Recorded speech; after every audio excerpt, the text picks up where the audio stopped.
Now left? Yeah. All right. We will now call the January 7th Lane Community College Board of Education board meeting to order. Nicole, will you please call the roll? Kevin Altucker, Here. Austin Fulnaghi, Here. Amelia Hampton, here. Jesse Maldonado, Here. Steve Mattal, Here. Zach Mulholland, Here. Jerry Rust, Here. and Julie Wiesman. Here. Excellent. We'll now move on to the land acknowledgement. The land acknowledgement will be read by Jesse Maldonado. Jesse? Thank you, Chair. I'd like to start our meeting with the acknowledgement that the land we are on is the traditional homelands of the Kalapuya people. The Kalapuya were stewards of this very land for over 14,000 years before the traditional way of life was forever disrupted.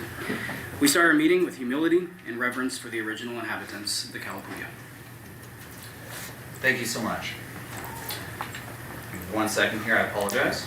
We will now move to the adoption of the agenda. Do I have a motion to adopt the agenda or to amend the agenda? Kevin? Mr. Chair, I would like to amend the agenda by moving to allow a maximum time of 30 minutes total for public comment this evening. Okay, is there a second? I'll second. Okay, it's been moved and seconded. This will be an opportunity for discussion. Would you like to speak to the motion? Yes, we have. Chair, I'd like to call a question. Pardon? I believe, so he asked to call the question, which I believe the motion does, the person who did the motion does have a right to speak on the motion. Sorry, Chair. Yeah, okay. You may speak to your motion. Thank you. We have a packed agenda this evening, probably 3.5 to 4 hours as it stands.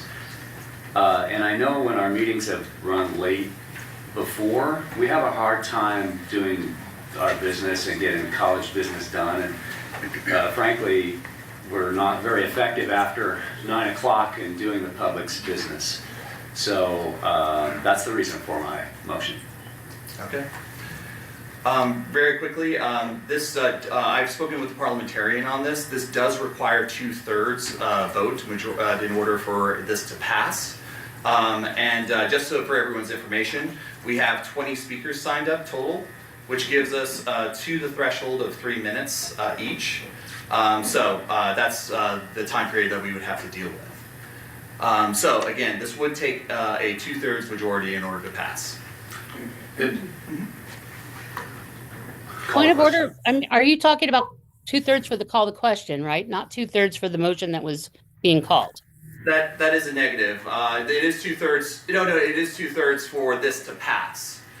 Board policy, which you mentioned in your email, which is board policy 2345, states, at the discretion of the majority of the board, the time allotted for the public comment at any one board meeting may be increased or decreased. As you see from the agenda, there's no time allotted. In the rest of the board policy, when you look at the allotment language, it's in reference to whether if they get 3 minutes or 2 minutes, based off of how many speakers have signed up. I can also have the parliamentarian come up to confirm that if you'd like. Please. Chair, question. Oh yeah. With 20 speakers, is it 2 minutes or 3 minutes? With this, because the board 20 or policy more. says if 20 or more individuals sign up to speak, the time allotted to each speaker will be limited to 2 minutes. So yes, it would be 2 minutes. Okay, thank you. Yeah. Would you like to hear from the parliamentarian as well? I would, thank you. Excellent.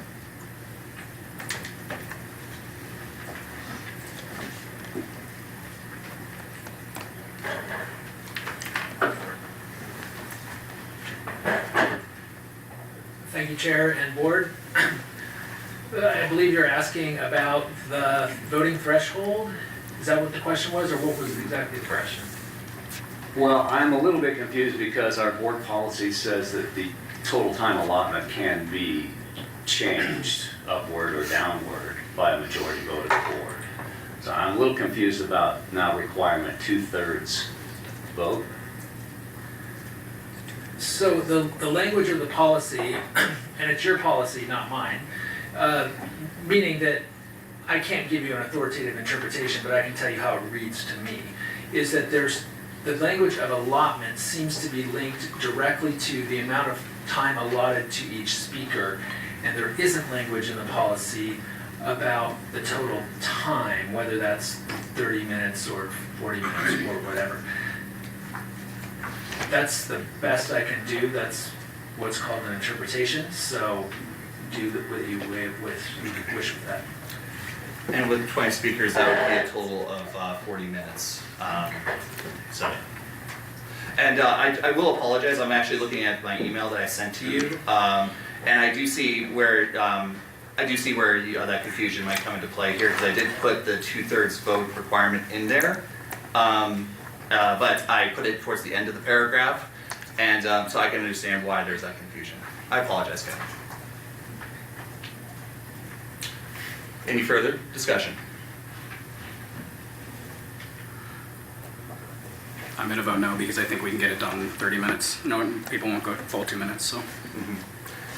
I'm going to be voting no as well, because I do want to make sure that the public gets their chance to speak.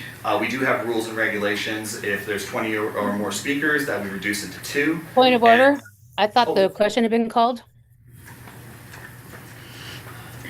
Okay. Let's just vote. What's that? Let's vote. Okay, we'll go to a vote then. All those in favor of the motion to reduce the public comment time period to 30 minutes signify by saying aye. Aye.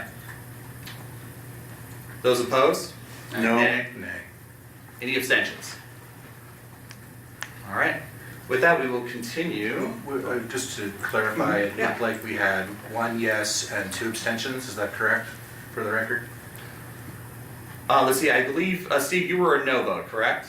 I saw your hand go up during the no. I was a no vote. No vote, excellent. Julie, were you a no vote She abstained. or abstain? Thank you so much, Julie. So 1 yay, 5 no's, and 1 abstention. All right. Do we have a motion to adopt the agenda? So moved. Second. All right. Any further discussion? All those in favor signify by saying aye. Aye. Aye. Those opposed? Any abstentions? All right, seeing none. We'll move on to the equity lens questions. I want to, again, emphasize that this is a living document. This is a document for us to truly understand and to look at ways to promote equity in the policies that we pass. I want to read this one, which is the 5th one, which is how will we mitigate the negative impacts and address barriers identified above? Above being 1 through 4 in the equity lens questions. We'll move on to responses to information requests. Is there any questions or comments in the information requests? Zach? First, just thank you so much to President or staff for working with the ad hoc committee to answer all the ad hoc committee's questions. I did send in a question over the break related to the process for deciding when to provide additional sections, and I was just wondering if that question would be coming later. Yeah, the response, we have the response. I thought we drafted that and put that. Perhaps we could talk about that when Vice President Tinkham gives her report later on. That'd be fabulous. I just wanted to mention that there are a number of responses to information requests in this item. I just want to point that out. The board chair convened an ad hoc committee.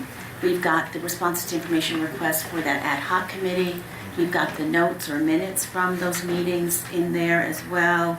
And then we have additional responses to information requests that came in for this particular meeting itself. And you can see the dates assigned to all of those.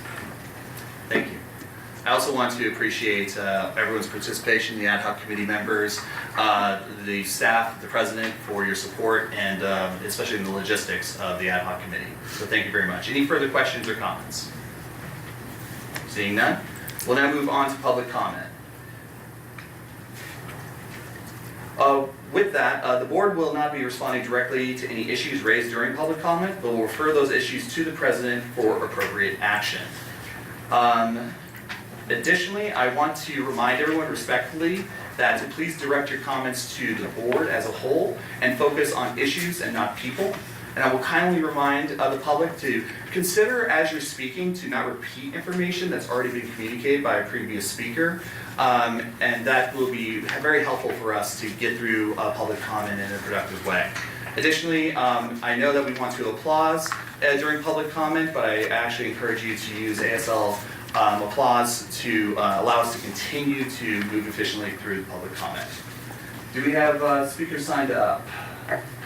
Yes, we have 20 speakers signed up. Excellent. Go ahead. Per usual, we'll be starting with students. And first up, I have Nidu Stegner.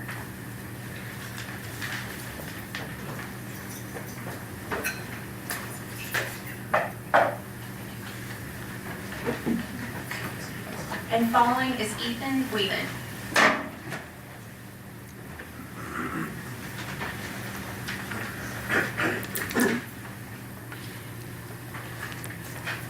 Welcome. Thank you. My name is actually Nida. Just throwing that out there. It's a weird one, but I am a second-year nursing student, and I am concerned about a lot of the new contract issues that we have come up with. The fact that they are wanting to limit our medical and mental health care here on campus, which is a community college, by the way, so it should be supporting the community, is very scary. I myself had to use our mental health, our counselors, last year because I had some very big events in my life, and it's what got me through school, truly. And I'm very thankful for it, and I don't think it should ever be eliminated. Anytime that we decide, on a separate note, to increase class sizes and increase workload for instructors is going to limit what they can do for us. Again, this is a community college. Our classroom sizes are one of the things that we are greatly appreciative for because we can spend the time with our instructors. My instructor was the one who actually sent the referral for my mental health because she saw what was going on, because the class size was small enough that she could see it and be with me personally. So you are adding extra danger by adding extra students, not to mention burnout for the instructors. And that means that your students are going to get the care and the education that they deserve. Thank you. Thank you. Next, we have Ethan Leon. Following is Mila Saunders. Hi, thanks for your time. I'm Ethan Guillen, and I've been a student at Lane in the music, dance, and theater departments since 2019, and I deeply love this community. And unfortunately, Lane administrators have and continue to plan to diminish the dance program. Indeed, the dance department has seen fewer students and fewer classes in recent years, and this was initially due to COVID. But following COVID, the program was quickly coming back. But the administration decided to refuse to hire a replacement for the head of the dance program when they retired. And that role is so critical to ensure that there's a coherent program, to actually be recruiting folks, to ensure that it can guide students into four-year programs. And the second element has been the administration's cancellation of classes far in advance of the start of a term. So yes, the program is not thriving as it once was, but this is due to the administration's actions and not the dedication of its teachers and students. Of course, the issue of class cancellations has been felt across the entire college and has brought a lot of chaos to student schedules. When I look at Lane compared to the early years of my time here, I keep thinking something is rotten in Denmark. While student enrollment increases, classes are cut and programs are slashed. While well-paid administrative hires increase, our professors are asked to take on more, often unpaid work. While the college spends countless resources to fight a fair contract and fair pay for our professors, we continue to undermine the humanistic underpinnings of what a college should be. We have local control of Lane Community College via you, the board, and we ask, we demand that you guide Lane to reflect the values of our community. The dance program needs and deserves your support, as do our professors. Thank you. Thank you. Next, we have Mila Saunders. Following is David Baker.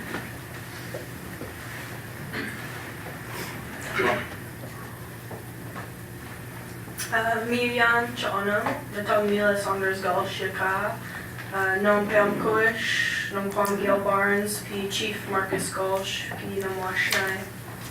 I'm here tonight speaking as a student and on behalf of the Native American Student Association and in solidarity with our faculty union.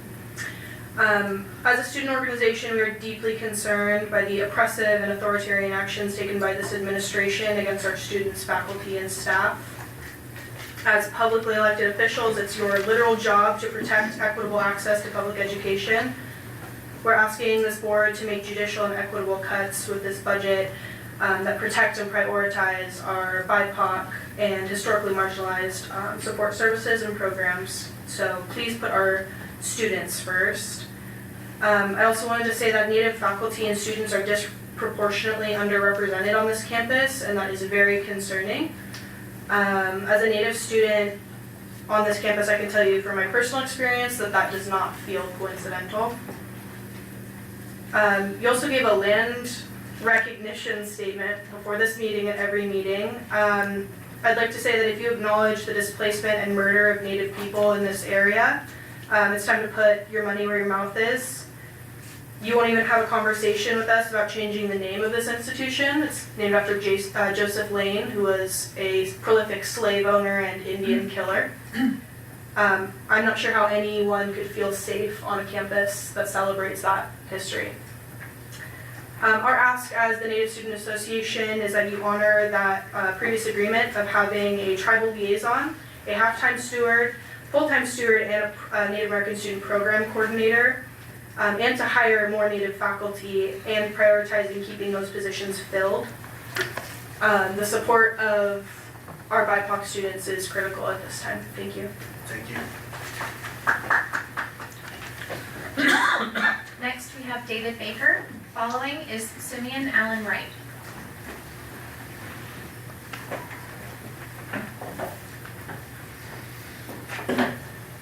Hi, my name is David Baker. I'm an enrolled member of the Confederated Tribes of Grand Ronde.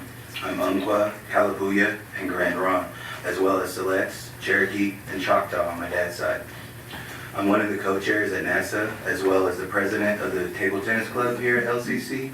I wanted to address the $9 million budget cut LCC is making while being in the 2% plus growth rate margin. Are we making cuts the same across the board?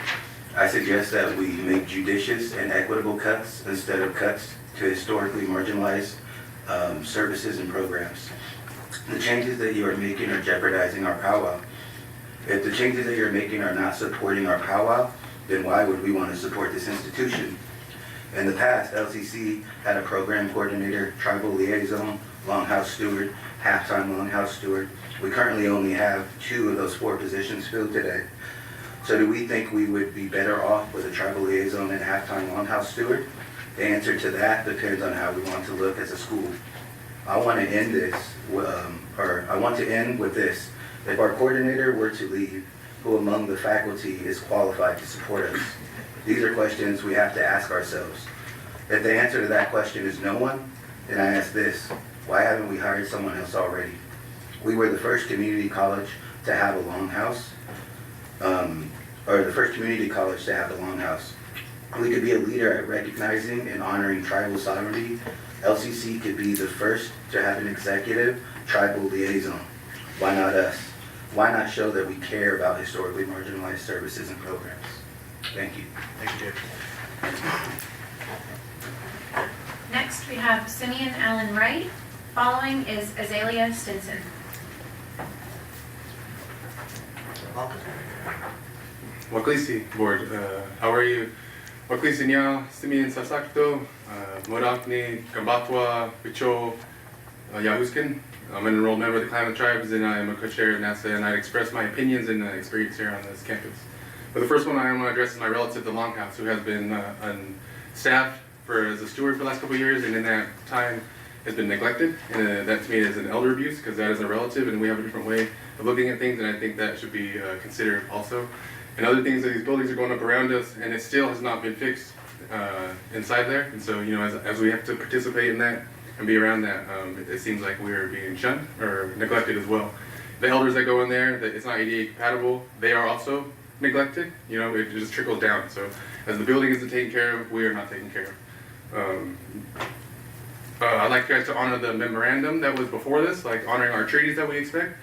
You know, to honor your guys' word of what you say you're going to do and fill those positions that have not yet been filled.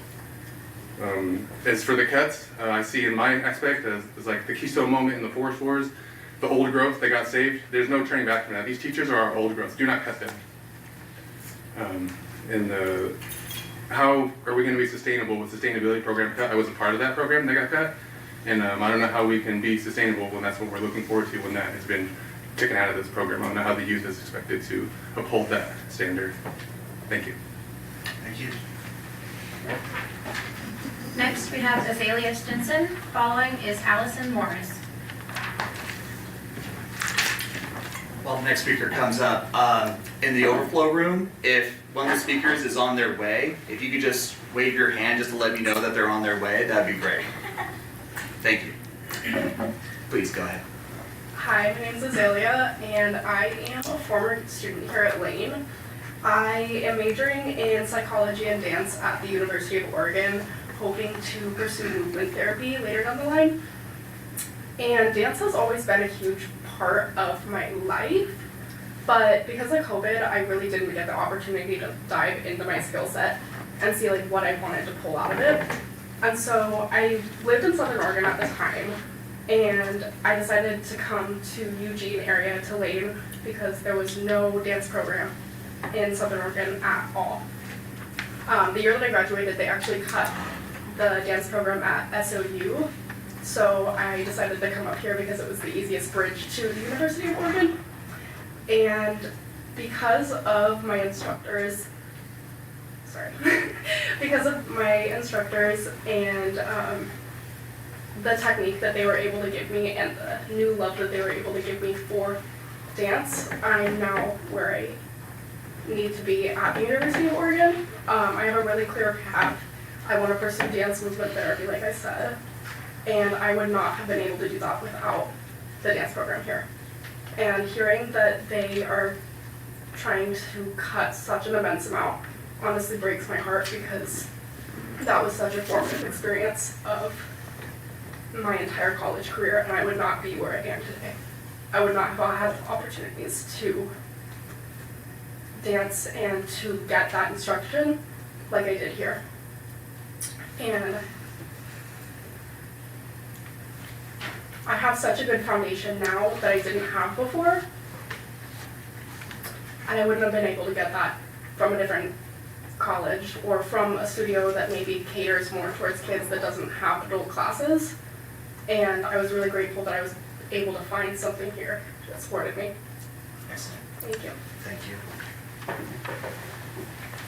Next is our final student speaker, Allison Morris, and then we'll transition to our online speaker, who is Kim Peterson. Welcome. Hello, my name is Allison. I'm a fourth-term student in the Health Information Management program here at Lane. I'm here to talk about the student activity fee and how online students are being excluded from participating in on-campus activities and events. As an HIM student, all of my courses in the entire program is online, not my choice. Many programs at LCC are being moved to an online asynchronous model. In fall 2023, 51.8% of all students at Oregon institutions were taking at least one online class. In community colleges across the country, more than 40% of classes are offered online. It is clear that online learning is the next step in refining and improving the higher education process. Many students at Lane have demanding and variable schedules that complement an online learning model. And as a side note, students who require accommodations are often encouraged by the Center of Accessible Resources to take online classes if available to better accommodate student needs. Currently, online students do not pay the student activity fee and do not have the option of adding that fee specifically. Students are forced to take the non-specific, non-major classes that are on campus in order to participate in any campus activities and services. As an online student, I often feel the school's administration often overlooks our needs. We are not allowed to participate in SGA or senator elections, even though we are students. We are not allowed to participate in clubs or activities. We are not allowed to access certain services such as legal aid.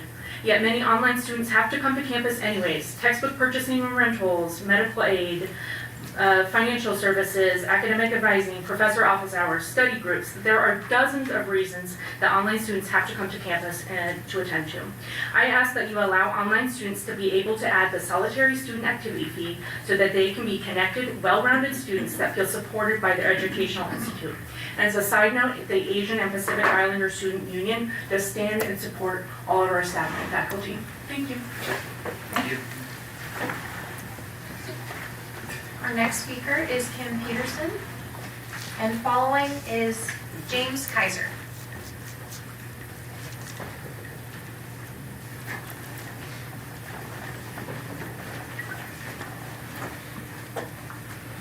Hi Are any of the speakers in the overflow room? Sorry, was that online? Kim's online. Sorry, yeah, sorry. I'm My getting apologies. myself connected here. Yeah, no worries, no worries. We can hear you just fine. Okay, Go ahead. great. All right, so esteemed board members, it is my understanding that you will be considering the administration's proposed budget cuts. The information you've been provided, the information that has been provided to you is quite limited based on previous meetings with the administration regarding why public cuts or budget cuts are even necessary. I encourage you instead to base your decision on the actual and factual state of finances at LCC, which is established from the official audit statements that other publicly available sources that show the ending fund balance is at 8.2%, which is less than $2 million from 10%, not more. Can you provide us with the data that is informing your possible decisions when considering the college's budget proposal? Are you confirming which of the data numbers are accurate, especially since there is quite a discrepancy between the opaque data the administration is providing and proposing and the union's analysis of the administration's own data forecasting model? Doing less and being provided unequivocal proof that substantiates these budgetary numbers proves to be less than a fully informed decision. I ask you not to support our administration's proposal with less than transparent, accurate, and thorough data, which should be the most basic of information that's required and necessary for informed and smart decision making. Informed decisions that protect our students and the community who has voted you into these positions with the intent to defend and safeguard us. I would also like to remind our board that supporting the administration's proposals is problematic and inconsistent with your own policies, which could create even more problems for LCC's accreditation. Did I run out of time?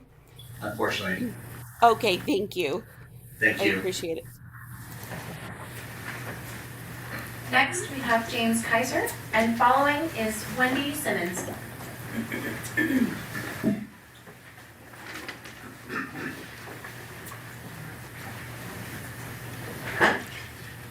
Greetings, esteemed board members and Madam President. My name is James Kaiser. I am a part-time faculty member in the Humanities Department. Because the current contract proposal unfortunately impacts part-time faculty, I want to offer some context about who we are and how we function within this college from my perspective. At LCC, part-time faculty stretches the meaning of the term. Most of us are not part-time by choice. Early in my working life, I held a job at Carl's Jr., where management carefully scheduled employees just below the threshold of benefits and just short enough to avoid their paid breaks. The goal was to extract maximum labor at minimum cost. LCC is not a fast food restaurant, but the logic is familiar. That model produced a lot of turnover at Carl's Jr., and that's a system that only works when labor is unlimited and easily replaceable. That's not the case here. Your part-time faculty are trained academics and experienced educators. I've been in part-time at LCC for nearly 20 years, not due to lack of commitment, but because my area, writing, has rarely had full-time positions open. When positions have opened elsewhere, they've usually been filled outside the institution. As a result, many of us exist in a permanent limbo, unsure from term to term whether we will have work, health coverage, or financial stability. When enrollment declined in the past, I watched nearly half the part-time faculty disappear, people who had been a part of this campus for over a decade. Many never returned. What is being proposed now feels alarmingly similar, but with fewer protections and greater risk for those of us who manage to remain. We are part-time, but we are not temporary. Many administrators have shorter tenures than we do. The college is not just disinvesting from us, it is disinvesting from our students. You risk losing experienced educators, increasing strain on full-time faculty, and weakening instruction at a moment when competition for online enrollment is already fierce. Talent is the bottom line in this case. Unlike a fast food workforce, we are a finite and valuable resource. If you continue down this path, there is a decent option that you may run out of us. Thank you for your time. Thank you. Next, we have Wendy Simmons. Following is Paula Tani. Good evening, President Bolger and board members. I'm Wendy Simmons, and I'm speaking in solidarity with my faculty colleagues. At the last board meeting, we heard from a lawyer who was invited to talk about public comments during board meetings. As a lawyer, one speaks from a point of privilege. Our students and many of our faculty do not. The lawyer had a lot of minutes to discuss her thoughts. I have only 2, but I'll do my best. Public comment gives us all a chance to speak and level the playing field somewhat, at least for 2 to 3 minutes. It's not always convenient to hear them, but they are essential to these meetings and the work you do. One suggestion made was to email our public comments to board members. This would not only add to the work of our board members, but would mean the comments would no longer be public. We are our community's college, and as such, our community has a right to know what's happening and to participate in the process. Everyone who gives public comment has their own unique story to share, even if they are speaking on similar topics. At the last board meeting, for example, several part-time faculty shared their challenges and struggles due to recent unnecessary class cuts. We heard about how they could lose health care, their homes, and their basic ability to make ends meet, not to mention the impact on their physical and mental health. The lawyer also mentioned that in normal, quote-unquote times, it's typical that fewer faculty attend board meetings. True. With all due respect, we would rather not stay late on the first Wednesday of every month for several hours after already working full day. We come because we've been bargaining since spring term, and we've been working for 6 months now without a contract. We come because faculty morale is at one of the lowest, if not the lowest point ever in the history of our college. We come because the administration has provided us with the worst proposal ever in the 50-year history of our faculty union, the LCCEA. Focusing on long public comment sessions as a problem of efficiency deflects from attention from the real issues. We ask that you focus on solving the problems that are causing so many people to be concerned and upset. To that end, we ask you direct the administration to invest in students by investing in faculty. Thank you. Thank you. Next, we have Paula Tony. Following is Jay Frazier.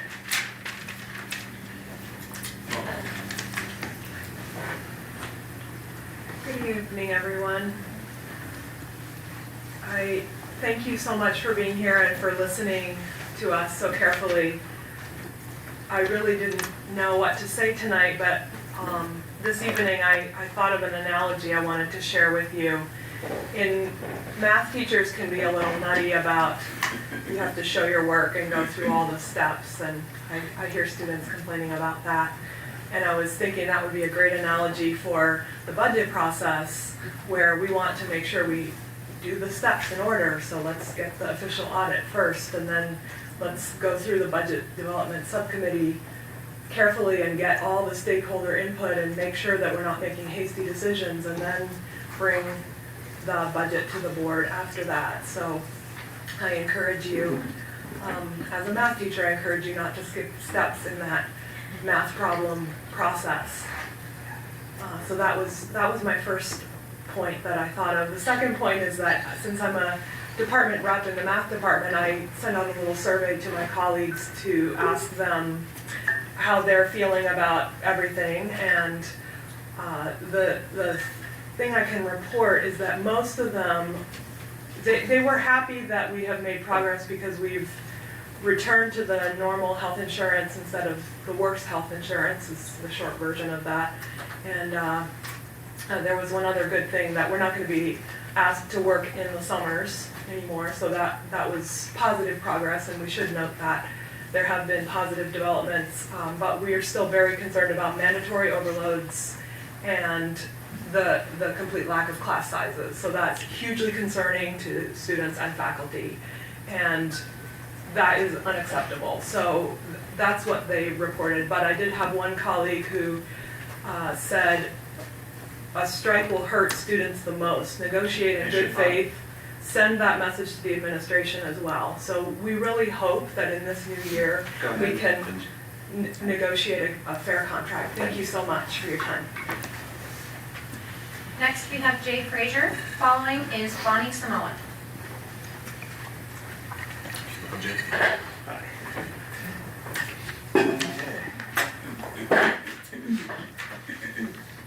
So, good evening, President Bolger and student board members. My name is Jay Frazier. I'm a member of the LCCEA, and I'm reading a statement that was written by one of my faculty colleagues who would prefer to remain anonymous due to the fear of retaliation, which is kind of sad if you think about it. But my colleague and friend writes, I want to share my concerns about the growing and deep lack of trust that the faculty have in the current administration, as documented in the recent faculty survey, whose results were recently shared with the board. As you saw, this all-faculty survey had an extremely high response rate, with 87% of the full-time faculty and 64% overall, and it confirmed an equally low level of trust in the administration, and especially the college president, over a host of subjects. For example, a supermajority, at least, of faculty said that they disagreed or strongly disagreed that they could count on the administration's ethics and integrity, that everyone is treated equally at LCC, regardless of ethnicity, race, gender, sexual orientation, etc., that they can share their concerns without fear of retaliation, and that the college president fosters trust and collaboration across campus. In addition, at least 90% of faculty respondents reported that they have either low or very low trust in the president to administer the college budget, communicate transparently, promote inclusive decision-making, support a healthy campus climate, or even to properly include the Board of Education in key decisions impacting our college campus. And overall, 90% of the faculty reported low or very low general trust in the president. I hope that these survey results will not be viewed as a personal attack on the president, but instead as valuable feedback that the administration, and perhaps the president, would consider as the college moves forward. Am I done? Okay, I respectfully call on the board to take this matter most seriously and to work with faculty leaders to fully understand these deep faculty concerns and to develop an appropriate plan and response. Thank you. Next, we have Bonnie Samoa. Following is Jim Salt.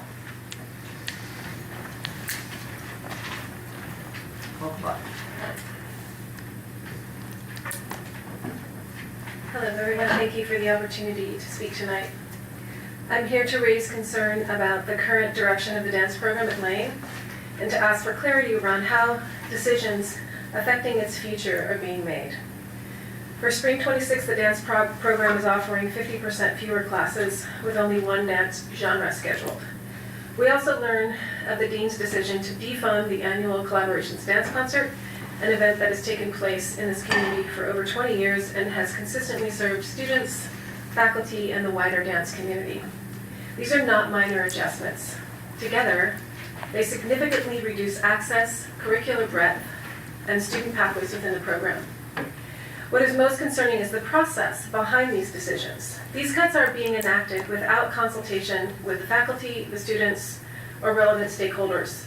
Faculty were also promised the opportunity to review the recent portfolio draft and the final version sent to academic affairs, and these promises were not fulfilled.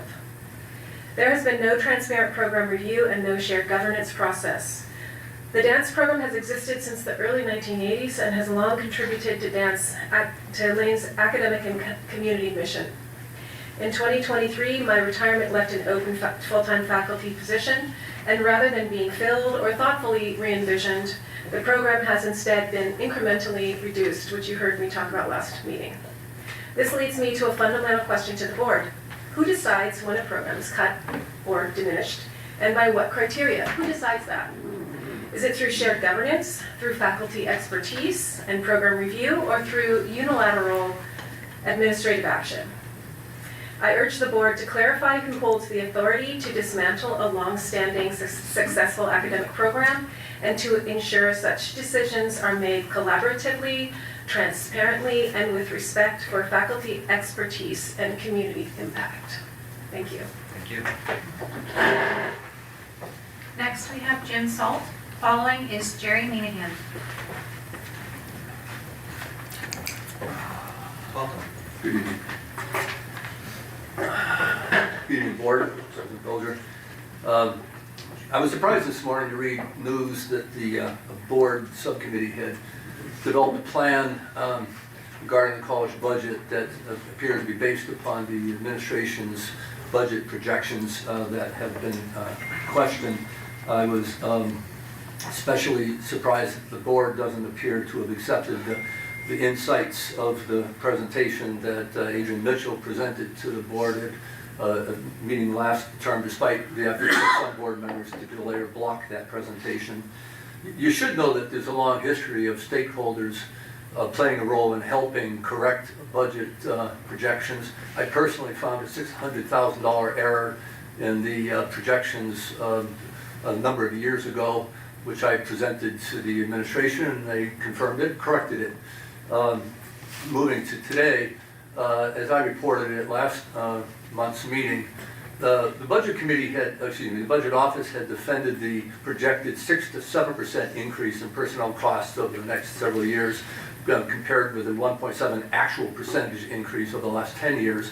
Defended by saying it was partly COLA and 4%, the 4% steps everybody receives. As I reported last month, I examined that claim empirically, submitted the evidence to the budget office.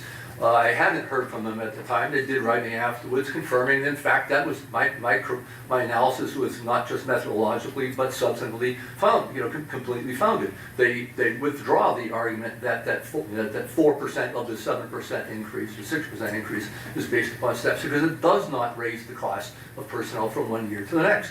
Has the budget projection then been corrected, like the previous example that I gave you? No. Instead, we're given new explanations that frankly have no more greater founding to defend them than the first one did. Right? I will share with the board committee my analysis of that, and calling the board to bring stakeholder representatives in to examine these projections. You asked me to finish my sentence. I finished my sentence. You did. Thank you. Thank you, sir. Next, we have Jerry Minahan. Following is Kevin O'Farrell.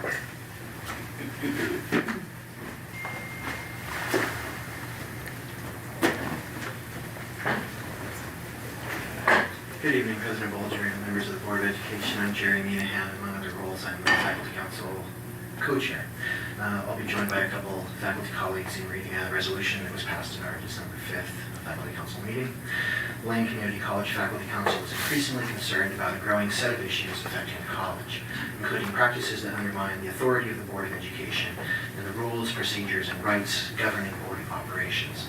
Practices related to the development and presentation of the college budget, including budget documents, underlying data, and calculations of projected impacts, and the persistent lack of meaningful responses to concerns and contrary evidence raised by stakeholder groups. As such, the Faculty Council respectfully calls for A, all parties to respect the legal and institutional authority of the Board of Education, B, the Board of Education to vote to affirm and ensure adherence to the Lane Community College Board operating agreements, final document approved March 5th, 2025, and Board Policy 2211, which provide that 1, board leadership and the president will collaboratively develop the board agenda. Board members can request items to be placed on an upcoming agenda at the end of a board meeting with the agreement of at least 3 board members.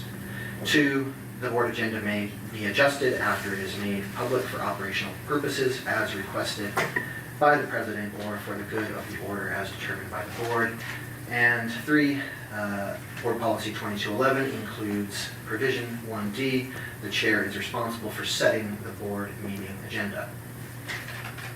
I'll cede the rest of my time to my colleague. Thank you.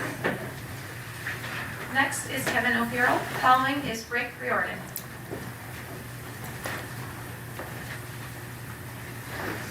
Good evening, board members, President Bolger.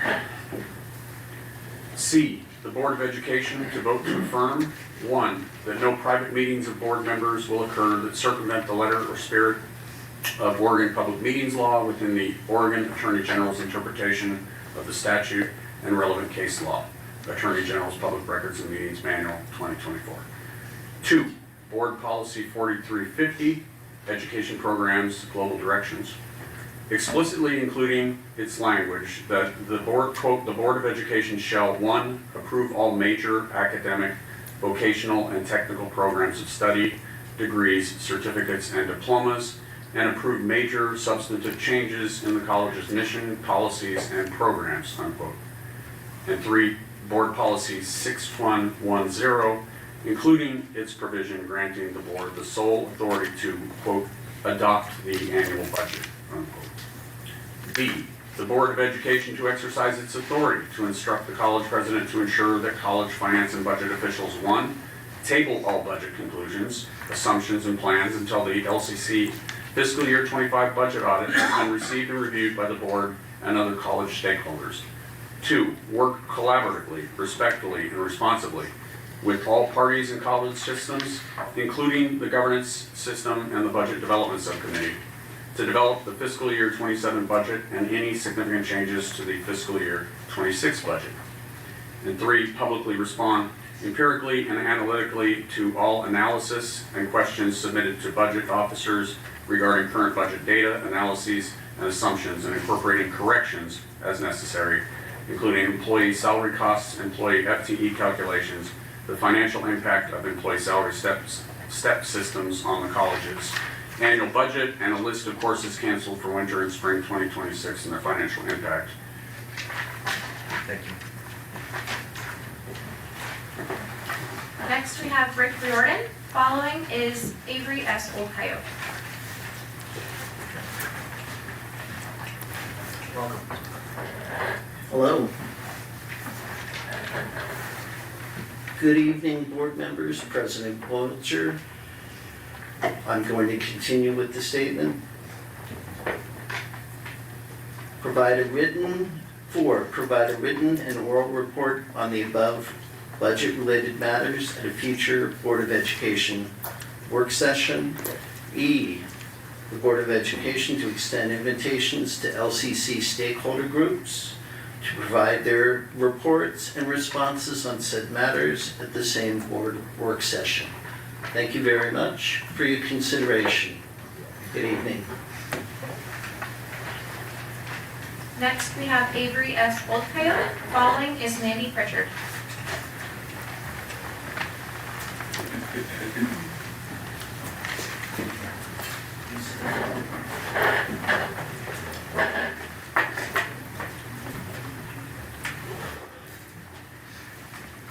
Shoda blaja inchbachba, Yivsalga Bibelgoja, Chest Quest Pesia, Inchlak Eslu is Quest. Good evening, my name is Avery Old Coyote. I belong to the Yivsalga people of the Crow Nation. Here at Lane Community College, I serve as the Native American Student Program Coordinator, serve as the advisor for our Native American Student Association. You heard from me a few months ago where I expressly and specifically asked for more support. In that time, I've filled out 5 Maxient reports, the same Maxient report that our president filled out, which then warranted an outside investigation for racism and sexism, which was unsubstantiated by that third party. The day after I reported, I found myself subject to an investigation. The week after I reported, I found myself subject to another investigation. The same investigation that the president's cabinet told me to investigate, and then threatened termination of my employment for investigating and asking questions. Nothing has changed. In fact, it's gotten worse since I've asked for help.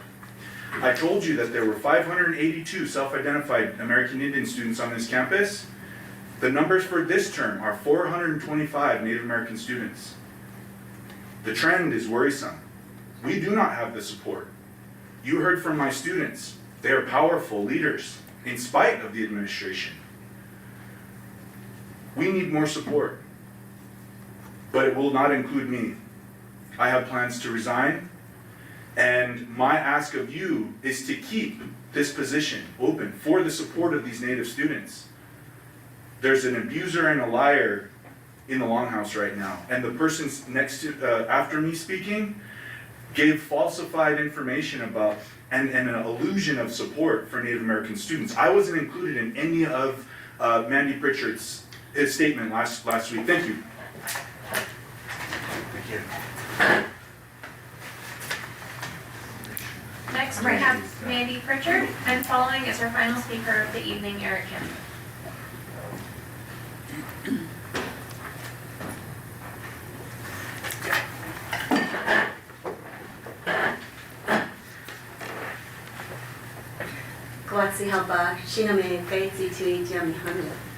Good evening. My name is Mandy Pritchard. I'm Acoma Pueblo. I also work at the college and I serve on our Native American Longhouse Advisory Council. I want to speak briefly on resiliency with you all this evening. I aim to honor my people's history, my ancestors, by living fully in the present. Resiliency is intergenerational. It's sustained in our presence. Our resiliency is spoken in our language, as you've heard from many of us this evening, which just truly touches my heart. It's visible in our families, communities, and our leaders, all of you that are sitting in front of me this evening. It's practiced in our traditional ways, caring for our elders and our children. To our students, our history matters. However, it doesn't define your potential. Our history may include hardships. However, it also includes peace. It includes understanding. It includes thoughtful reflection.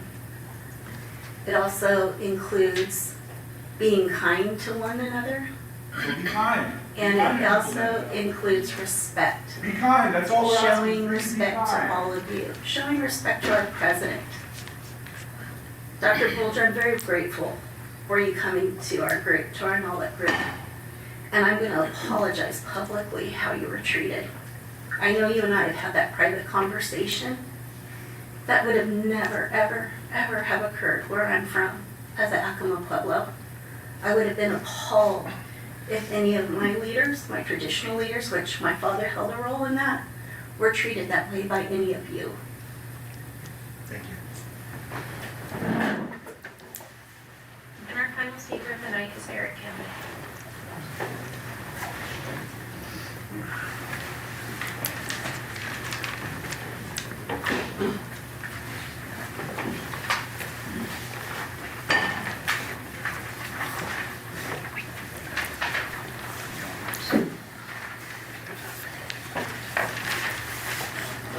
Good evening. My name is Eric Kim. The availability heuristic is a shortcut in decision-making where you judge the likelihood of an event based on the ease at which you can think of examples of the event. If you can think of examples, you tend to overestimate the likelihood of the event. Examples of airplane crashes, homicides, and shock attacks easily come to mind, and people overestimate the likelihood of them occurring. If you have difficulties thinking of examples, you tend to underestimate the likelihood of the event. Examples of automobile accidents, diabetes-related deaths, or the flu are difficult to come to mind, and people underestimate the likelihood of them occurring. When assessing the risk of an event, errors occur when, 1, we use shortcuts such as the availability heuristic instead of relying on scientific research, and 2, the ease at which we can think of examples is disproportionate to the risk. I think the risk of climate change is real. The science of climate change doesn't get enough attention in the news and politics. It is less psychologically available, and the risk is underestimated.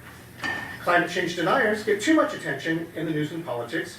It is psychologically available, and the doubt of climate change is overestimated. I think climate change, bots influencing political decisions, homelessness, forever chemicals are problems that are complicated, abstract, requires background knowledge and time to discuss. Taking action will change how we live our lives. Understanding these problems to create a healthy and civil society require the long journey of lifelong learning and an excellent education. The availability heuristic is one step on the journey of 1,000 miles. Thank you for your time. Thank you.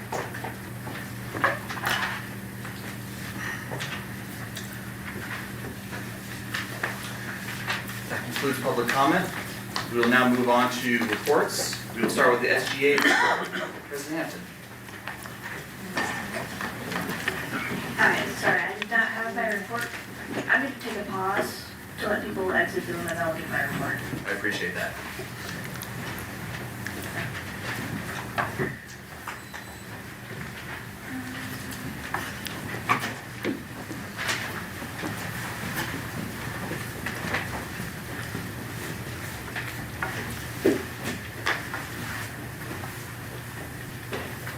Good.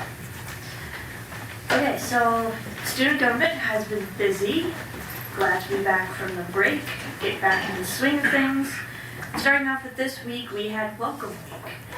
We paired up with Kathy Thomas and Keith Comer from Institutional Research and Effectiveness to better hone our survey. It did come out to be a long one, but so far we've got 300 responses, which is fantastic to see. I will be giving a report on this hopefully mid-January, or at the beginning of January. I'm sorry, February. We're in the beginning of January. And currently right now, we have the Board of Education Watch Party going on in the Center Building in Hogland Commons. And we created this event to get more students on the board. Oftentimes, the board seats are filled during the board meeting, and we decided what better way to get more students involved than to have a dedicated space to watch the Board of Education with them. Elections are currently open. I will say this right now, I will not run again as president. I am sad to leave, but it is what it is. As I've mentioned before, the PSU Leadership Conference will be happening on January 30th. We've gotten around 10 submissions, 10 applications to that. And then ASGA, this is tabled for now, so the report is inaccurate as it is. But we will decide next Tuesday on whether we are going to join ASGA instead of going to DC this year. We saw it opened up a lot of new possibilities for us. It has a lot more trainings for this team and for incoming teams, and it's just a lot more accessible for us. And then finally, on my report, we have a basketball tournament, a 3-on-3 basketball tournament event in the works, hopefully happening in March or February. And this is to reflect the event that was put on last year. That was a 3-on-3 basketball tournament. So we're kind of refining it this year. That is all for my report. Thank you. Thank you. We'll move on to the LCCEA report.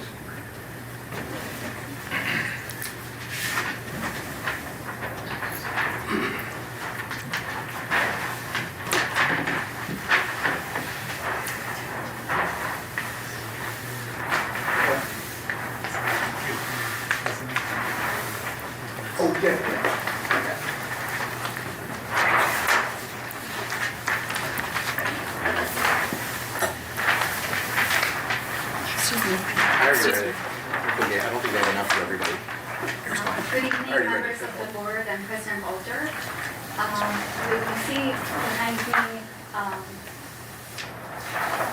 my LCCEA colleagues with a banner of community supporters for public education. We're part of, as you might be aware, we are part of the Lane County Education Workers, which is a coalition of local education workers from pre-K through the university. And this represents our solidarity with the community. I don't think it will actually fit in the room because there are so many signatures, but we did want to share that with all of you because the community does care deeply, as we do care deeply about our institution, and we do believe that there is a pathway, there should be a pathway to a fair and equitable contract agreement, and we hope the board will provide the leadership that's necessary to reach that result. So thank you, Brett, for putting up the report. It does have a lot of information that is coming from the independent report that was released by Daniel Morris. If you could go to the next slide, the one after that. Thank you. So there's a bio of Daniel Morris, which I will not review in detail, but the report will be posted on Board Docs And we also provided copies of the printed report to you at the last meeting and have those available for anyone who might be interested in a copy of the report. Some of the key findings are listed on the next slide. Lane Community College is in better financial shape than it has been in years. Net position, a measure of net worth of a nonprofit college, increased from $24.2 million at the end of FY23 to $100.9 million at the end of FY24. All of the research in Daniel Morris's report is based on publicly available documents, including HEC and HEC data, as well as LCC official fiscal audits. As LCC's fortunes improve, it is important to continue investing in instruction and student services and the faculty and classified professionals who provide it. We do stand in solidarity with our LCCEF colleagues. Like other community colleges, LCC saw steep declines in enrollment during the pandemic, but cut faculty and classified staff as a result, though management numbers did not change much through FY25. Now that enrollment is increasing again, budgets for faculty are going up, but spending on management is growing 5 times faster than spending on instruction. Unfortunately, LCC's administration is presenting misleading budget projections based on bad assumptions, which they are using to justify unnecessary and harmful cuts to staff and programs. Besides being inaccurate, cutting courses will cost LCC revenue, not lead to savings, which is exactly what we are seeing happening this term with all the students on the wait list after 100 course sections were cut out of this year's schedule.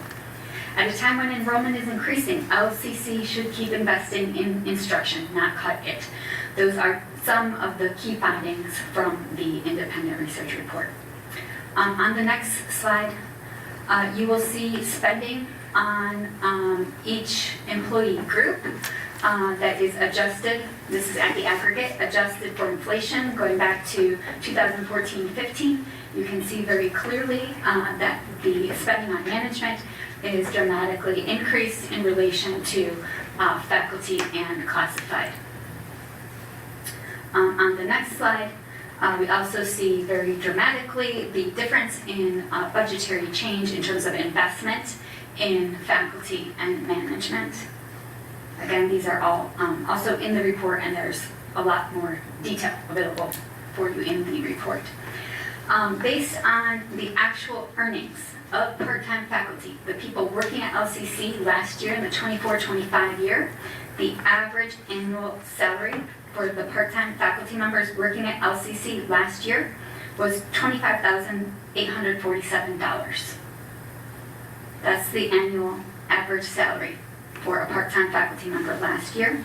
You can see that it's well below the living wage in Lane County. For part-time faculty who had the opportunity to work all 4 terms of the year, and less than half of part-time faculty are able to get courses all 4 terms of the year, their annual earnings were still less than the MIT living wage and far below what it would take to be able to live in Lane County as an adult with 1 child. LCC is far below the state average in terms of the lab rate. This is the rate of paid and workload credit given to faculty members who are teaching any type of lab class. This could be PE, this could be classes in the sciences, all of the trades, health professions are critically important health professions programs as well. Far below the statewide average in terms of the lab rate, which means that when a faculty member walks into a classroom and teaches a lab, they are paid 68.2% of the hour that they would spend teaching a lecture. Only 68.2%, far below the state average. We've had a dramatic decrease in counselors and mental health clinicians. This is shows the total number of counselors and mental health clinicians working at LCC from 2020 to present. You can see the precipitous decline. This is not full staffing. This is a significant issue for our students. You've heard from a nursing student earlier today. We had a dire tragedy that affected 2 students in the nursing program in fall of 2024. We can help our students by supporting them with enough mental health counseling. And this is simply not enough. This is the total number of counseling staffing that includes career counselors, mental health clinicians, as well as the gender equity counselor. So this number, 3.75, is the total number of counselors that LCC employs to serve more than 7,000 students.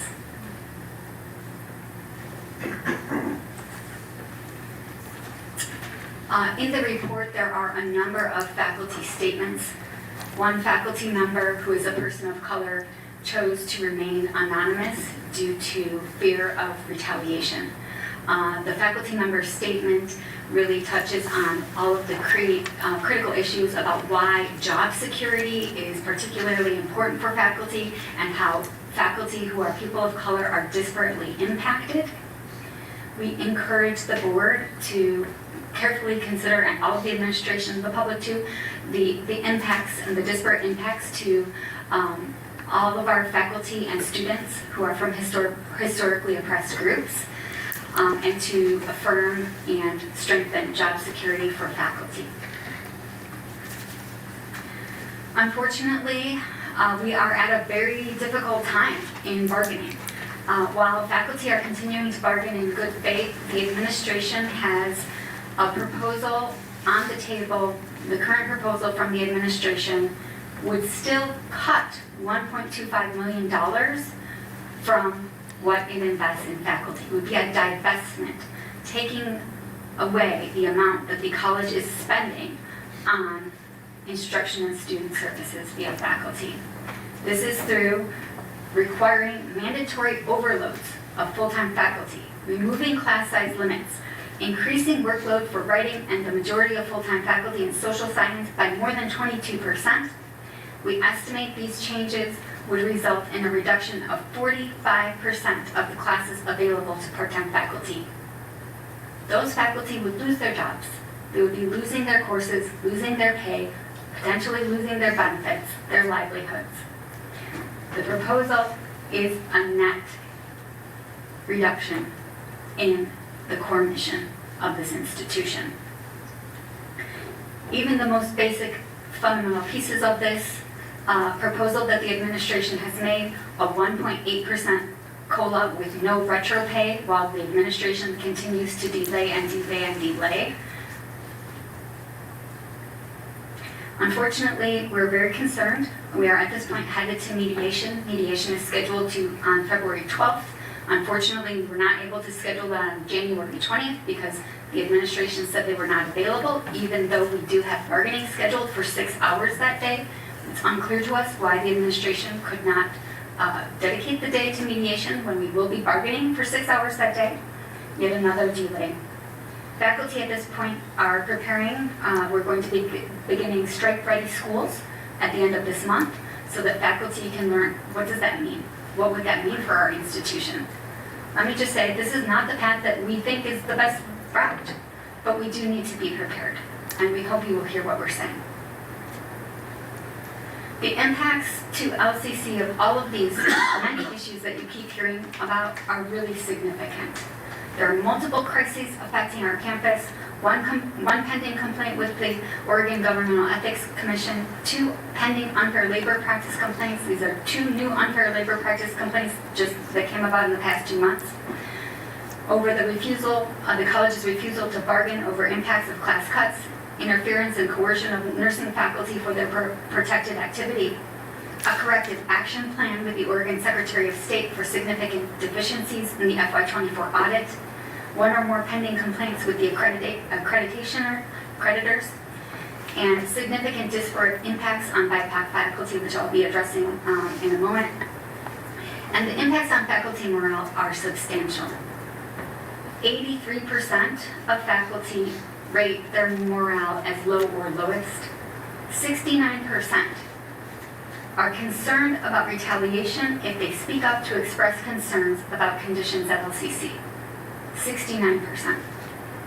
Overall, this represents a collapse of trust in the LCC administration from our Trust and Morale Survey, which we have shared with you by email. The current administration's adversarial approach in bargaining that literally divests from the core instructional and student services mission of our beloved LCC puts the institution further at risk. And the effects of current conditions are particularly acute for faculty of color who are leaving LCC at unprecedented rates. I hope we will take a look at the next slide. The picture there with goal 6 is a slide from the administration's presentation to you at the July board meeting. And what's highlighted and shown in pink is the decrease of 3% in contracted faculty who are people of color from fall 2022 to fall 2024. That was a 2-year period. We only have about 200 full-time faculty members. Since spring of 2024, 4 more BIPOC faculty have resigned or retired earlier than planned, stating their reason includes conditions at LCC affecting them as people of color, including several citing retaliation by the administration as the reason. In total, 8 faculty of color have left for the same reasons from 2022 to present, an average of 2 per year. During the 15-year period between 2007 and 2021, a total of 5 left for those reasons, an average of 1 every 3 years. BIPOC faculty who state they are leaving due to conditions they experience at LCC are leaving at a rate 6 times the historical rate since 2022. I've lost count of the number of times I've presented the trends on this issue, and I'm not sure what more to say to ask you all as a board and administration to take action to reverse this trend. But you're hearing from us, you're hearing from some of us, those of us who mustered the courage to speak to you, because 69% fear retaliation, and some of us have personally experienced it in multiple ways, multiple times on this campus by the administration. That we need you to stand up and come in and lean into your leadership. It's too late for the ones who've already left. I think I'll leave it at that. I've left a number of slides from last month's report. I know a number of you had to leave and were not able to review it. We do have a whole host of concerns related to the budget decisions that you're going to make. And unfortunately, we were not able to meet with the Oregon Department of Revenue related to our ongoing concerns about the legality of a board decision that would make cuts for multiple future years without convening the budget committee. And that is not scheduled until next week, so because it's been delayed, there's been no opportunity to address that. But I have provided links and have provided also to Nicole all of the documents that I'm hoping will be uploaded to Board Docs sometime soon. So thank you all very much.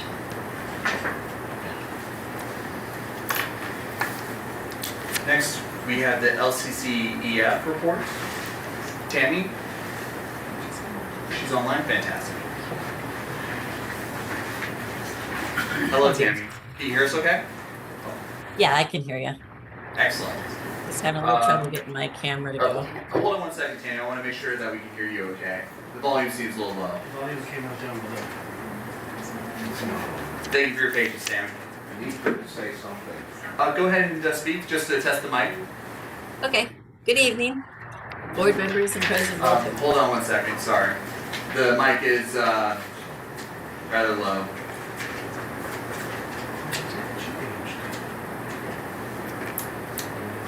Again, appreciate your patience, thank you. No problem. Go ahead and try it one more time. Hello? Can you hear you a little bit better? We just want to see if we can bring the volume up a little bit more for you. Try again, say something. Go ahead and try one more time, Tammy. Hello?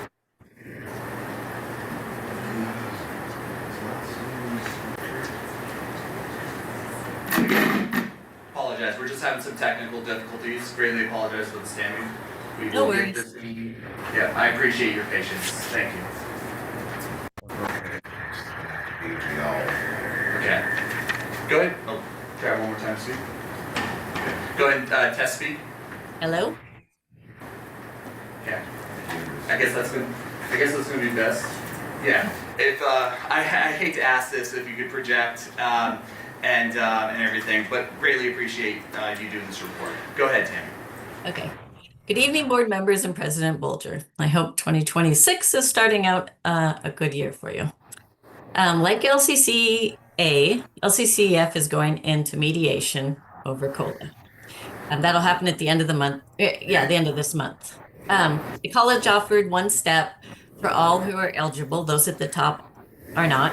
And a 2% COLA, 2% COLA. However, over the last 12 months, CPI across Lane County rose 3.2%.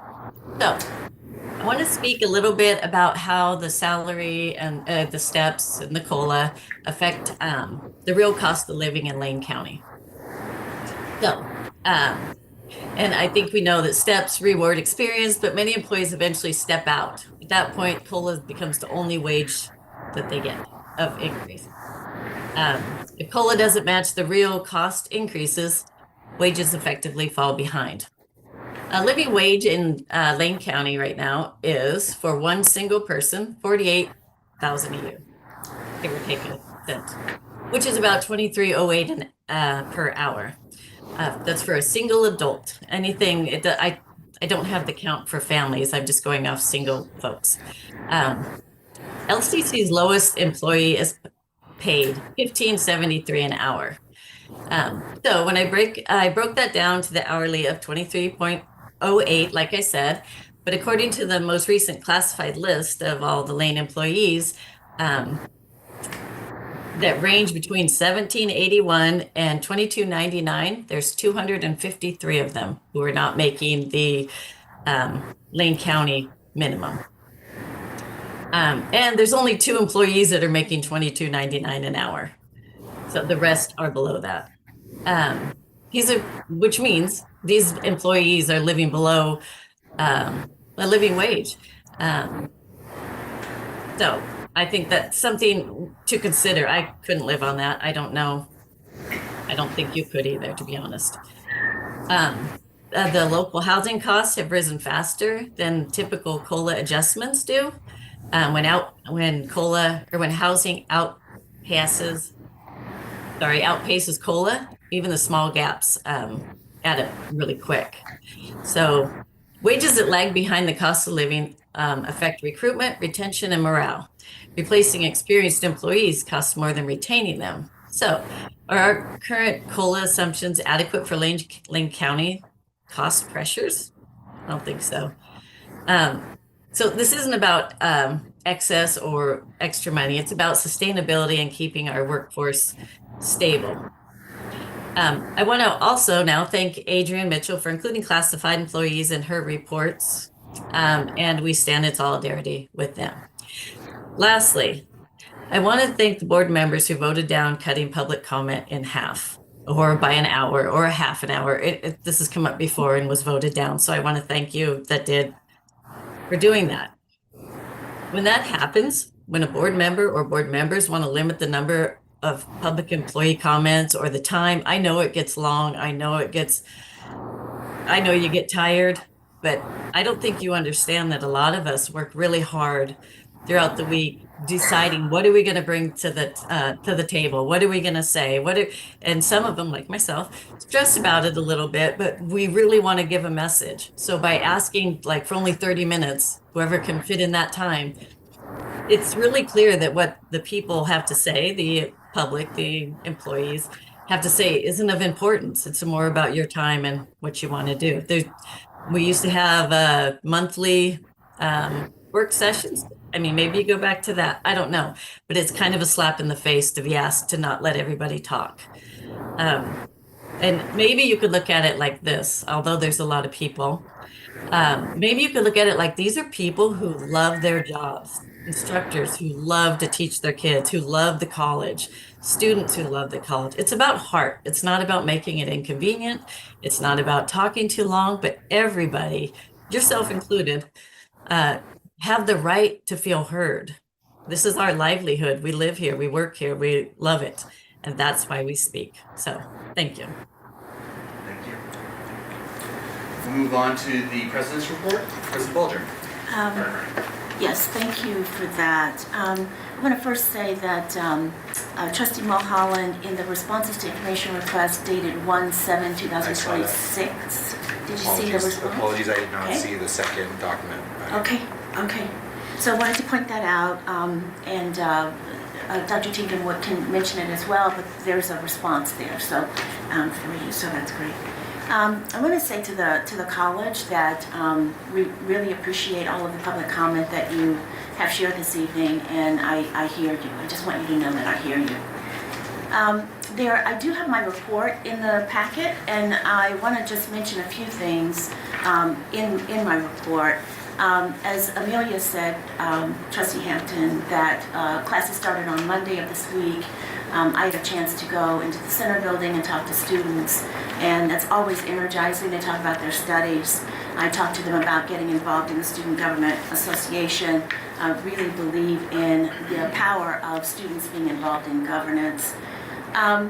There are going to be a few items that the board is going to consider this evening. I want to just highlight those for the audience here and the public.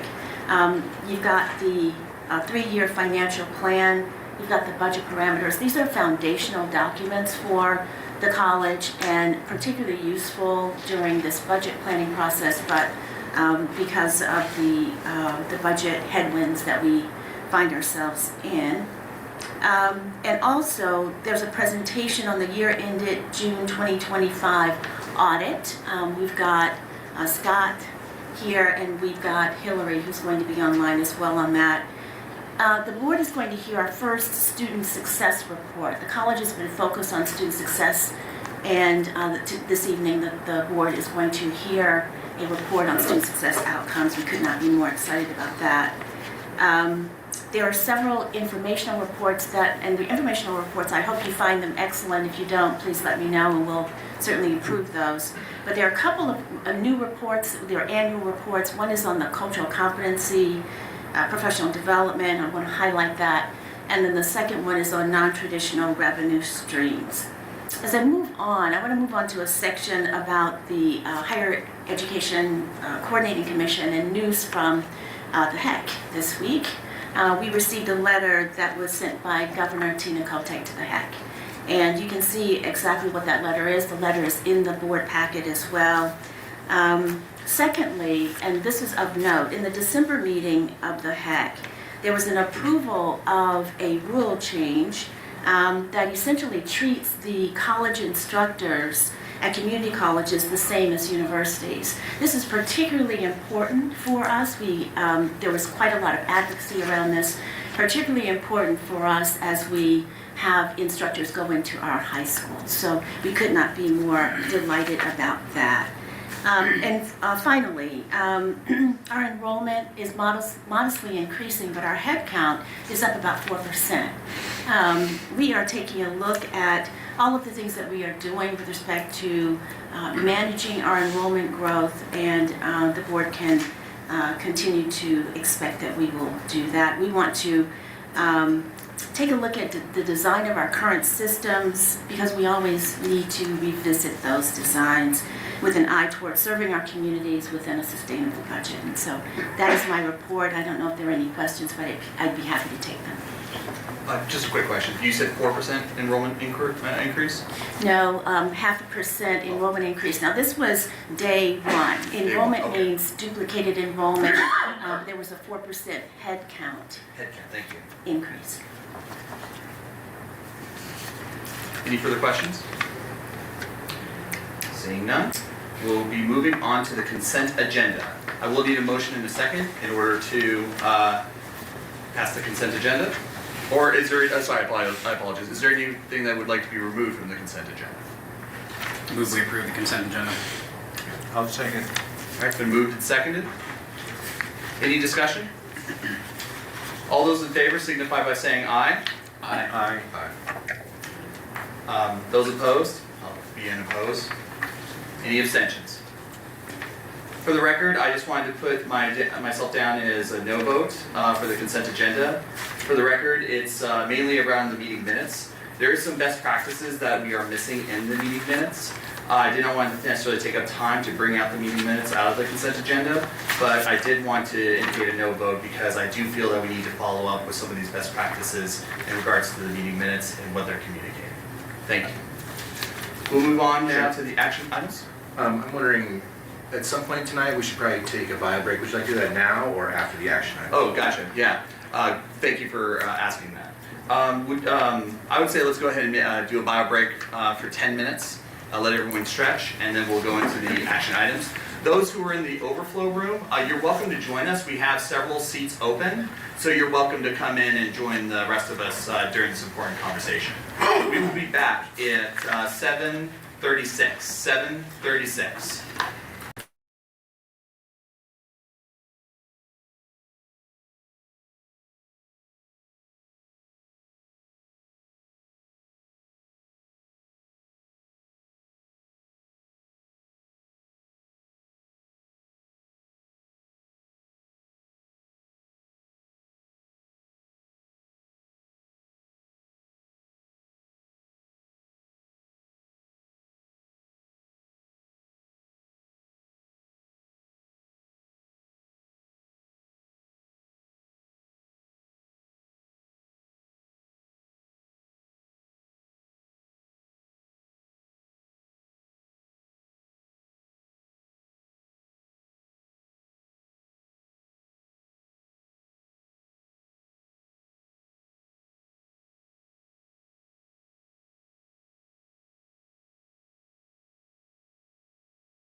We have 5 minutes.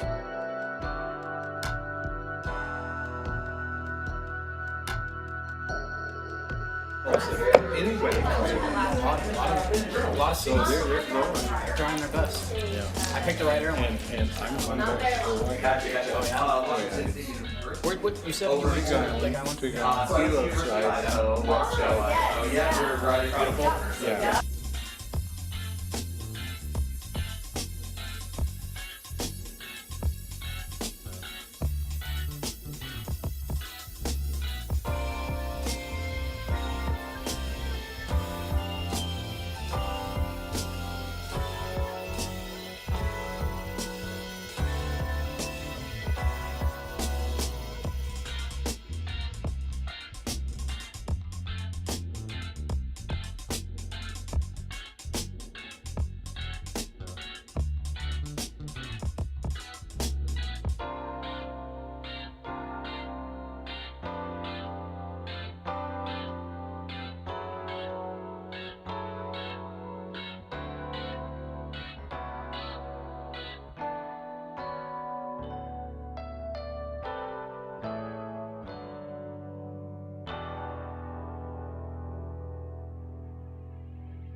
Microphones are on? Oh, yeah.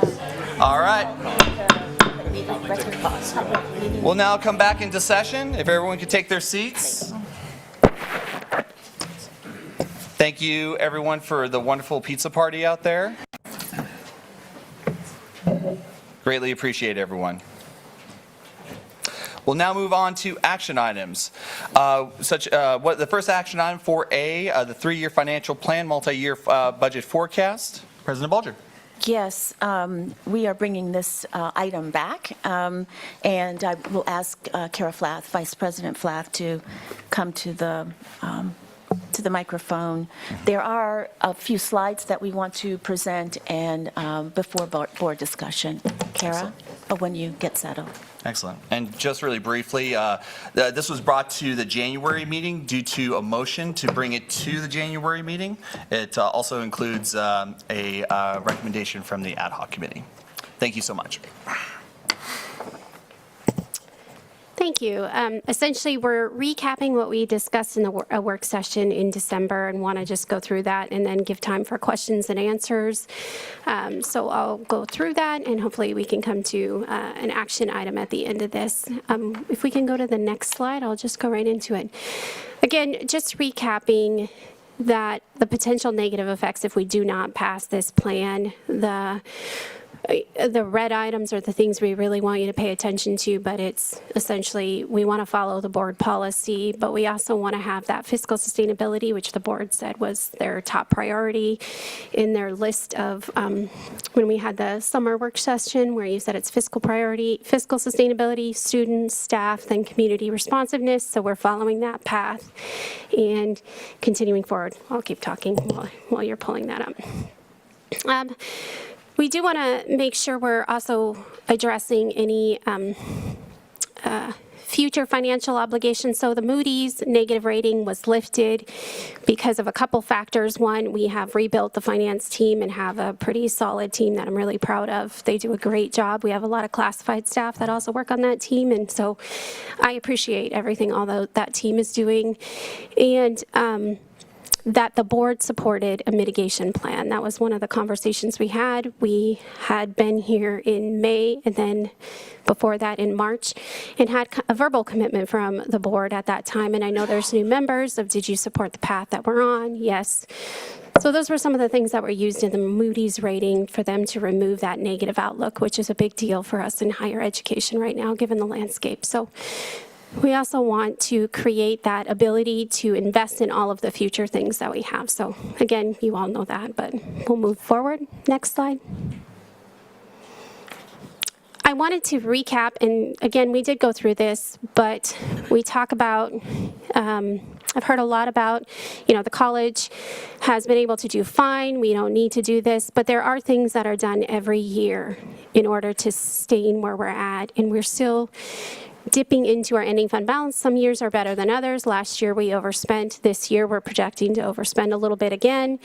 So we're still on that trajectory path. We still have a lot of things we have to work out and get through. But every year, if you look back to 2023, 24, 25, 26, I didn't go back to 22, 21, 20.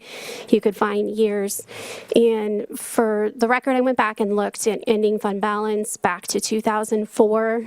There was one year, I think it was 2007. The college had a negative general fund balance of 13%. The highest year back to that point was 18.4% was in 2012. And then from 2012 to now, and it also has a correlation with enrollment, has continued to decline and go up and down. And just to remind the board that between the years of 2020 and 2024, the college took in $18 million of COVID money. That's not sustainable. It's not something that will continue. So without that, the college would have made much different decisions to get to where they are. So all things just to keep in mind. Kara, I wonder if you can mention, you mentioned the overspending this year, and I want the board to know that we did not plan to overspend. What we did was we had those 4 buckets. You can see them, 1, 2, 3, 4. You can see those 4 buckets at the bottom of the screen, where the overspending, and if you'll put a finer point on that and talk about the amount and what we're doing about that and what we plan to do about that. Correct. And thank you for that. Good point. One thing we talked about when we adopted the $3.5 million reduction is that the vacancy savings of 1.7, almost $1.8 million was contingent on the average 1.5% of vacancy savings. That's what the college has seen in the past.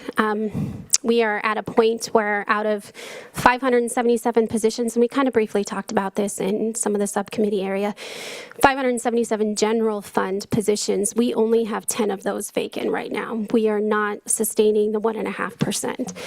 So our last projection showed about 550,000 that will bring forward a new projection in February. And so Jonathan and his team is refining that.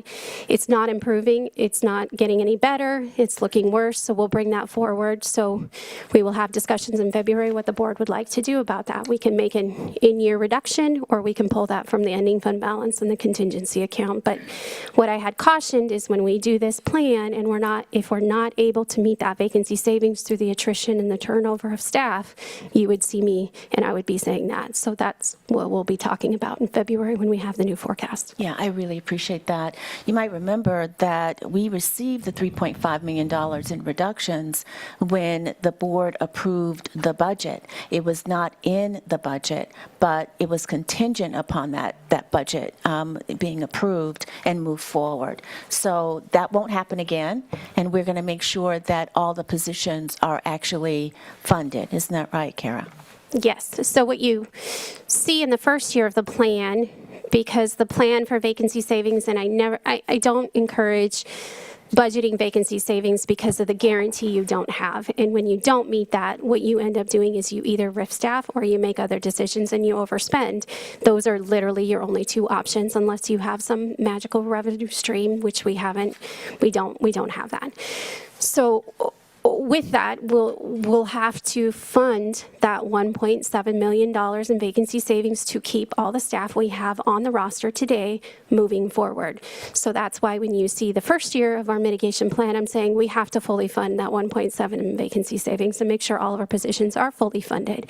If we do end up with, I think this year we're less than 0.5% of vacancy savings, if that, then that also goes to the ending fund balance, or it also provides opportunity to move to areas like funding more part-time faculty to have more courses. So that's generally what's happened in the past, in the last few years with the college, because we end up adding more classes or enrollment changes. So it allows more opportunities there. Okay, I'll go to the next page. Just to recap where the December forecast is coming in and what that looks like. And again, what we have to plan for is covering any projected deficits. So that's where you see fiscal year 27, we're projecting a $1.5 million deficit. 28 and 29 is a little better picture, but I again will caution you, and this is why I've encouraged we have to have a yearly discussion of the mitigation plan, because there's two factors. One, we are projecting almost a 6% increase in the Community College Support Fund. All indications that I'm sure Brett could share with you are that we won't receive a 6% increase in the Community College Support Fund. But two, we're also looking at potential reductions in the Community College Support Fund. So if those two do not come true the way we've projected, that number won't be so positive. So we'll have a different discussion. But the maneuverability of what the financial picture is, it is a moving target because things are going to change and there's decisions outside of our control that are going to happen. So that's why you will continue to see my face giving you the update of what that will be and what our plans should continue to maneuver through. Next slide. So with the plan and the current forecast that we have, this is what our plan essentially would do. It would move us from, in 2029, having a projected ending fund balance of 5% to the full, it's like 10.4%. So we're building this plan to first go through 3 layers, which I'll skip ahead to the next slide. It's just a reminder of the board values we already talked about. Next slide. We're calling 2027 our break-even year, which would literally be our break-even year. We're hoping to fund all the things that keep us on that flat path vacancy savings, increasing part-time budgets. There's a 6% increase built in that forecast that we're using for this plan. However, we're seeing that that's probably not enough, so we need to increase that by a little bit more. And again, we've talked a lot about moving aviation to Fund 1 because it's an instructional program. It's the only instructional program that we have in Fund 9, and we need to appropriately fund that so we continue on the path of that fiscal sustainability. So that's the first year. So we would go from a projected deficit ending budget to a 6.88% ending fund balance. Next slide. Just to recap 2028, we're looking at $2.5 million-ish in strategic investments and strategic and financial investments, I'm saying. So this is where, again, we continue to increase our part-time budgets. We had a little bit for vacancy savings, and then the deficit eliminations is something we've talked about. It's not just Fund 9, but there is other deficits within the college that we need to pay off, and then also having that new program development and starting to do more thoughtful investment in deferred maintenance. And then this is where we start adding back to our ending fund balance. And the stabilization reserve is allocating about $100,000 into a separate pot for all those unknown things that happen. So 2029, next year. This we're calling the celebration year. Our goal is to get to this in the third year. Another $600,000 in strategic and financial investments, and the ending fund balance would have another $3 million allocated, a short amount in each of these areas, but also continuing that investment from 28 would continue to 29 and 30. So we've slowly increased more in deferred maintenance. We could increase a little more each year. And then again, by 2030, that would, like we've talked about, would free up some, because you wouldn't have that deficit spending, we could invest in other ways. So it would free us up and really give us that financial stability we're looking for. Next page. So this is again what we just talked about in a quick recap. And the next page. I just wanted to make sure I recapped the things that I put in the plan as triggers, which means we reevaluate what you've already approved, a change in state funds, change in the ending fund balance, an enrollment change, staffing costs exceed what we budget, and legislative or board policy changes or unexpected costs that aren't funded. And again, a yearly review is really important because things will continue to change, and so documenting it and reporting back. Next page. Just recapping that again. So last page, just questions. Thank you. And what's next? Hopefully you approve. You're approving the mitigation plan today. We'll go through budget parameters, and we'll continue to work through the budget development process, budget development subcommittee and college council. And we are continuing listening and feedback sessions. We have a new thought exchange out there. I'll be sending it out again tomorrow to make sure staff have that, and it'll be open until the 15th. That's where we're taking the college community staff input and bringing that forward. And again, our plan is to bring forward in March what our plan would be for the $3 million this year. All right. Yes. We're now on to questions and discussions. Zach. One question. Can you talk a little bit more about the mitigation plan and what the process will be for that and how that interplays with the budgeting process? Yes, the mitigation plan will give us a framework to work with the budget. So if knowing that we want to fund the vacancy savings, we want to make sure we're breaking even at the end of the year, that's what will be our budget priorities as we work through the year. We know that we have to fund any deficits we're projecting for next year, and that's why we need a list. We'll project all the revenue, we'll project all the expenditures of what our current roster is, what we believe everything will land this year, what it looks like next year, and then we have to refine that number, but we're estimating that we'd have to make adjustments of $3 million. So that's why we're estimating $3 million. Yes, and so we'll continue to report that. That will be what is presented in the budget through the process. Okay. I do have a motion from the ad hoc committee, but I will wait until people get done asking their questions, and then I will make that motion and speak to it if it is seconded. Absolutely. President Hampton. Thank you. I have a few questions, but I will pause after each question if other board members have questions as well. Is there a plan after the 10% ending fund balance has been reached, and how do you prevent it from being overutilized again? Is there something in place that will prevent that from being, taken from and it will be decreased again. Is there anything to prevent that in the future?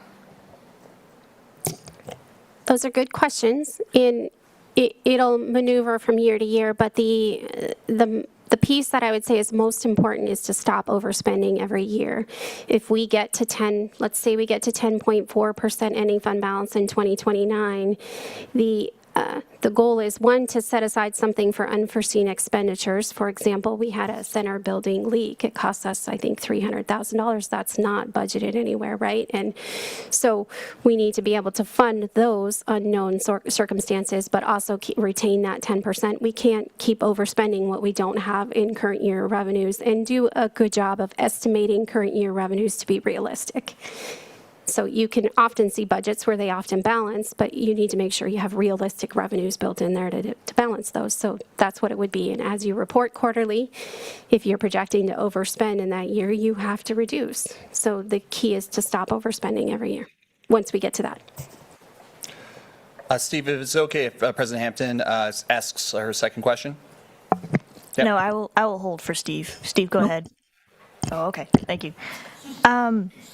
So the budget plan has warning signs. I saw this morning.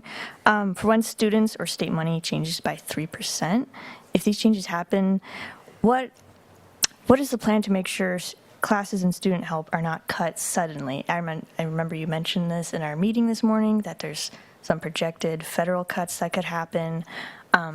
Is there any safe holds in place within the plan that would kind of prevent that? Well, as we've developed this plan, and as President Bolger has talked about, we want the most minimal impact to students as possible. So that's why it's really important that the college community work together to come up with this plan on what would be the least impact to students and be most efficient for the college to continue to move forward. And what we would certainly prioritize students, even according to the board, are right after fiscal sustainability. So our goal is to preserve that impact to students. Does that mean, for example, if a course was reduced because it has low enrollment, things like that are going to happen. But we also prioritize the courses that keep sequencing and keep all of those things. So there's priorities and gives and takes, and that's where it's important to have the philosophy. And under President Bolger's leadership, I think we're doing a good job of maintaining that focus. Okay, thank you. Steve, go ahead. Hi, Kara. Thanks for the presentation. So I'm thinking about the letter that President Bolger shared with us today. I assume you had a chance to read it as well. It comes from Governor Kotek, I think directed at the HEC, but shared with the presidents of the community colleges and colleges as well. It's pretty sobering, right? It's you read between the lines, it's telling us, hey, to be prepared. To weather the storm, whatever that turns out to be on our own, right? Not to expect increases, et cetera, et cetera. I guess so that's the little bit of context that we've been given. Seeing that, or, I guess I have two questions. One is, what are you, seeing and hearing from your counterparts at other community colleges across the state? Are they at all, recommending increases in their reserve from whatever they may currently have to something more? And does any of what you're seeing from the state or elsewhere cause you to want to reconsider your recommendation about the 10% ending balance and whether that's adequate? Yeah, those are all fair questions, and I'll be the community college business managers are actually meeting in January at Lane, so we're really excited to host them. Pretty excited. So I'll ask them how they're interpreting that. Things are still moving for all of them. What I'll say is, I will always encourage more than 10%. Is 15% the right number? Is it? And the part that's alarming to me is that 10% doesn't even cover 1 month's payroll. So if you think about your personal finances, you're supposed to have 3 months in reserve. Well, it's not realistic for us to get to 3 months of reserve. It's also not realistic for me to say we have to get to 10% in the first year. So that's why I say three years to get there. So any progress we can make towards 10%, and if we get to 2029 and we're at 12%, I would encourage us to stay at 12%. Thank you. Any further questions or discussion? President Hampton. You mentioned that you have a new thought exchange survey, and you mentioned pushing it out to faculty and departments. I was wondering if you were thinking of bringing this to students as well. Absolutely. Our goal is to get that, and it's out there now. It's in the Lane Weekly, and President Bolger has it out there. But like we talked, it'd be great to sit in the center building, talk with students, make sure the survey's out there, and would like to get flyers out there and meet with students however much. But we would love to have student feedback and student engagement, 100%. Okay, thank you. If you need any help with that, please contact SGA. I will be. Steve, is that an old hand or? Nope, appreciate it. Thank you. Julie, I saw your hand. Go ahead. I was late coming to the table with some information request questions, but thought maybe I might ask a couple of them now if this is an appropriate place for me to do so because it's related to this. You know, I was doing a deep dive into kind of our history, looking at some of the documents that have been given to us, like what was going on in 2019 and how did all that stuff come, what was going on in 2020, how did we get all that money, what was going on, like that. I was just looking through minutes and history, and I noticed that, you know, there's been, you know, a lot of things said about, you know, the going back in time, and we shouldn't be relying on certain projections and stuff, but I was pretty alarmed by some of the actions that the board took. You know, I think that most of us don't realize that in 2021, the board took an action and charged an emergency $5 fee per credit for all 3 terms of 2021. Now, that was in 2021, after they've received a whole bunch of COVID money. So just to get them through, because they were looking at a $3 million shortfall.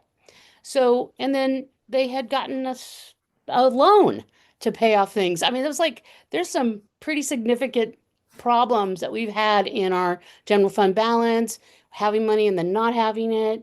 So I'm just, I'm liking that we're this approach. I think that the team is doing a really good job in making sure that we're being mindful about all the different parameters.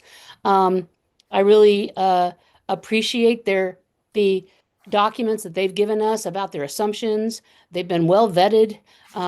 Many questions have been asked about them for months now.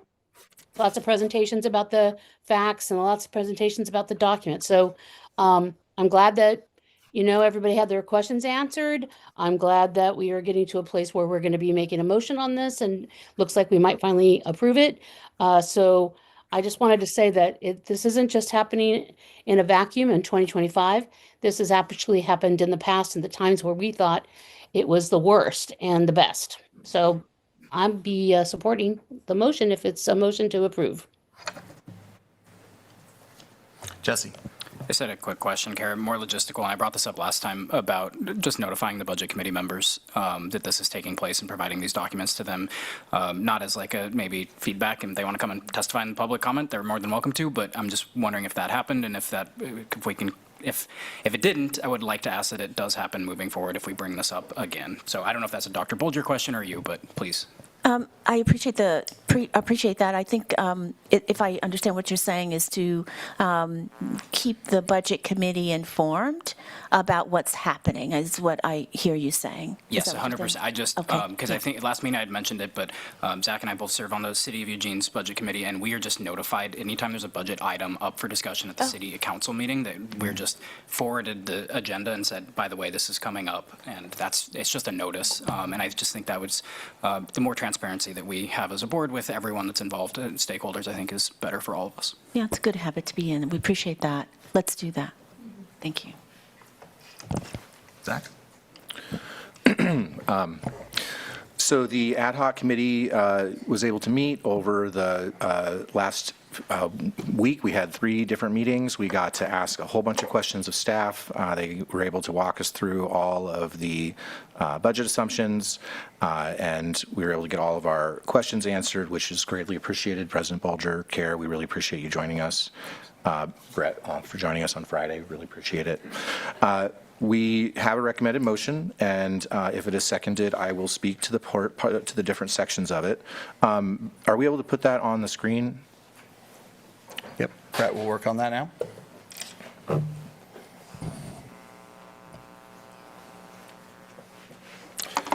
My actual So I believe the motion is, Right there, yeah. yep, right there.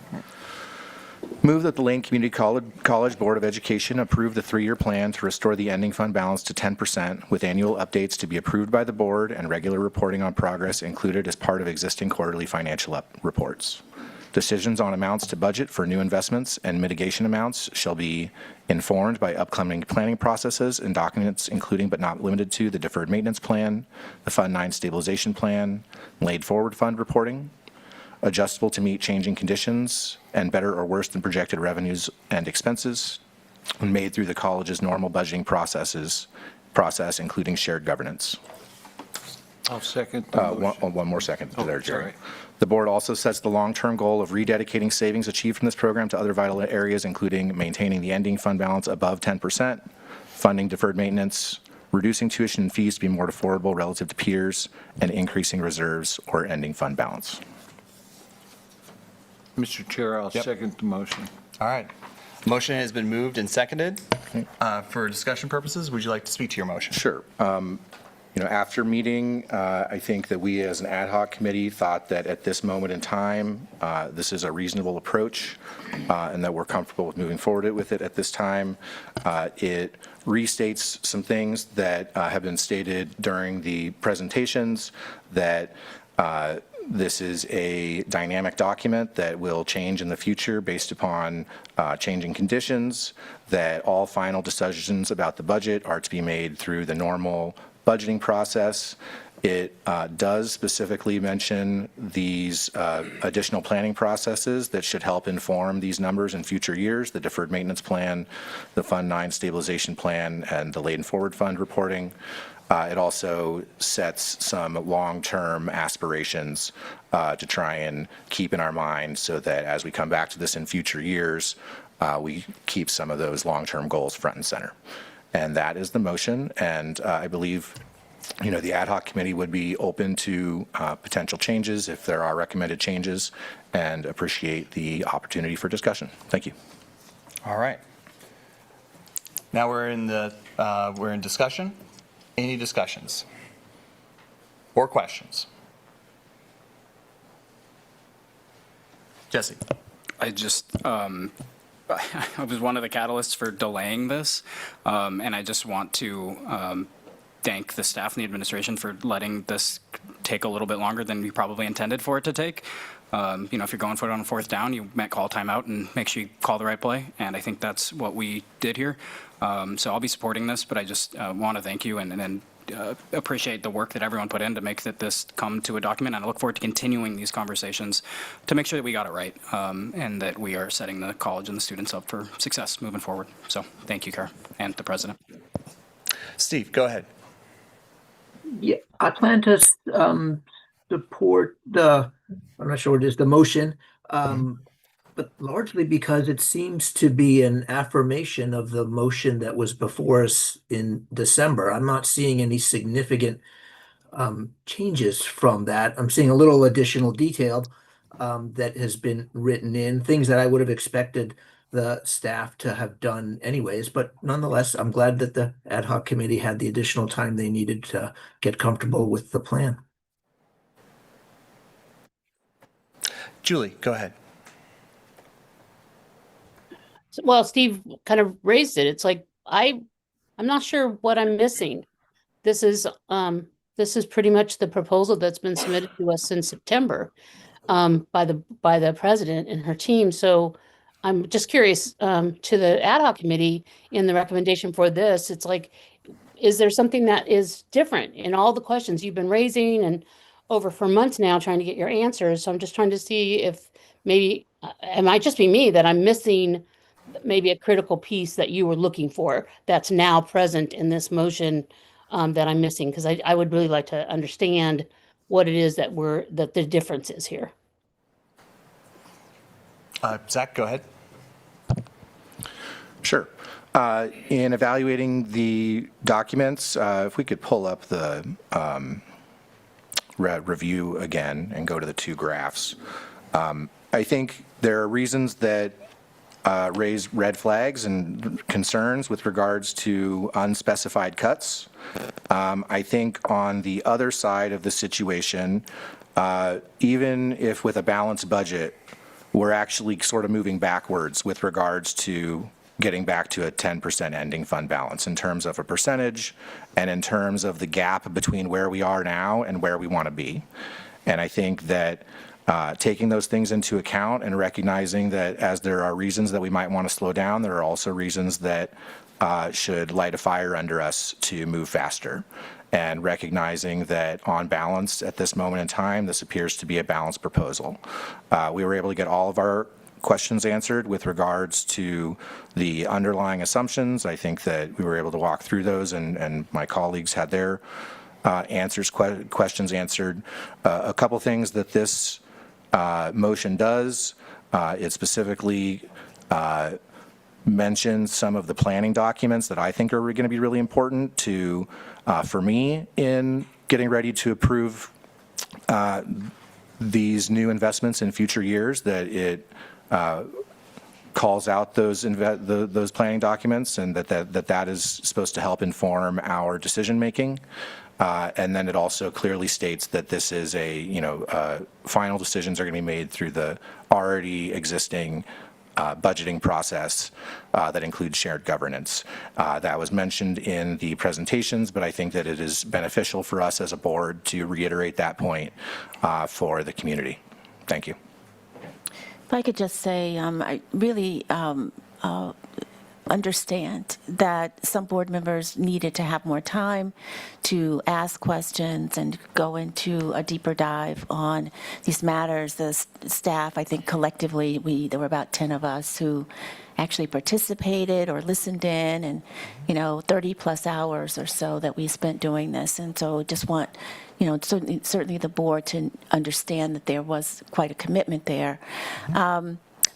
We believe that this is exactly, very similar, I would say, to what we've been presenting, and there's no issue with, I would say, the plans. Some of those plans, you might recall, are in my goals and priorities. They're in my goals and priorities, so they're not any different. So we think that this is sort of business as usual for us, and just wanted to mention that, but I do understand that some board members needed to go a little bit deeper and get their process the information. So thank you. Jerry?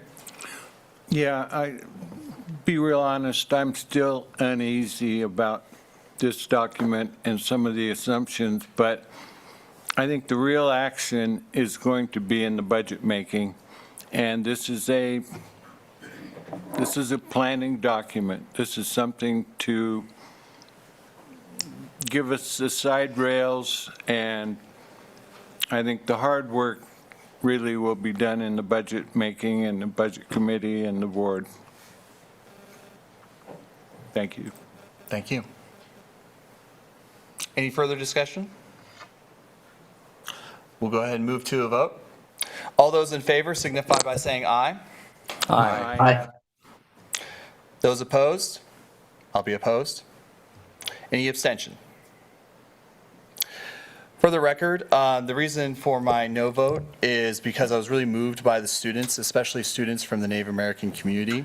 Their comments really moved me on this. I do appreciate, though, the additional conversations, especially in public, that the ad hoc committee has done. I appreciate the conversations and all the work that staff has done. I will say, though, that a big part of why I'm here is because of the students. I heard from the students in public comment, and it was they moved me in what they were concerned about and so forth. I will try to elevate those voices and concerns as we continue to discuss this budget and continue to discuss where we're going to go from here, and especially as different numbers, changes, and so forth come to us in the coming months. And so I want to thank the students who came to public comment. I know they had they have a lot going on right now in their lives, both in the classroom and also externally in our community and world. So I appreciate them, and they really moved me with their comments. Thank you. We'll now move on to the second action item, which is the budget parameters. Steve.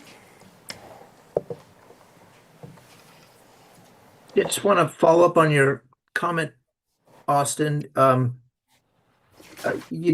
me anyways, if when you vote against the document, which is your right, of course, but I guess I would also ask you, not necessarily right here and now, but at some time in the near future, to articulate what it is that you think, in specific terms, needs to be done either to get to the 10%, ending fund balance, or to achieve a different set of goals altogether. To simply vote no without helping us understand the goal that you would like to achieve. I think those two things go hand in hand. So I would hope that at a future meeting in the near term, you would help us understand where it is that you think the staff and the rest of the board are, misunderstanding the direction that we need to go in. Absolutely, yeah. No, and again, I explained my position, and I respect the board's decision in this vote, as we always should. So, moving on to the budget parameters. Mr. Chair, can I ask a question really quick? Yeah. Specifically of the parliamentarian. I just want to make sure that we are doing things of the rule, but I'm almost positive that if you want to make a comment about how you're planning to vote, it needs to happen during discussion and not after the vote, and just talking freely after the vote. Is that correct in Robert's rule? We just then open the floor up to anyone just kind of talking freely to a point. I just want to make sure we're doing it. I mean, we have a parliamentarian here, so I would love to. Totally, yeah, and yeah. Thank you for your question. And you are correct that unless there's another rule, generally the rule is if you are in dissent, you dissent during debate, during discussion. Once the vote is taken, you don't. There is the case that people often, without objection, do offer a dissent. So, thank you. Thank you, Chair. Thank you. Moving on to budget parameters. Yes, well, Kara, I'm going to ask you to come back, and is it just you, or we've got Jonathan I am bringing Campbell Jonathan coming? +1. Yeah. Okay, +1, wonderful. Budget parameters, we put this on as an action item on the board's agenda, and I shared that with the board so that the board intentionally takes a look at these budget parameters. This is something that's been a practice of the college, certainly since I've been here, and we're going to go through a presentation, and the intention is for you to accept the budget parameters after some discussion and deliberation. That's our ask of you, and so I will turn it over now to Kara and Jonathan. Thank you. Again, as President Bolger already introduced, we're having a discussion on budget parameters and providing an opportunity for the board to provide guidance and feedback and have some discussion of what the parameters are. I think some members are new for budget parameters. So second page, please, and I'll ask Jonathan to chime in when I miss anything. So this is the financial, when we talk about budget parameters, they're the guardrails, or I call the sandbox of what is used to do the actual budget development. It reflects the priorities of the college, and there are anchor points, and there's decision points for the board, which is why we're having this discussion. It's not specific to cuts, investments, or decision points. It's just a foundation to build the budget. Again, we still work through all of the college governance process, which includes our budget development subcommittee and the college council that make recommendations to the president. Then we bring forward the budget to the budget committee, which the board is part of. Next page. I skipped ahead, sorry, can't help myself. So there you go, shared governance, and next page. This is a great slide because it gives you an idea of what things are controlled within your purview and some things that are outside of your control. So the Community College Support Fund with the state funding allocation isn't inside your control. Now, can you have an effect by going and lobbying and doing all that and seeing if there's cuts? Yes, but we're still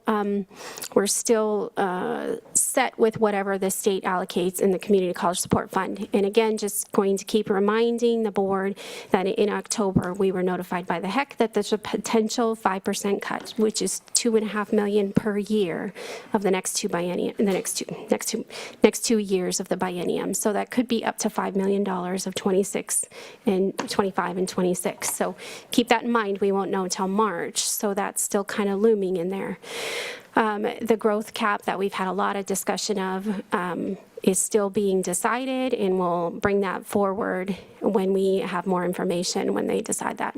Enrollment growth, while we, as a group, a budget development subcommittee, College Council president has an expected growth of enrollment. It's based on various factors where we use our institutional research department and do a bunch of projections. So it's not necessarily something we control. We can influence with marketing decisions, things like that, but it's something that is really dependent on all the factors environmental around us. So property tax is something we can't control. It depends on all the things we've talked about. We do have several counties that are assessed, but Lane County is the largest one. We are at the mercy of what the permanent tax rate can assess for all of the property tax values.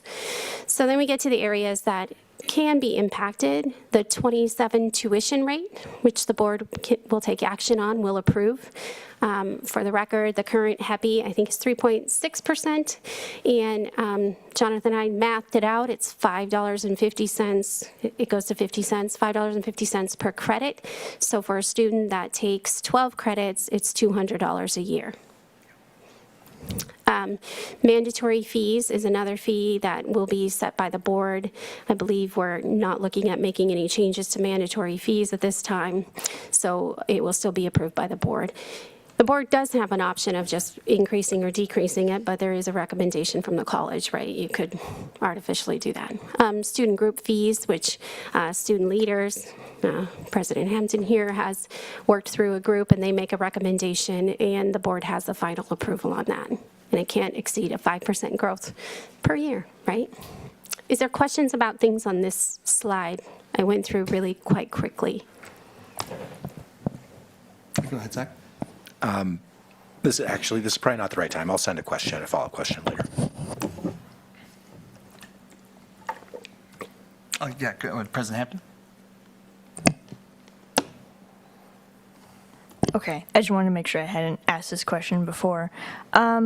So relating to tuition, if there is an increased tuition rate above what is projected, how would you prepare students for their future by letting them know? How would you let them know to prepare them?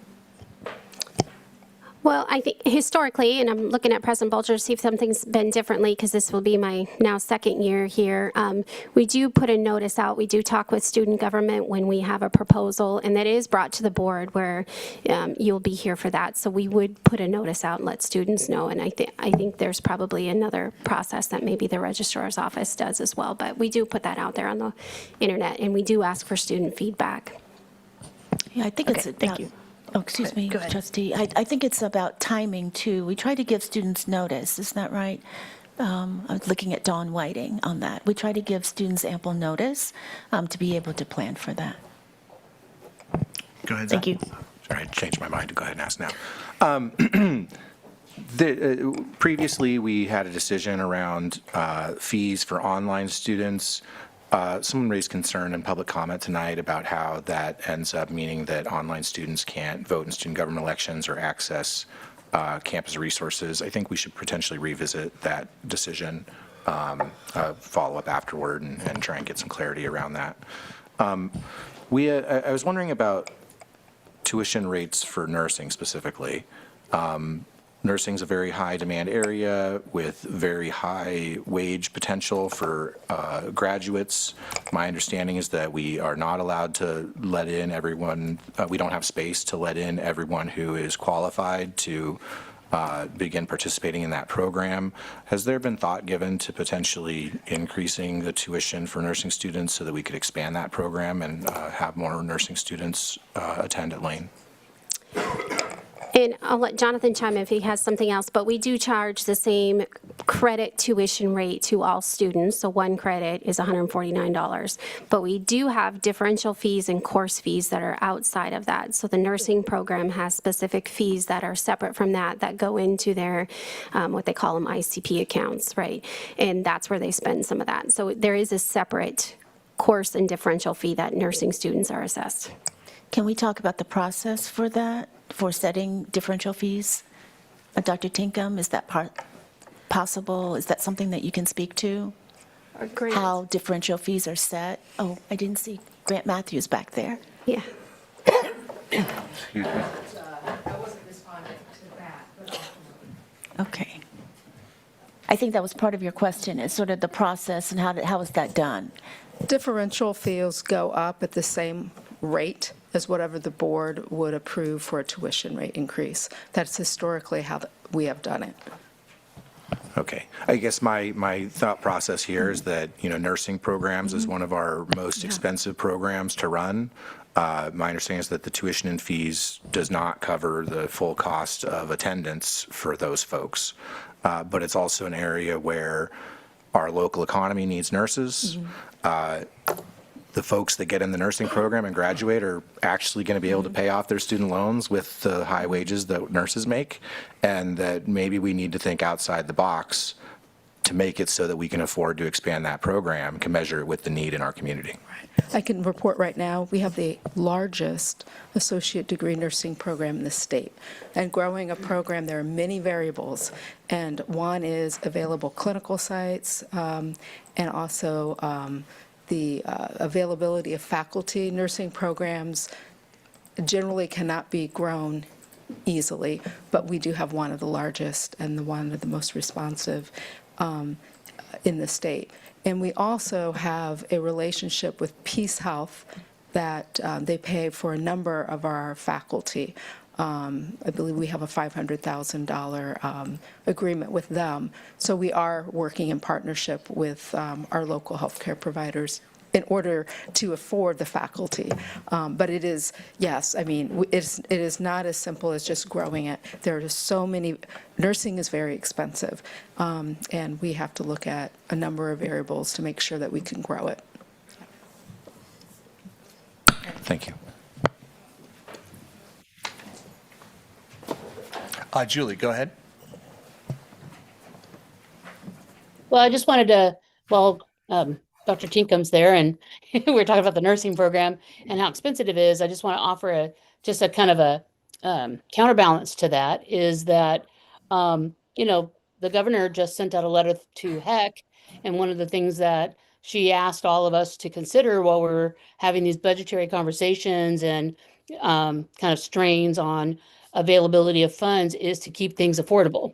And the more affordable, the bigger the program, the better the options. I mean, if we're wanting to think outside the box, I think one of the things that we could do is maybe really dig down deep with LCC and other foundation to see if maybe there's ways that we can get grant funding to help subsidize that program so that we put more and more and more nurses into our community.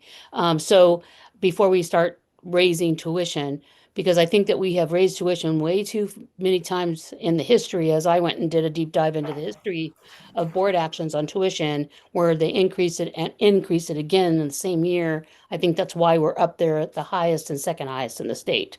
And so I would just say that I think there's other approaches that we could do with this nursing program.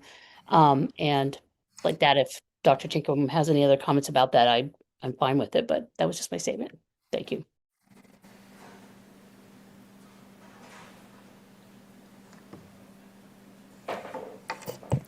Okay, and I just wanted to make sure I covered that. The things on this slide are all related to revenue sources, so I didn't want to miss that little detail. So this is all things that generate funds for the college. So the next slide, it relates to our expenditures. So again, compensation, something we're still bargaining and working through. The OPE rate, which also relates to when we recapped before, the highest areas of our other personnel expenses, which is essentially benefits. The highest thing is retirement and health insurance. Those are two biggest pieces. And then we also have the vacancy savings rate, which also has to do with attrition. We already talked about that. But what we can't control is when positions are open, how long we delay the hiring or the freezing, and it depends on how essential that position is. So we have discussion every time one position's open, how long it can be. For example, if a financial aid position's vacant, it's not really one we want to leave vacant as long as delay that because it affects students and their ability to get to the financial aid through. So deferred maintenance, that's again something we've talked a lot about and what we invest in there. And you also run the risk when you don't fund deferred maintenance of having one-time expenses that exceed what you have saved up. So capital needs and other major projects, and also relates to some projects we have going. Debt is something we, of course, have to pay, but what we invest in programmatic professional development, part-time budget allocation, those are all things that, that we can control. Are there areas on here where you have questions? I do want to say, I love the way you highlighted the things we have control over and the things we don't. Very simple, but very effective. Thank you. Thank you. Well, thank Jonathan right here. Yeah, he's pretty great. Yeah. Good job. Next slide. I have a great team of people. I'll keep saying that. So budget parameters and compliance, of course, the 10% ending fund balance, something we're working on, what we set aside for contingencies and reserves. One thing we've discussed is we don't have a formal reserve in Lane Community College. We do have a reserve in our budget, but it ends up being part of the ending fund balance. Since we've never built a 10% ending fund balance, the reserves goes towards the ending fund balance, so just keep that in mind. Identifying the core and peripheral priorities. The things we can't control, again, are substantial changes in revenue, like we've talked about. If there's things that change, if we have people who donate to the college. For example, Peace Health donates to our nursing program. If something happens with Peace Health, they stop donating to us, then we have a hole to fill. So we do also need to align with Oregon budget law and ORS and GASB accounting requirements. Next page. So again, a summary, just wanted to provide the board with the peripheral view of what the budget parameters are, provide an opportunity for the board to have input, and if there's any particular guidance that you want to provide the college as we work forward early in the process. I think one of the things we've heard is the board would like to be engaged earlier and have some input before we bring you a tuition rate. Maybe you want to have input, and that's something we'll still continue to work with our budget development subcommittee and our college governance, but we also report to the board and want to have your input. I would say add to that is the Budget Development Subcommittee is comprised of multiple constituents. We've got students represented there, isn't that right? Managers, faculty, and classified professionals on the Budget Development Subcommittee. So I wonder if we could go back to the slide so that the board can see what we're asking them to accept. And so that would be that. Yeah. Not that one, but that one, that slide right there. So where generally the board has weighed in is on the tuition. So I recall that the board has identified a range, or say the board could say we don't want the college to go above a certain percentage in tuition. But this is the opportunity for the board to weigh in on this. Thank you. Can we go to the spreadsheet, please? Yeah, the spreadsheet, I believe it's on, let me find it for you.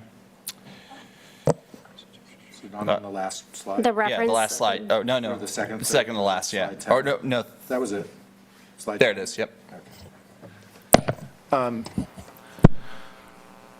think my question's around the 3.1%. Maybe it's the FY27 forecast. If we actually increase to 154 instead of 153.62, what is the effective increase? Because if we're, it's 3.1 to get to 153.62, but then we're rounding up. You're talking the 50 cents per credit? Yeah. Hang on, let me do the math.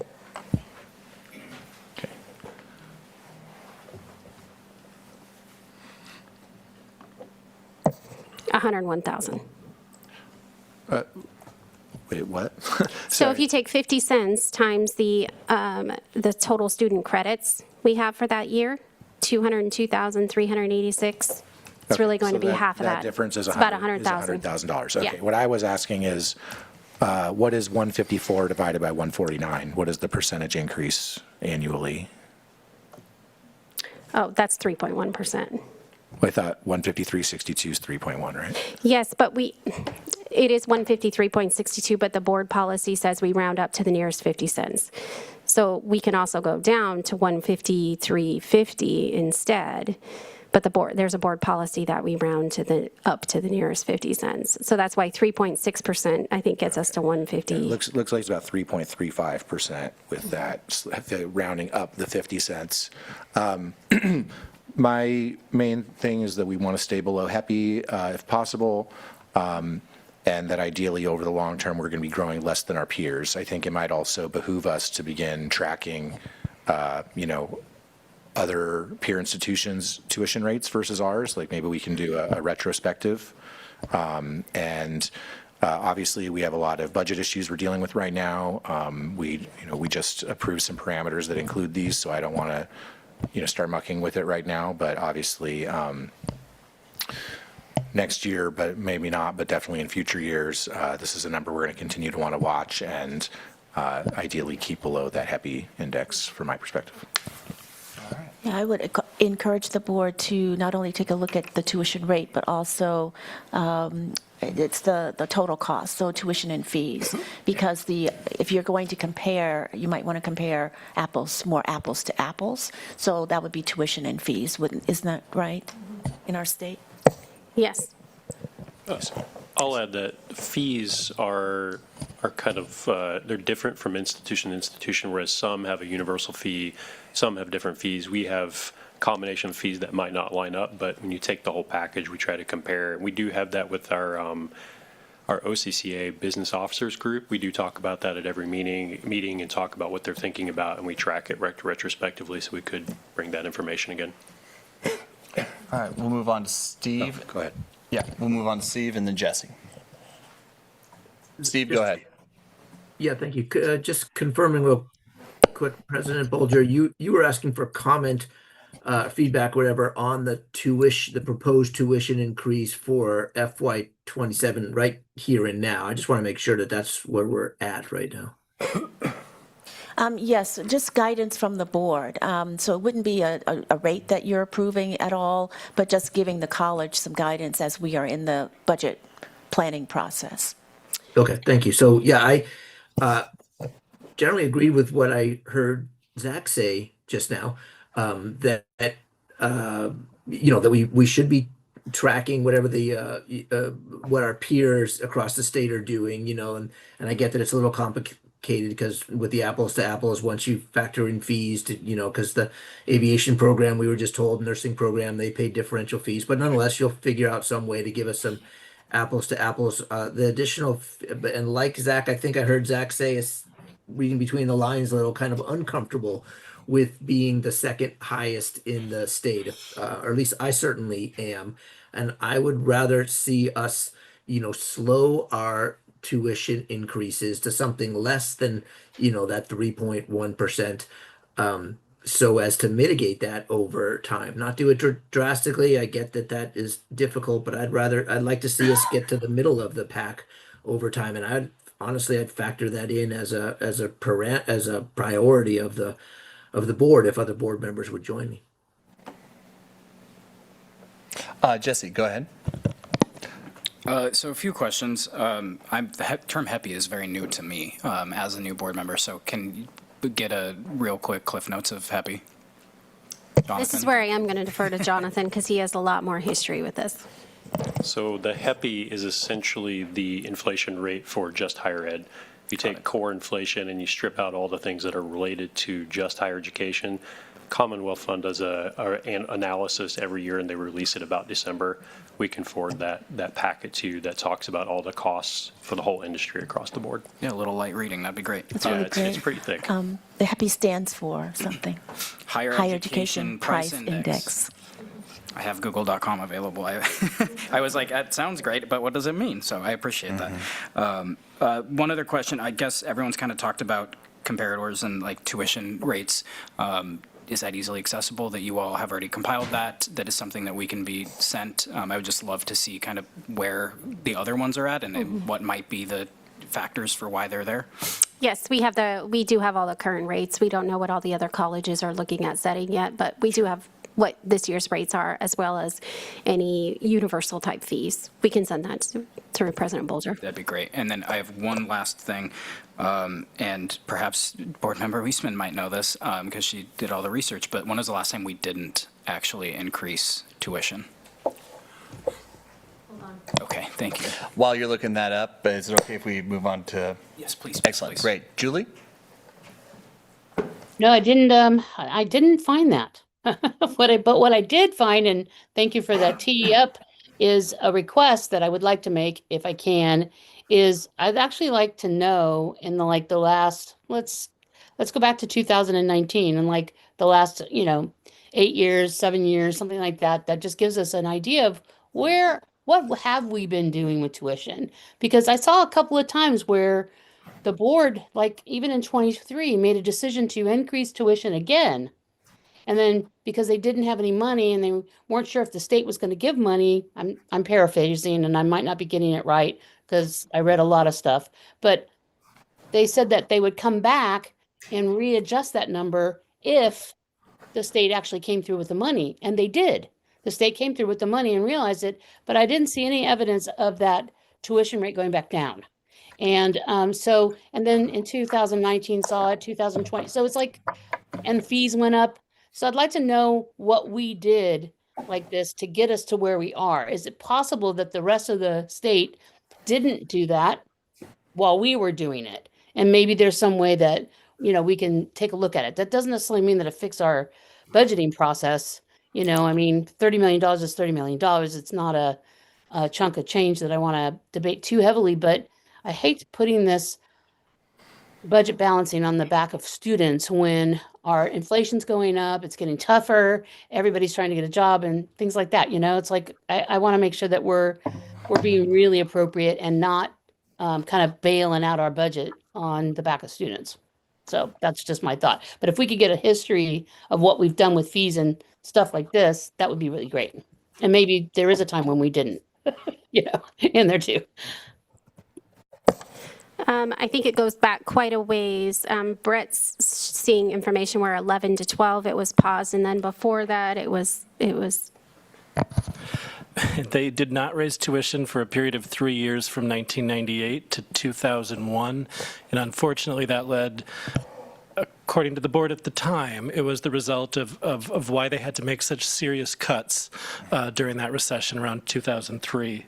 And that's what led the board back then to create the board policy for an ending fund balance so that they had something in place. And then they also explored the board policy that requires you to look at tuition each year and look at an adjustment. And they based it using the HEPI as a tool to kind of look at a rate to use to adjust, because the board determined that because they didn't raise tuition for 3 years in a row, that it was really the students that were here when all those cuts had to take place that were impacted and really, it got hit the hardest. And so we had tuition rates that just in a couple of years went from $36 to $63. We'll do Steve, and then I'll put myself, or actually President Hampton, and then I'll put myself in the queues. Go ahead, Steve. Or actually, I apologize. Steve, is it okay if we give individuals who haven't had a chance to speak an opportunity? Great, thank you. Let's do President Hampton and then Jerry. So this is actually very relevant for our welcome week this term. We teamed up, like I mentioned earlier, we teamed up with Institutional Effectiveness Department with our student survey this year. And one of the questions we put on there was an increment of tuition increases. And it asked the students, at what point would this stop you from coming to the college and being able to do your classes effectively? Like I said, we've got around 300 responses to that. I do not have that data currently, but I look forward to probably when the survey closes, getting that data to you all, because that is very relevant to the conversation Thank you. All right, Jerry, and then Steve, and then I'll put myself in the queue. Yeah, I listened to the budget hearing last June, and I think my observation is correct that by the time the public got to weigh in, the budget was pretty well baked, and not much change could be effectuated. My question is, and to the board and to the president and staff, what would be a perfect time to have a public hearing after we get enough information put together, but before we completely kind of close out options and bake that budget? And then,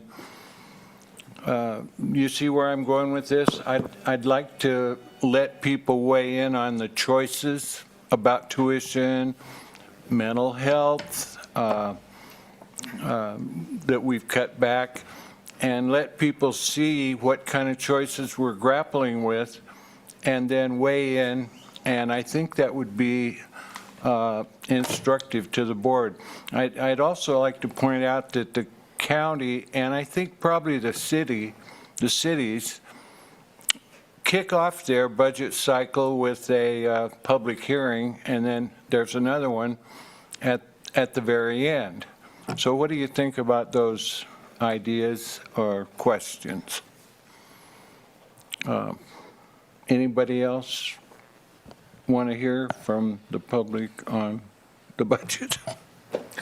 Yeah, I'll just speak briefly. I mean, during the budget committee process, there is opportunity for public comment during the budget committee process. So we do hear from the public. We do hear from the community during that time period. So, yeah, did that kind of answer your question? Well, you know, I mean a meeting that's dedicated, several hours dedicated to the budget displayed, and then and advertise. We're going to have a public hearing, folks. It's going to be on the budget. This is meaningful.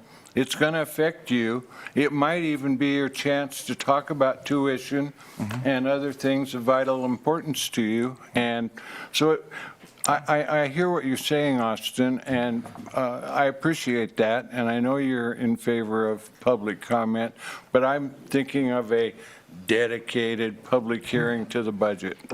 Gotcha. I would like to go in order of the individuals that have raised their hands. So Steve, if you can go ahead, and then we'll do Kevin and then Zach.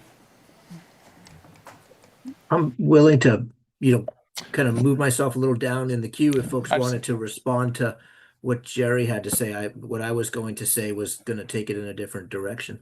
Okay, gotcha.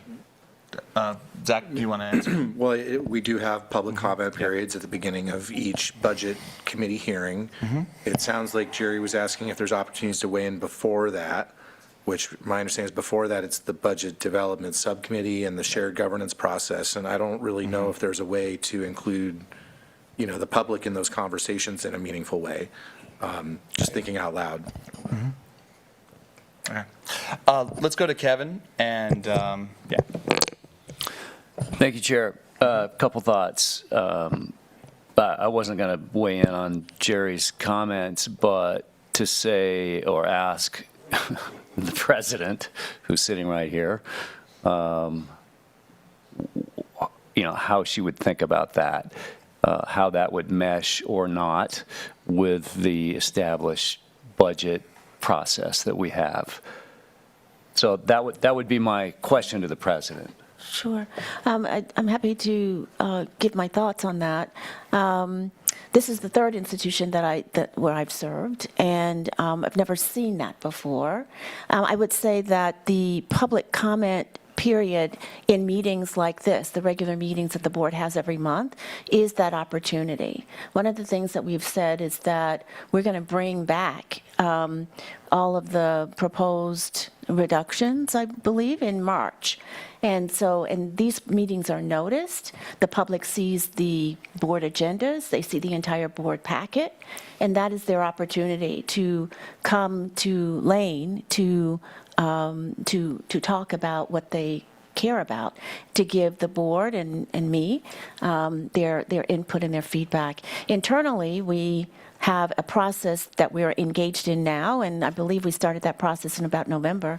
But we're in a process right now to get that kind of, to have that kind of engagement and get that kind of input. I would say then that we have the mechanisms in place to be able to do what you're asking. Thank you. Excellent. Kevin, go ahead. Yeah, just another quick comment about tuition. I'm not in favor of balancing the budget on students' wallets either. And when I hear that it's going to be a $200 a year increase, if I heard you correctly, that concerns me a little bit. So I hope that we can continue that conversation. And then the other thing I didn't hear yet, but I think it's an important component as the board discusses tuition rates, is not only to compare with our other community colleges, but our other competitors, and there are many. And so I would like to have the board consider those competitors. You know, how much does it cost for a student going to a competitor that's not necessarily a community college, whether it's a university or an online option? Steve, were you going to talk about tuition stuff? I was going to make a comment about tuition, but you mentioned you were going in a different direction. Nope, I'm staying focused on tuition, but wanted to give folks an opportunity to respond to Jerry's question before I took it in a different direction. Go ahead. Thank you. Yep, thank you. So a couple of comments. So one, just in response to what I heard Julie say earlier, just my experience the last, whatever it's been now, 4 or 5 years, something like that, being a part of the board.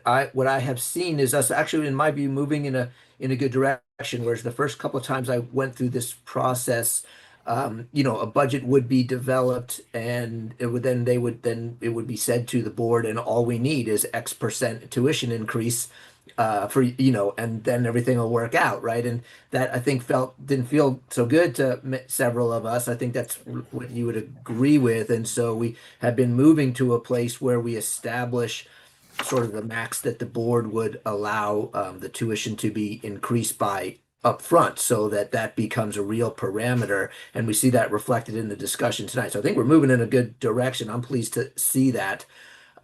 Anyway, so there was that. I'll just comment also to Jerry.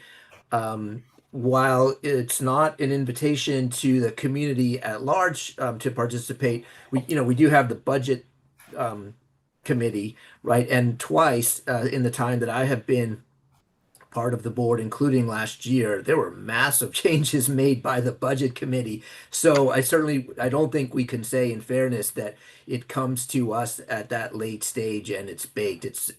When folks feel like they want to impose changes, they have, and we have seen the administration respond accordingly. And most recently last year with a very significant departure from what the administration presented us.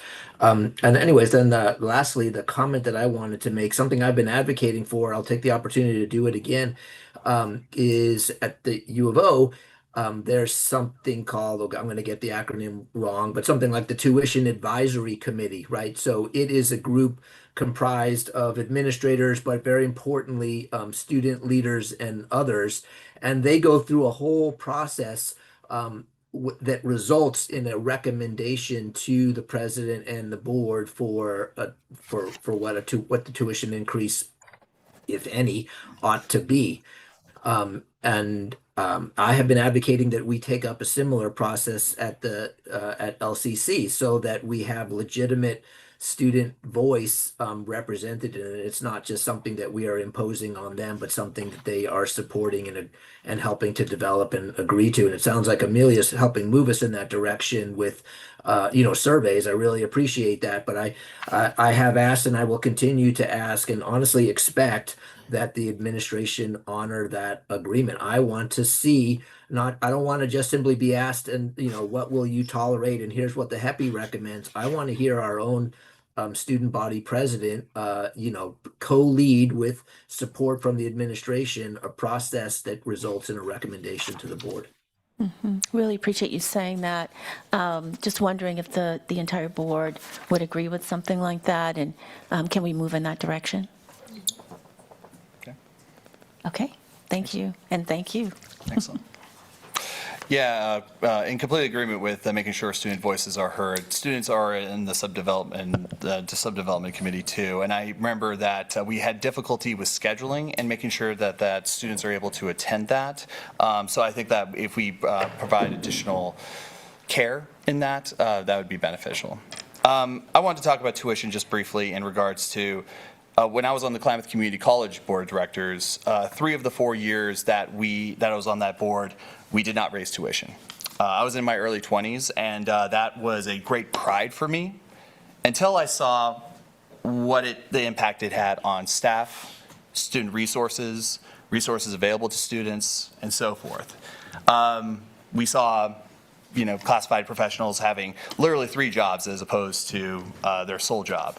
We had administrators taking on additional duties. We had faculty taking on additional duties, and we spread everyone very, very thin, which meant that there was fewer resources to students and so forth. I live along the river. What happens upriver impacts me.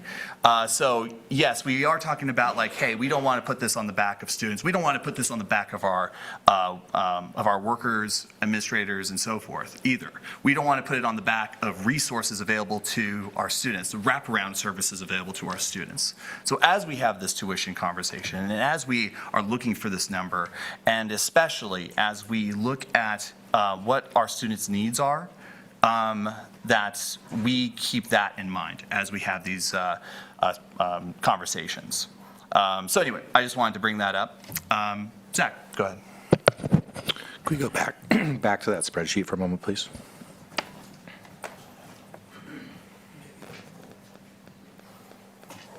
Was that the one on Slide 10. Slide 10? Yep.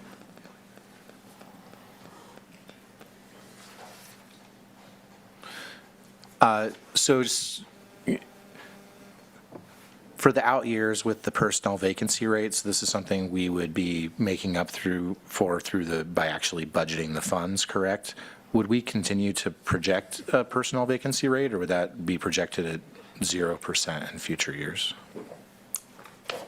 And that's where you get into the complexities of the difference between a forecast and a budget. So we forecast where we think we will spend by the end of the year. So often you do see those vacancies, but as we will update the forecast, we will lower that vacancy rate to what we think we'll actually start to see, which may be less than 0.5%, right? What we will continue to do at the same time is we need to budget all of our positions like we've discussed. So that's kind of the difference in that. And if I can just add one clarification that has tuition on this is a forecasting sheet, so we're not saying we recommend a 3.1% increase. It's just the last benchmark we've used, and it's been close to 3% the last few years. So that's why you see that in the out years. So if there are different numbers adopted and we have a new average, we'll continue to update that. But there is no intention behind saying the administration wants 3.1%. That's not the case. We're bringing it to the board and having discussion, just for clarification. So, if the math works, I would love to, round down instead of rounding up. I think we've heard concerns about a couple of these numbers, the total personnel increase, the vacancy rate. So just recognizing that our staff, but also all of the members of that budget development subcommittee have between them, I'm guessing, hundreds of years of combined experience and knowledge. And so just, fully expecting that group of qualified and talented people to continue to, tweak these numbers with their expertise as needed, and really appreciate staff and everyone that participates in that process to get us to a great outcome when that gets presented back to us in the spring. Brett, can we go ahead and go to page 2? Sorry, President Hampton. So, I have data. I recognize there's only 3 minutes left. Chair, would you like me to keep this short so you could provide your point, or? Oh, no, I was just providing the language for the motion, or more than likely what the language of the motion would be. That being said, I would love to hear you. Okay, thank you. I miscalculated. We had 122 students answer this survey so far, and the range was from 1% to 5%, which goes from 150, 50 to 165, 50. 1%, that is the most likely that students would be able to accommodate. And what I see here is it gradually goes from, yes, I'm very likely to continue at college, to almost 30% of the responses saying very unlikely by the time it gets to a 5% increase. So that is what I'd like to share. I will present this further in February, but I would just like to give you some rough numbers so far, some trends I'm seeing. Absolutely. Thank you for that. And also thank you for your consideration of your colleagues and giving everyone a chance to speak. Thank you for that. So on page 2 here is the action for tonight, which I assume the language to essentially support this is to provide direction and agree on these parameters to help guide upcoming decisions related to the budget and ongoing financial health of the college. I assume that's essentially the language of the motion that we would need, right? Well, if there's a fine point on a ceiling on tuition increase or any other fine point, that should be part of the motion as well. Okay, gotcha. Understood. Steve, go ahead.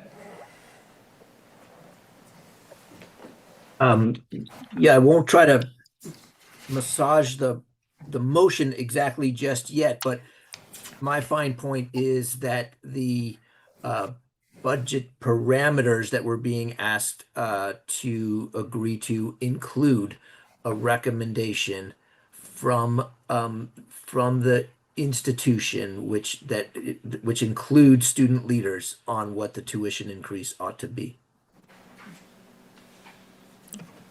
Okay. Board, I will need a motion. Zach? Move that the board approve budget parameters to help guide upcoming decisions related to the budget and ongoing financial health of the college, including students in recommending a tuition rate increase. If any. Yeah. I'll second that. Parliamentarian, I just wanted to make sure that the lack of the word "these parameters" won't negatively impact this motion. I think it's fine as is, but the word "these parameters," due to the fact that there is multiple. If I could help with this? Yeah. So I think that the motion really is about is about the parameters themselves, except we accept the parameters. What is going to be done with the parameters is that they will help guide the upcoming decisions. But what you're doing is basically agreeing with the parameters that have been presented to you this evening. Exactly. Yeah, and the word "these" would just be those parameters essentially. But anyway, yeah, go ahead. A question, Steve, do you need the process to include students included in this motion, or the president's already said she's going to bring that forward, so we maybe don't need to include that in the motion here? Well, I certainly would like to. Okay. I I think there was a specific request for an advisory group, I wrote it down, tuition advisory committee that the university has. It's got a certain kind of structure. I thought that was kind of interesting. That's what we picked up on. So the motion, the end clause would be including students in the process to recommend a tuition rate. So I think that covers what we're doing. Excellent. And that's been moved and seconded. Very briefly before we go into discussion. Can we get it put on exactly. the Well, yeah, screen? that's my next question. Yeah, so I apologize. Yeah, I apologize. Could we read the motion as it was stated? Thank you. Zach Mulholland moved that the board approve the budget parameters related to the board to help guide upcoming decisions related to the budget and ongoing financial health of the college, including students in a process to, and that's what I was just typing, so I apologize, in a process to recommend a tuition rate. Thank you. Excellent. It's been moved. It's been seconded. We're now going to discussion. Zach, go ahead and speak to your motion. I think we're generally in agreement that these are okay as starting parameters for the discussion. I think that we're including the motion related that Steve asked for regarding including students in the decision-making process to recommend a tuition rate. I don't think we need to add anything at this moment about staying below the HEPI. I think that's, anyway, I don't think we need to add that at this time. That would be one thing I would potentially think about if others wanted to. But yeah, so look forward to approving this and moving forward. I just wanted to ask the board really quick, any objections for adding 5 minutes to this agenda item so that we can finish discussion and vote? Seeing no objection, Steve, go ahead. Yeah, question for Stephanie. I just want to, before we vote, just get clear from you that the motion as stated and kind of meets your needs this evening. Yes, yes, it does. It gives the college guidance as we continue to walk through this process. Thank you.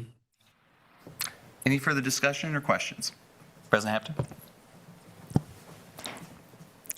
I understand the language of the motion. I don't know. I personally would just like to see something in there that says specifically a student advisory board or advisory committee for the tuition. The language doesn't feel, I guess, inclusive enough to me for students. I understand that it can be expanded upon through the action and implementation of it, but as far as the wording, I'm not quite comfortable with that. Thank you. Zach? We have Steve in the queue also. Yeah, I just have I a see. follow-up question. President Bulger, can you describe again how students are currently included in the process to recommend a tuition rate, and if that seems sufficient or if we need a new advisory group that would include students in order to get that voice heard effectively?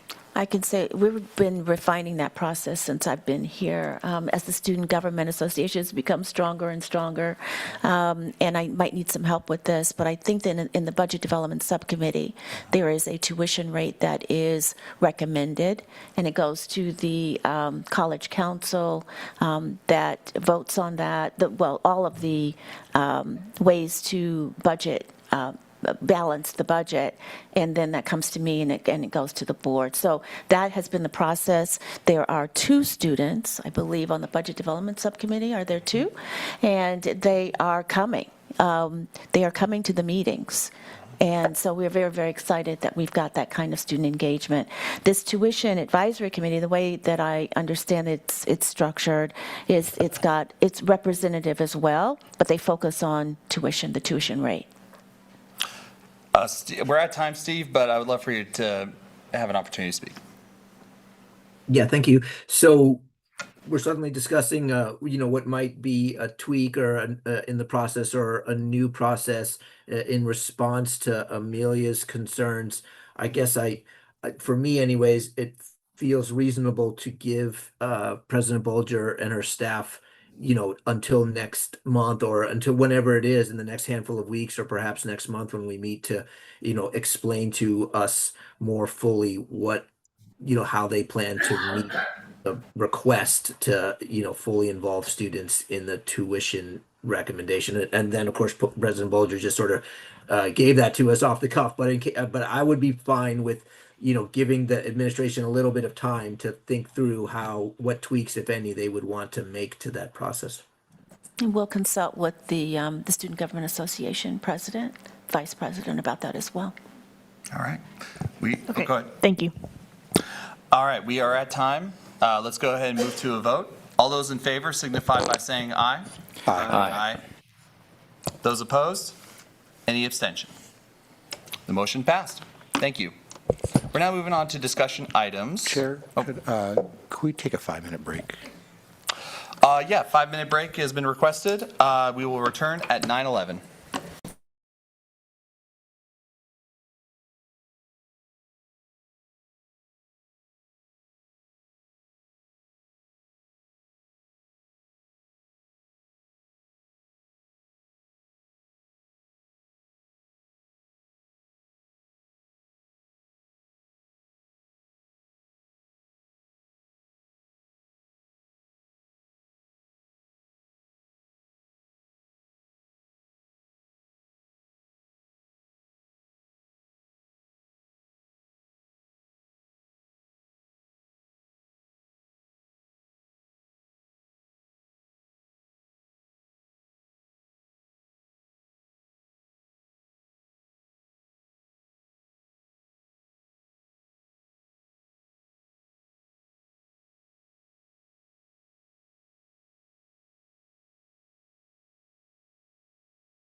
We live? We're live now.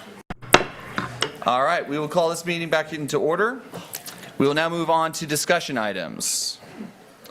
The first discussion item, 5A, is financial audit. President Bolger. Yes, I'd like to ask Scott Simpson, and I know Hillary Tenberg is on Zoom there. They're with Baker Tilly, and I will just, with that, introduce them. And Scott, you and Hillary, please take it away. Thank you so much for the audit. All of the board members have the audit in front of them. Okay. Quick question. How much time do I have? You are scheduled for 20 minutes. And that's okay? I thought I saw that the meeting was supposed to end at like 8:30? Oh, Scott. Oh, Scott. I will take less than 20 minutes with my presentation. Okay, so here to talk about the June 30, 2025 audit, the results of that audit, and then we have what we call our required communications that we have to make to the board. So I'll start with last year. Last year we were here, I think it was in June, presenting the 2024 audit. The date of our audit report last year was May 30th. We talked about some delays last year for that 2024 audit. We wanted the administration to get the audit done correctly, even if that took additional time. And they did, but it did take additional time. This year, for the 2025 audit, we're seeing the benefits of that because the audit was finalized December 19th. So over 5 months earlier than the prior year, which is absolutely outstanding improvement. It's back on a cadence that you want to remain on. And what I mean by that is a cadence being get that audit done before December 31. Audits of Oregon municipalities have to be completed and filed with the Secretary of State by December 31st. Extensions are allowed, and so last year for the 2024 audit there were extensions, but this year we got it filed on time. And so huge congratulations to the college and all of the work that they did to get it back on track. So the results of the audit, we issue a report, we issue our opinion on the financial statements. Are those financial statements fairly presented in all material respects with accounting principles in the United States? And we issued what we call as an unmodified opinion, meaning we did not have to modify it for any reason, a clean opinion in layman's terms. So that's the first report. The second report is a report in accordance with government auditing standards, and that's a report over internal control. So it's not an opinion on internal control, but it's a report on internal control. And in that report, if we have any significant deficiencies or material weaknesses in internal control, we're required to call those out in that report. That report is bound into the financial statements. So if you have an internal control issue that meets one of those two definitions, it's bound right in the financial statements. It says, here's the internal control deficiency. In 2024, we had one of those that we reported, and that went away in 2025. We still issue that government auditing standards report, but we say nothing came to our attention with respect to material weaknesses or significant deficiencies. So clean report there. The third report we issue is a report in accordance with Oregon municipal budget law, or it's called Oregon minimum standards that we have to follow. And that report really covers a variety of things, from banking to accounts payable to budget, following certain budget law, to a few other things, including some insurance requirements that we have to look at and things. So we issue a report on that, and if we see any exceptions, we have to call those out in that Oregon minimum standards report. This year there was one instance, or I guess it was two instances, of over expenditure of budget. And it was in the special revenue fund and an enterprise fund, where the total expenditures exceeded what was budgeted. That's actually called out in the financial statements in Note 2. The college identifies those two funds and how much over expenditures there were in Note 2. In our report, we just reference that Note 2, saying that we did identify, or we did note that the college overexpended in those two areas.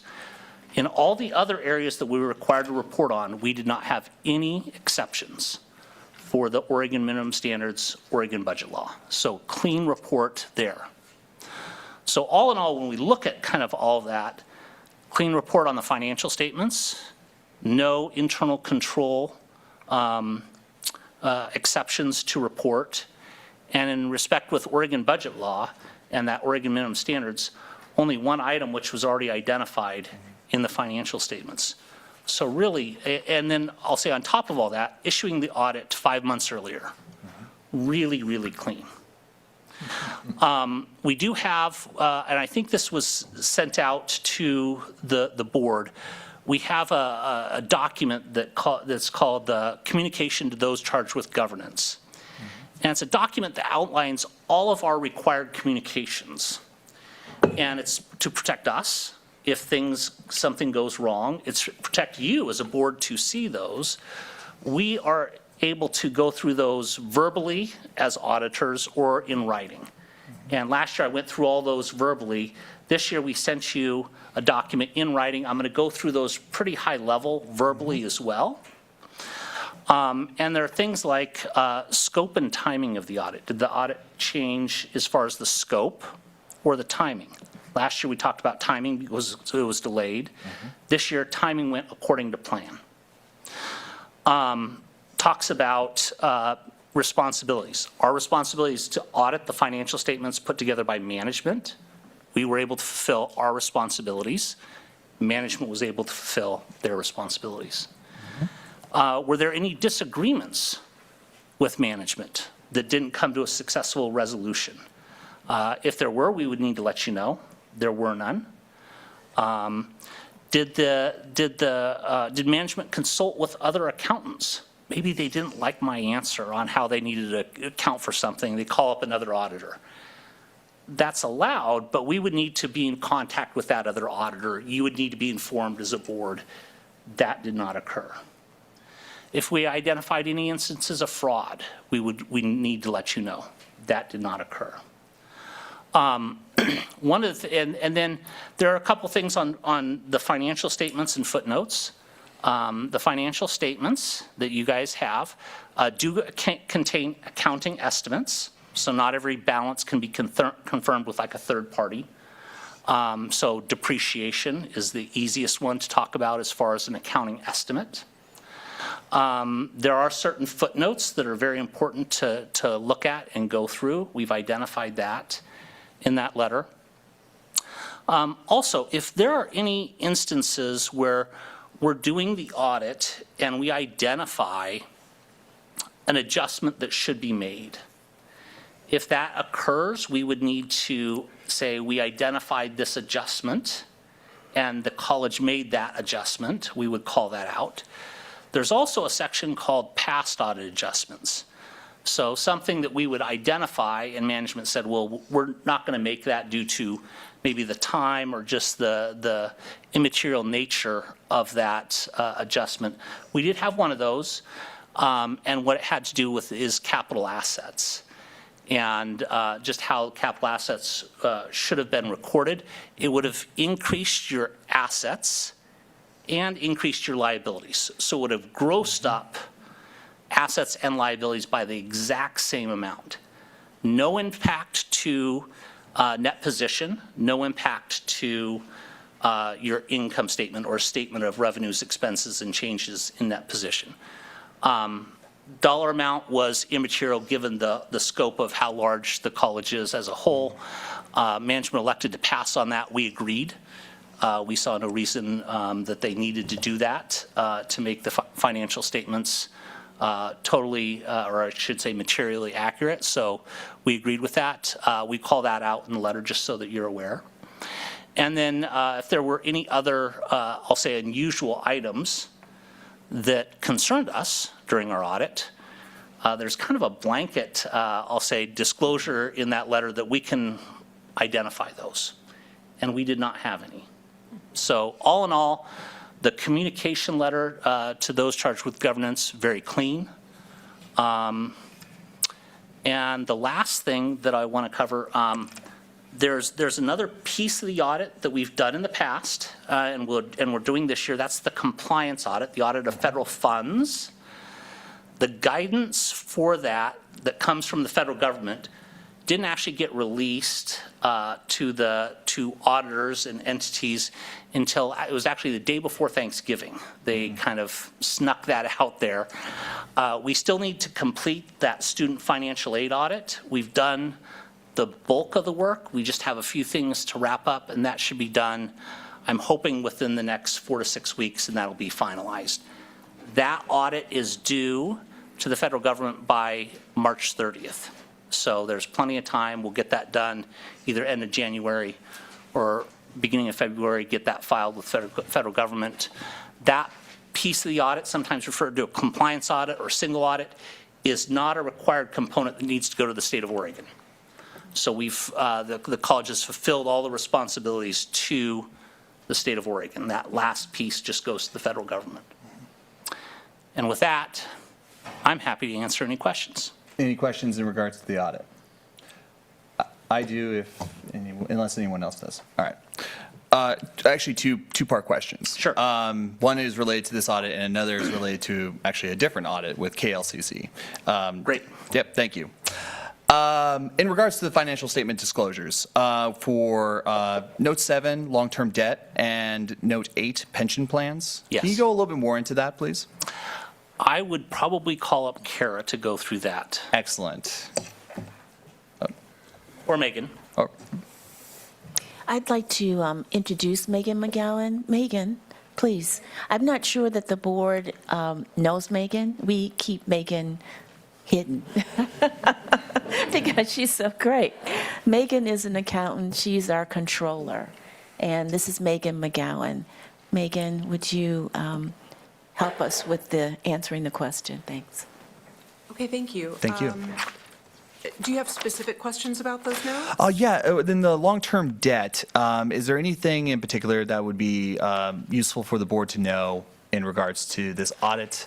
Obviously, we're in compliance with that long-term debt, but I also just want to know, is there any additional information in regards to Note 7 for long-term debt? Not really. Note 7 is very consistent from last year. Okay. We expect to be able to make these scheduled payments, and we're managing our cash flow to do that. Excellent. I assume with Note 8, the pension plans, that includes the, I always mispronounce this, but the PERS, it's a debt that we accrued to essentially pay. It's a debt that we use to make an investment so that we can pay our PERS obligations. Is that in that note, or? That's in Note 7. That is in Note 7. Oh, that's in Note 7 and not in Note 8. It should be, because Note 7, I think, includes the pension bond. Thank you, the pension bond. That's what I meant to That's say. what you've issued to offset some of that PERS liability. Got it. So that is in Note 7, not Note 8. Correct. Got it. Note Excellent. 8 is just the liability. Understood. Understood. Oh, Of PERS. Yeah. I apologize. Those who are on Zoom, were you able to hear that okay? Yeah, okay, good. Excellent. Thank you for that. My second part question, again, not necessarily dealing with this audit, but the KLCC audit is also something that we go through the process for. I know in the recent news that the board of the Public Broadcasting Network voted to shut down. What impact does that have on the audit of KLCC? Yes. Great question. I probably should have addressed that in my comments. Thank you for bringing that up. In the past, we have done an audit of KLCC public radio stations, whether they're like OPB in the state of Oregon, or public radio stations or TV stations associated with universities have been required to have audits by the CPB, Center for Public Broadcasting. CPB gives you money, and CPB says, in return for giving you money, you will have an audit.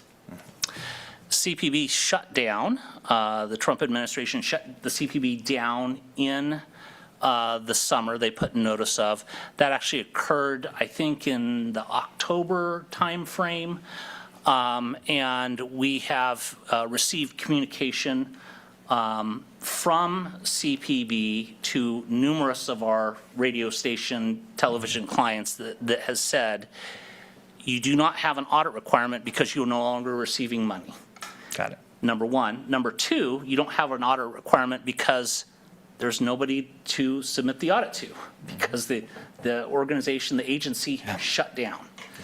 So I'll say, on the one hand, you save some money, right? Because you don't have to have the audit done. On the other hand, you just soon spend that money and get that CPB funding so that the radio station could get the money from the federal government, which they don't have anymore. Yeah. So. Understood. Does that address your question? Absolutely. Yeah. And so, very obviously unique situation. Yeah. So is essentially the audit just completely dropped, or is it? I probably should have said this too.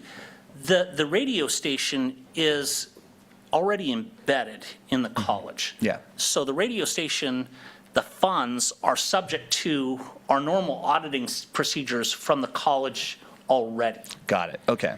What CPB has required is a special carve-out. Understood. Just almost like an audit of a fund is kind of the best way to describe it, that carve-out.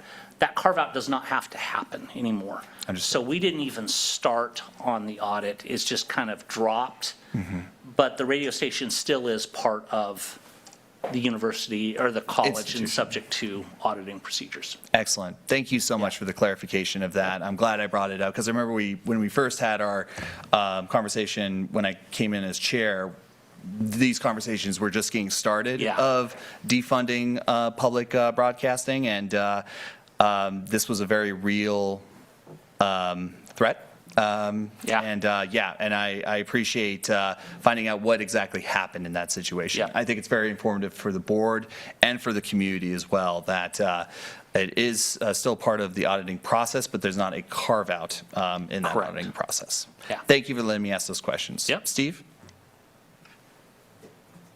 Thank you. So I just wanted to spend a few minutes, if it's all right, to get your thoughts, reflections on what we call Fund 9. Are you familiar with that? That's an internal fund, but nonetheless, we have had lots of problems with it over the last few years. I think we have a much better handle on what those problems are now under Kara's leadership, so I'm thankful for that. But some of my concerns are, why haven't past audits, caught this for us? To what extent did your review kind of look at the controls in place on Fund 9, at least going forward, to help us get some confidence that we won't run into the same kinds of deficits and controls over spending in those accounts that we've had in the past? How do we get some assurance that we're not going to run into those problems going forward? And then any general comments that you might want to take the opportunity to address the board about? Yeah. Well, I have an answer for you, Steve. It's probably not the answer that you want. So we do not look at individual funds as part of our audit. We're looking at everything combined. It's the financial statements taken as a whole. So everything collapsed down into one set of numbers for a balance sheet, for an income statement, for a statement of cash flow. So we're not looking at Fund 9 or any of the other funds. And the same goes with prior auditors. Your prior auditor didn't look at Fund 9. I mean, I can't speak for them entirely, but I'm sure they audited the same way we do, which is we look at the college's financials as a whole. Everything collapsed into one big bucket. So I don't have insights for you on Fund 9, unfortunately. Apologize, but that's just, we don't audit at the fund level. General comments about the audit, I mean, I know I said this before several times, to go from taking 10 months, 11 months to complete an audit to down to less than 6, that's impressive. It was a big step. I can't commend the finance team enough for not rushing it last year for the 24 audit. Could the 24 audit have been done quicker? I think it could have. Would the risk of mistakes gone up significantly? I think it would have. They took the time. We agreed to take the time as well. That was our recommendation, to take the time, get it right, set a process in place so that moving forward, you're on a schedule that you need to be. And I think that they did that. We saw that with Megan and Kara, really diligent in, how they approached the audit this year, and the timing was phenomenal. The information that we got was better, and I think the end results speak for themselves. So, Steve, again, I know kind of a random smattering of comments there, but hopefully it answers some of your questions. Steve, we are at time, but do you have another question? Nope. All right, we're at time. Thank you so much. We greatly appreciate this. Thanks. Thank you. Thanks all. We'll now move on to student success report. Dr. Yes, thank you. And I just have to give kudos to Megan McGowan and then the entire finance team. Megan, thank you very, very much for that. We've got a student success report. I mentioned this in my president's report. I'm going to turn over the time to Dr. Colum Joyce and Dr. Keith Comer. You may remember Dr. Comer. He is on our team, and we are going to have this report, the student success report. So take it away. Hello, good evening, Board of Education, President Bolger, President Amelia Hampton. I want to say thank you for having us here tonight. This is an update. We do this biannually. We give you information on where our students are, how they're succeeding here at Lane Community College. I would like to ask if you could keep questions towards the end, and then we can move through the presentation. And I know it's getting a little late. So the first, if we can go to the first slide, please. This one, the AY26 enrollment, we have an enrollment growth goal that we set each year. And within that, this is showing you a few different areas on how we count enrollment here at Lane Community College and what's typical elsewhere. Enrollments are the number of actual classes a student registers for. Unduplicated headcount is individual students taking classes here at Lane Community College. Credits attempted are the number of credits our students actually attempt. And then the unofficial FTE is how basically it's used on the state formula, the number of credits taken here. One of the things you can see on this slide is that if you look at summer of 2025, and then down at fall of 2025 and on winter, day one.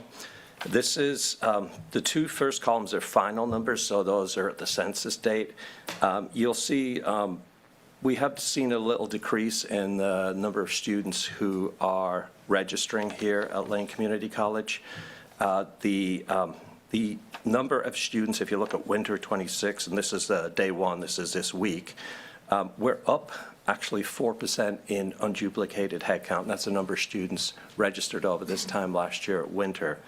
However, they're not registering for as many courses as we might have seen previously. So we're seeing more students, but not registering for as many classes. Do you want the next slide here, please?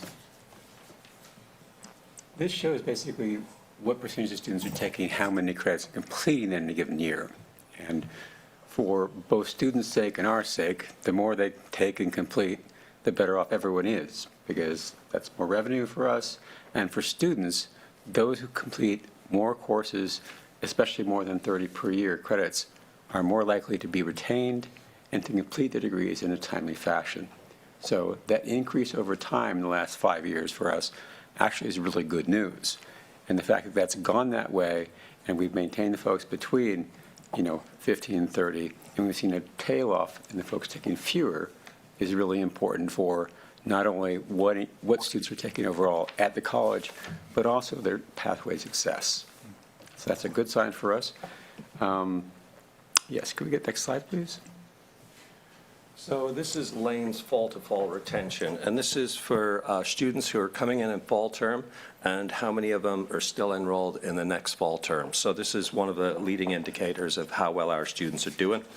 If you look back at academic year 2021, 44% of our students who entered in the fall credit, degree-seeking students, actually got to the next fall. If you look at this fall, fall of 2025, I should say, last year, 54%. That is a 10% increase in retention. That really is, it really is a college-wide effort. That is, that's faculty working in the classroom. That's programs like retention via relationship. We send out weekly retention tips to our faculty, and it's areas like advising departments that help our students continue through, and all of the different student supports we have. If you look at the bottom circle on the right, long-term, our fall-to-fall retention goal is we're lofty, aiming for 60%. The average for community colleges across the country is actually 55, so we're really willing to push and achieve that. And on another note, when it comes to this, we are looking at a long-term gradual reduction in high school graduates in the state of Oregon. And I think Keith can add to this as well, but if we can increase retention 0.5% a year, I believe, that should offset the high school enrollment cliff as well, so, yeah. Right. At our accreditors conference this last December, just a month ago, one of the keynote speakers was talking about this enrollment decline of high school graduates for the next 16 years. And the person who studied this in DC for a number of years, decades actually, said, yes, but 0.5% increase in retention per year, and maintaining that per year, will offset that high school graduate decline. So this is vital for us to keep this trend going in the right way. Next slide, please. This slide will show you some mixed results. So with both retention and completion, as we'll see in a couple of slides, there's a lot of variation at Lane with our different demographic groups. So part of the year-to-year variations arise from issues relating to smaller cohort group sizes. For example, over this 5-year period, only Latino, Latina, white, non-Latino, Latina, and more than one race cohorts, just those three, average more than 50 new students per year. So what that means is, in a number of these indicators, a single student counts for 2% or more in retention rate. So that's part of what you're seeing in that oscillation. We've done some initial research to try and see, well, can we see precisely or more exactly or more definitely with regard to some of these groups where something may be failing us, okay? Where are we falling down on? And so far, we haven't been able to identify that with regard to, for example, where students have come from their high school pathways or from their job career pathways, what degree pathways they're taking, what fields of study they're taking. That we haven't been able to center in on yet. So what we're going to have to do is really work with some focus groups, with individual students, and try and find out what's going on here, and can we find ways to improve in these areas. That'll be something that takes a bit more long-term. So, Go ahead. Okay. Yeah. Next slide, please. Okay, so this is the graduation and transfer rates for fall term degree-seeking cohorts. This is a lagging indicator, so when a cohort comes in, we're looking at did they graduate in 3 years or 4 years or not graduate. And so if you look at the numbers here on the top table, it talks about graduating rates of fall start degree-seeking students. And you can see three-year rate, we have significantly improved that over time to 23% of our students graduating. We have a completion, transfer and completion goal of 25% as we move ahead, and we're going to try and work on that too. Four-year rate is 25% for graduation. And then if you look at the transfer rates, it's a little similar in the three-year rate for transfer, and that's degree-seeking students going to U of O, OSU, Pacific and different universities. The three-year rate of transfer is 21%, and this is students who identify as transfer students when they come in. And the four-year rate is 27, which is something of a rebound. We had slipped for a little while, but we might see some differences with COVID over this next period of time. Please. Next slide, please. In connection with those completion rates, students at Lane have generally taken a little bit longer here than other CCs in Oregon to complete. And so that's not so great, but what we also see in the last couple of years is that time to completion, the median time to completion, both statewide and Lane has declined. The state's gone down from 3.4, 3.3 to 3 years, and Lane has gone down from 3.7 to 3.3 years. So that's good progress in terms of getting students through the degrees they want in a timely fashion. Now, these are two-year degrees, and we might be saying, well, why is it taking 3 years? And that's that whole host of factors that we're seeing with students talking about what's it cost to take a credit, what's it cost to live, how much do I have to work on the side to get through my studies, and that's a problem statewide. So we've closed some of that gap in terms of that completion rate, but there's more to do. Some of those variations that you see here in terms of demographics and completion rates also arise from the same factors with regard to retention. So very small numbers of students can make for very large shifts, especially from year to year. And again, we're looking more at what might be causing some of those things that we might be able to address.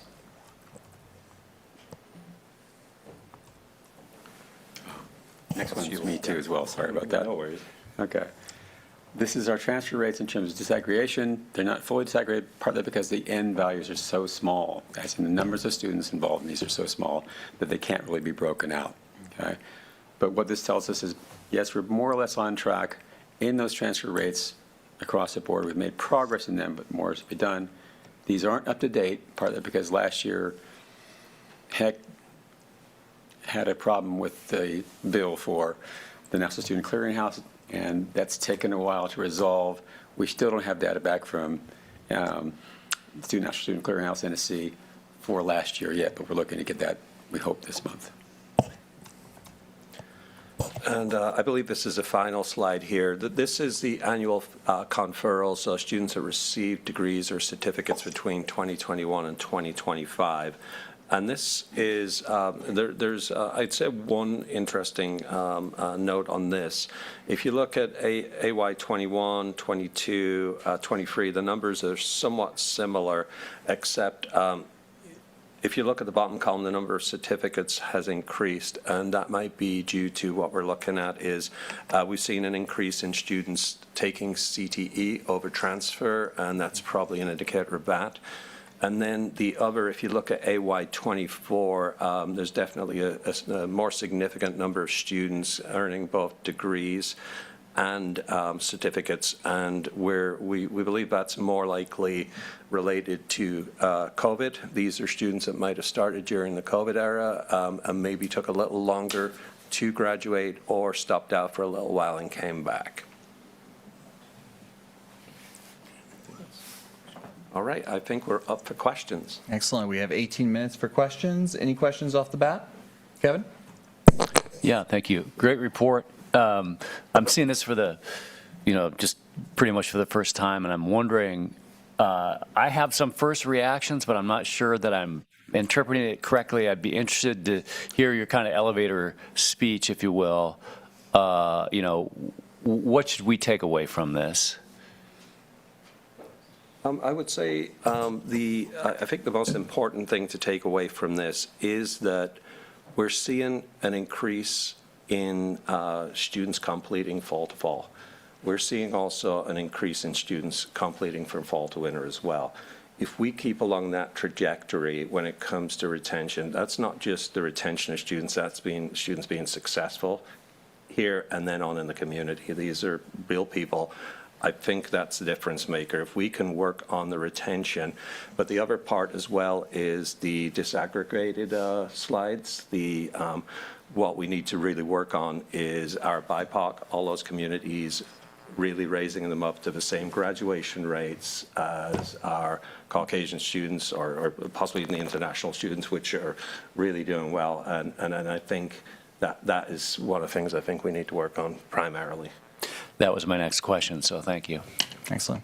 A little go. If it's okay, I'll go Steve, then Zach. I asked to go to slide 5 here. Because I assume that no matter, because obviously these are percentiles, they are impacted by numerical numbers, obviously. So like, but with that being said, is a drop of 8% or greater a significant statistical drop? Not necessarily. It depends entirely upon the end value that you give. Understood. Yeah, I appreciate that. Thank you. My second question on this. Obviously, we've seen a drop in fall 23-24 of 15% for Native American, 15% for Asian, and 8% Black African American. When we look at these drops, what is kind of the action plan? Or do we try to explore if there's any barriers? And additionally, I don't see neurodivergent populations in here too. And I want to kind of find out if what's the process to start tracking that? I know there's lagging indicators. This obviously is years of data collection. And is that even possible to even get those type of numbers without self-identifying? No. Okay. That's the short version, yes. Yes, thank you. Yeah. Most of our surveys and student information systems don't contain that information at all. Understood. So that's part of the problem. Understood. With regard to some of I've been wrestling with this and also with Kathy to try and figure out what's going on with some of the both gains and falls in various years. Yeah. Okay? And it's a very thorny problem. We haven't been able to identify anything in the data sets that we have, which means that our data sets don't have what we need. And that's why we really need to start having some student focus group meetings to try and uncover, what's going on in terms of support networks, in terms of advising, in terms of your pathways that might suggest things that we can do better to improve these rates and make them more consistent across the board for everyone. I think that the broad takeaways are people here across the college have worked very hard to bring in students, to retain them, to help them complete, across the board and in all the pathways. And this variation it's troublesome, okay, and it's worrisome, but it's also going to be something that's going to take a great deal of work to uncover and try and see what we can do about it. Absolutely, thank you. If I can also add, we have a managed enrollment committee which is looking at all of our different populations and how well they're doing here at Lane. And a big part of that is looking at the data. We've been crunching data a lot lately, but then it's looking at, we're going to be looking at setting goals for different groups, and we're going to be looking at how can we create supports to help those groups as well to succeed at the same rate. So that is something we are working on, and right now we're trying to look at what the causes might be, I think, first of all. Absolutely. No, thank you for those. I know it's a very tricky situation. We'll move on to Steve, Zach, then Julie. Steve, go ahead. Yeah, thanks. Well, first off, thank you for the report. I believe this is sort of the inaugural run at this. And, given our focus, Stephanie's focus on student success, this is probably one of the most important reports we could get every year. So applaud the initial effort. I know especially doing it the first time around is always a really big lift. A couple of comments. One, following on something Kevin said, at least as I understood it, asking for some context to help us, digest it and understand it. So, and you've made some comments already about where you might be headed next, but for me anyways, getting some, not only targets and goals, where you want to go over the next 3 or 5 years, and you've provided some of that, but some more would be helpful. But also what the state and national, averages are for graduation rates, et cetera, with different groups and in total, so that we have, some useful comparators. Would, hope to see that in subsequent versions of this next year, year after. And then kind of following also on something that Austin said as far as action plans and follow-ups. I heard some discussion about focus groups. I would love as a board member to hear or to learn about what faculty are saying as they review these numbers. What ideas do they have to increase retention rates, et cetera, especially in some of these minority populations where we're clearly not doing as well as we are on average. And of course, from the students themselves, what do they feel is lacking, so that we as a board have a sense at the end of the day, if those recommendations and ideas come forward, it gives us some opportunity to make some investment decisions in how we can help you all achieve the goals that the entire institution has.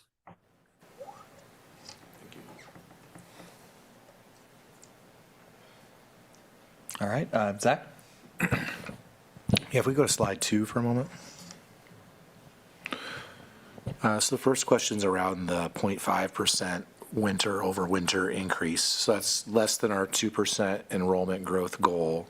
When do we expect to have a sense of how that might affect our financial projections for the year?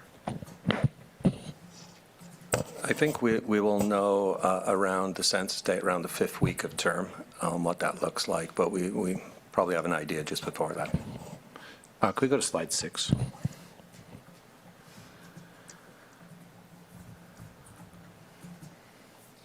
Okay, so if I'm reading this correctly, after 4 years, approximately 25% of students that have enrolled in year 1 will have graduated with a degree, and approximately 27% will have transferred to a 4-year university. So really only about 50% of our students are leaving here after 4 years with either a degree or transferring into a 4-year. Am I following that correctly? That's correct, and it's not very far from national averages either. Okay.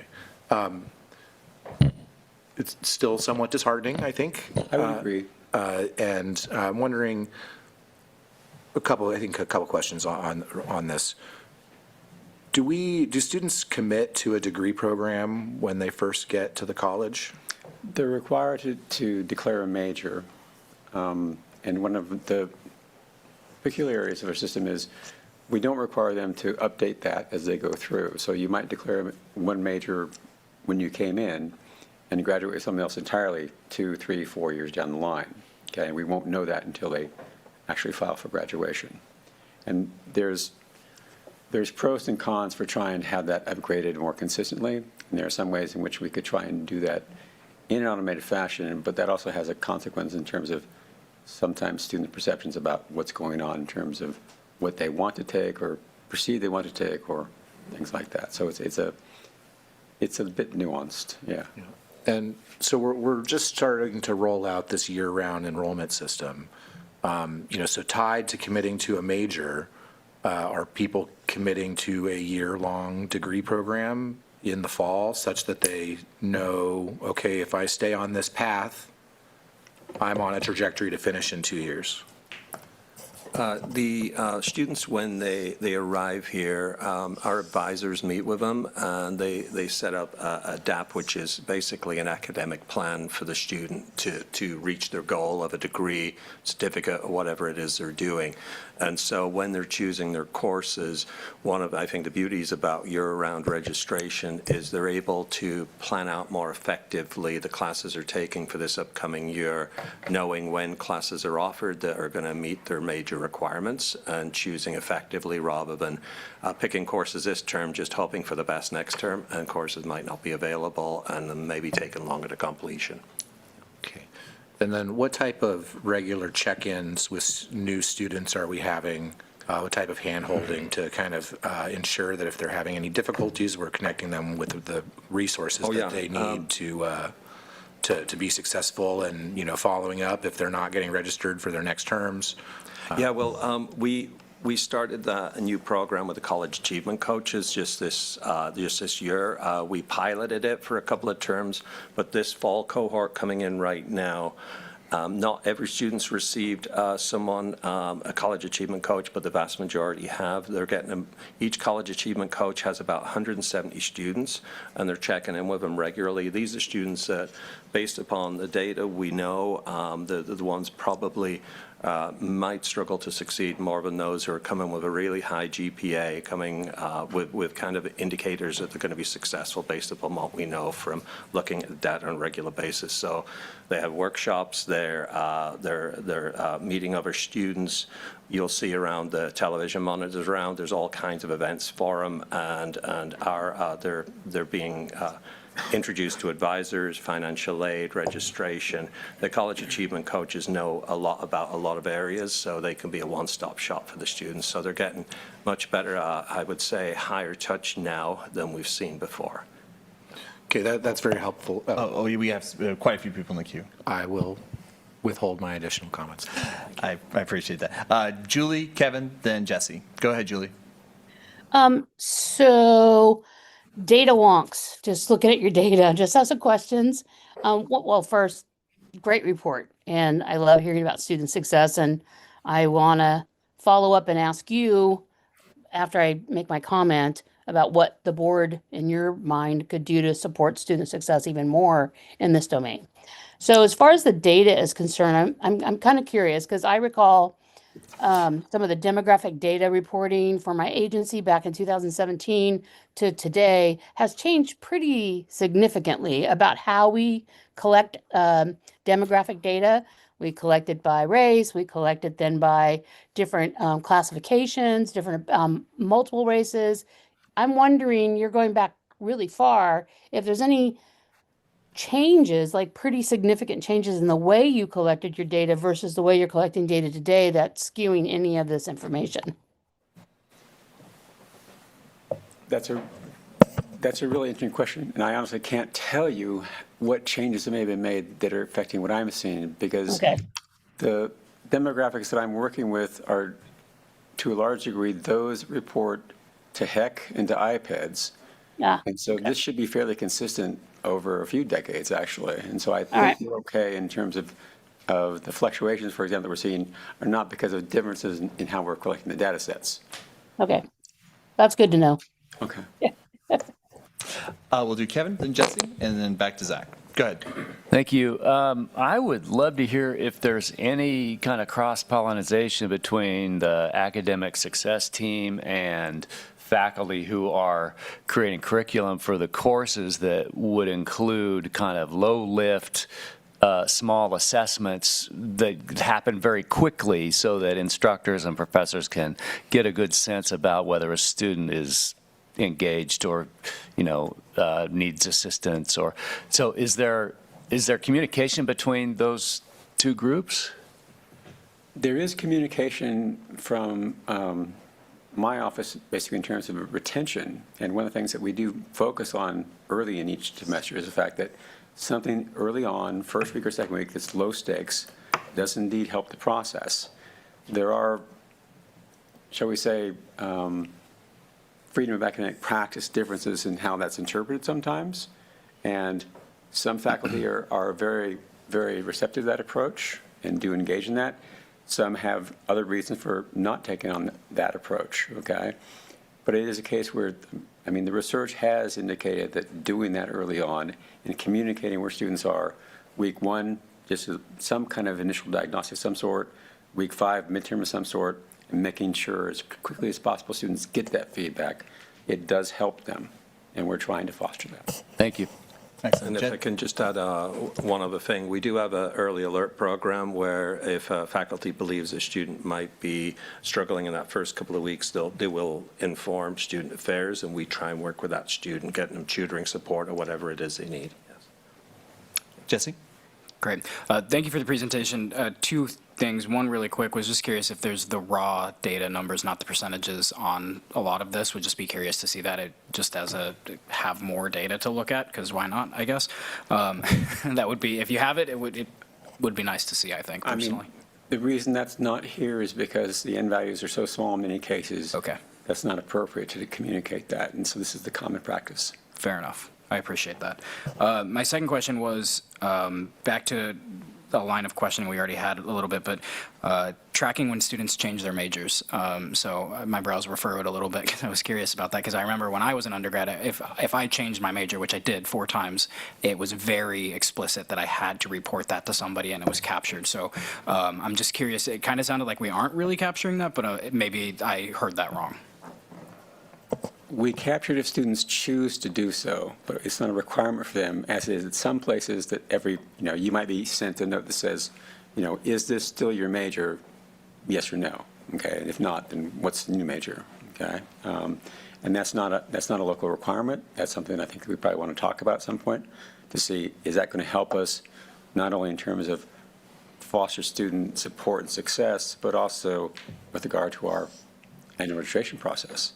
Sure. But that's to be discussed. Yeah, I think I would maybe, I don't know when, but I would just I'd love to dig in this a little bit more when it's not 10 p.m. at night, because I have some more questions, but I will pass the mic back to whomever. If you have things you want to put in the request for information report, we'll really be glad to. I have some notes. I'll send an email. Zach, Steve, President Hampton has a chance to speak. I'm going to bring it over to her. President Hampton. Thank you. So we've been talking a lot about student IDs in our office and kind of pushing that more, having that more of as an implemented system within the college. Do you think that would help with data collection and demographic statistics?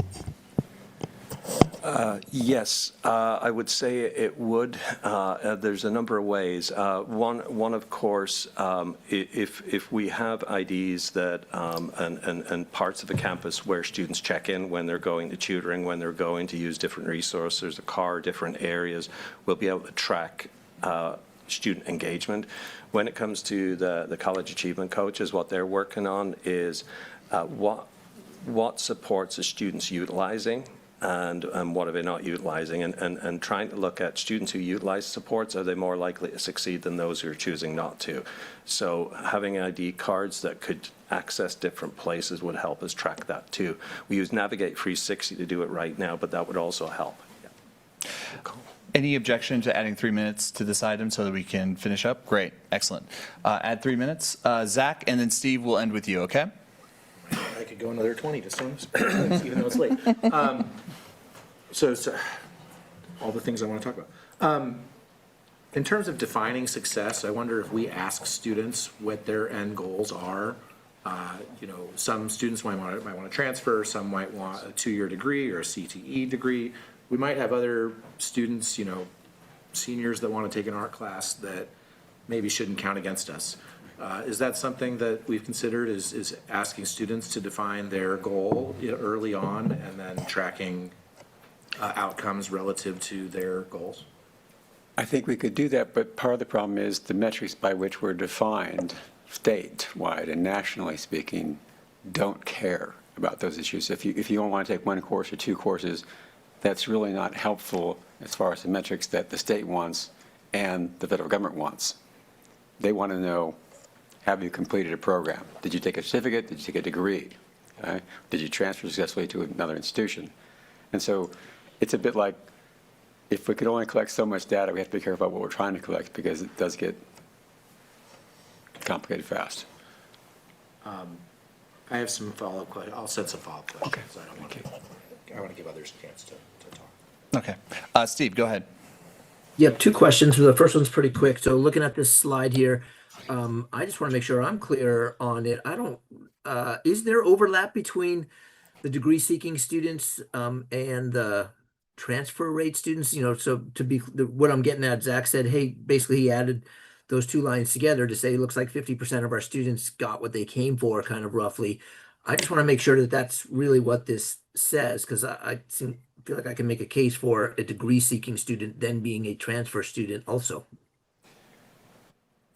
They could be, and we don't necessarily capture that initially. The NSC data set does capture that over the long term. So you can take a degree here and then also transfer on, okay? What the state metric is and what the IPEDS metric is for the government, federal government, is they want to know, was your intention to transfer? And if so, we tracked you in a different way. Or was your intention to take a degree? And so we're going to track you at the institution. So there will be more than 50% total that might take a degree plus transfer in the end, but we won't see that the way the data is measured. Okay, so we're just so the note to us is that these two groups are not mutually exclusive. No, not necessarily.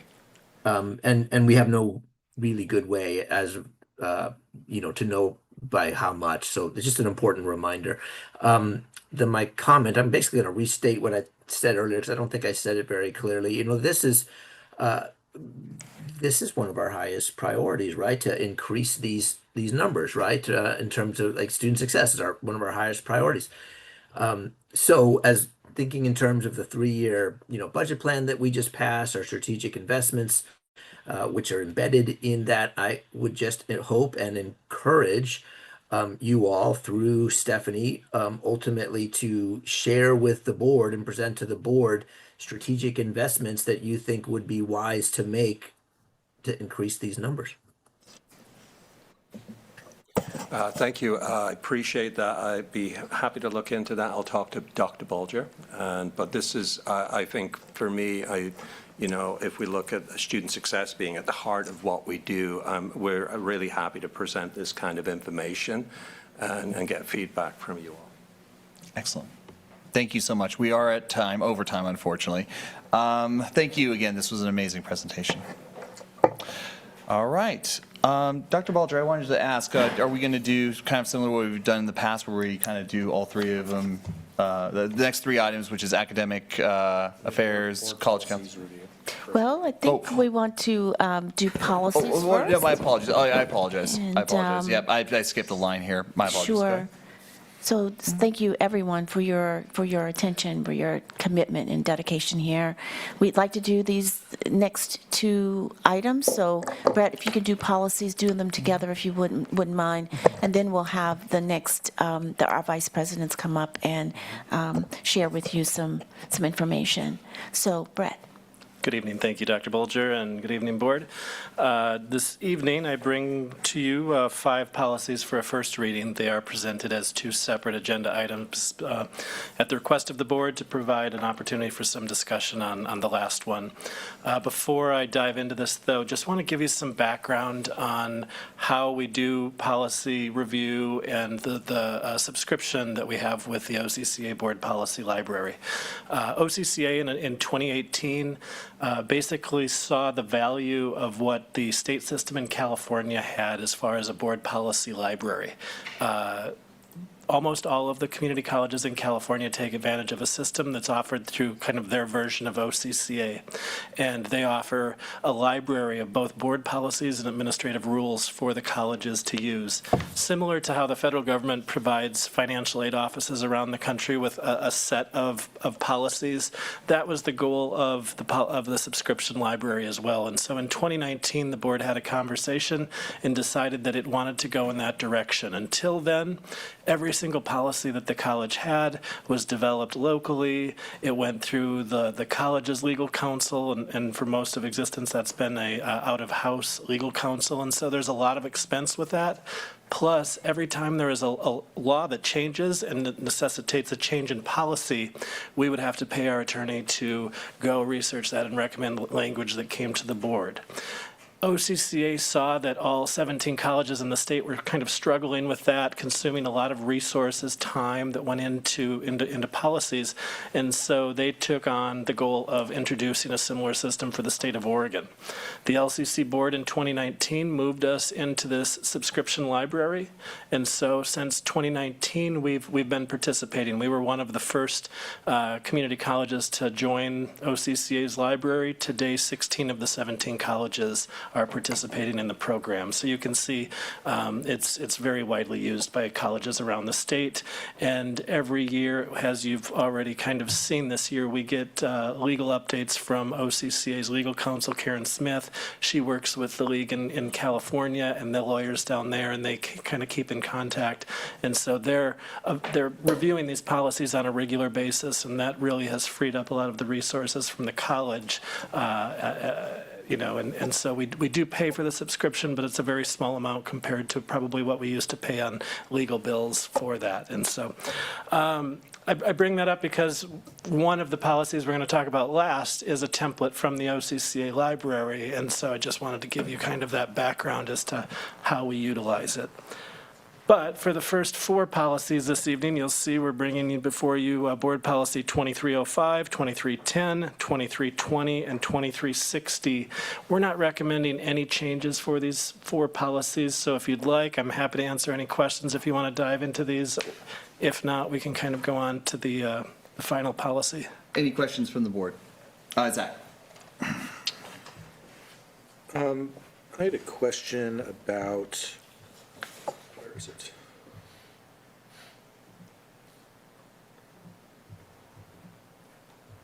I'm so sorry. No worries, no worries. Board Policy 2305. I don't know if you want to pull it up. Let's see. I'll just go ahead and read. So the annual organizational meeting of the Board of Education will be held in July each year at a date convenient to the board members. The purpose of the annual organization meeting is to elect a chairperson, vice chairperson, and a secretary, and conduct any other business as required by law or determined by the Board of Education. And then we'll hold a regular organizational meeting following the regular district election not later than the last day of July of that year. When was the last time that we elected a secretary, and what was their purpose?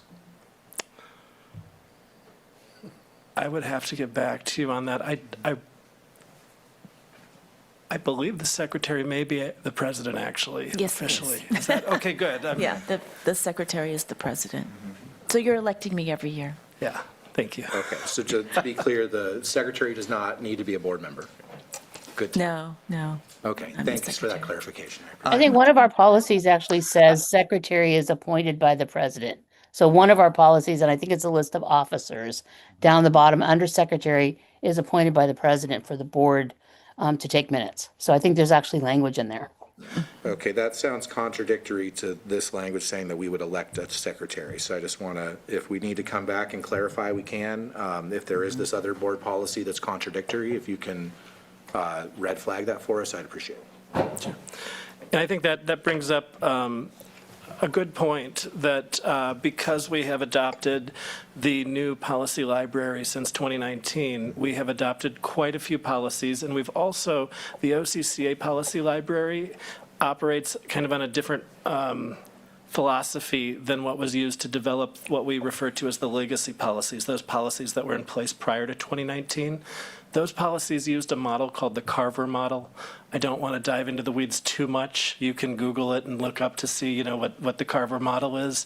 A lot fewer policies, but the OCCA policy library is a lot more detailed. However, we're running into instances where, for example, the legacy policy that outlines what the responsibilities and duties of the chair are, that has a reference to how agendas are created, and since 2019, you've adopted, or the board has adopted, an OCCA policy called agenda setting that has agenda information. There is in the legacy policy for the chair information about how ad hoc committees are formed, but then there's also a newer policy that deals with standing committees and committees. They're fine being separate, but it can be confusing to the public. So my goal before I retire is to hopefully help you move some of those references that are in multiple places into one cleaner policy that's easier for the public to understand. I know you all have memorized our 150 policies, but it can be a challenge for the public to figure things out sometimes. Thanks for that clarification. Any other questions in regards to this batch of policies? Seeing none, we'll move on to Board Policy 2410.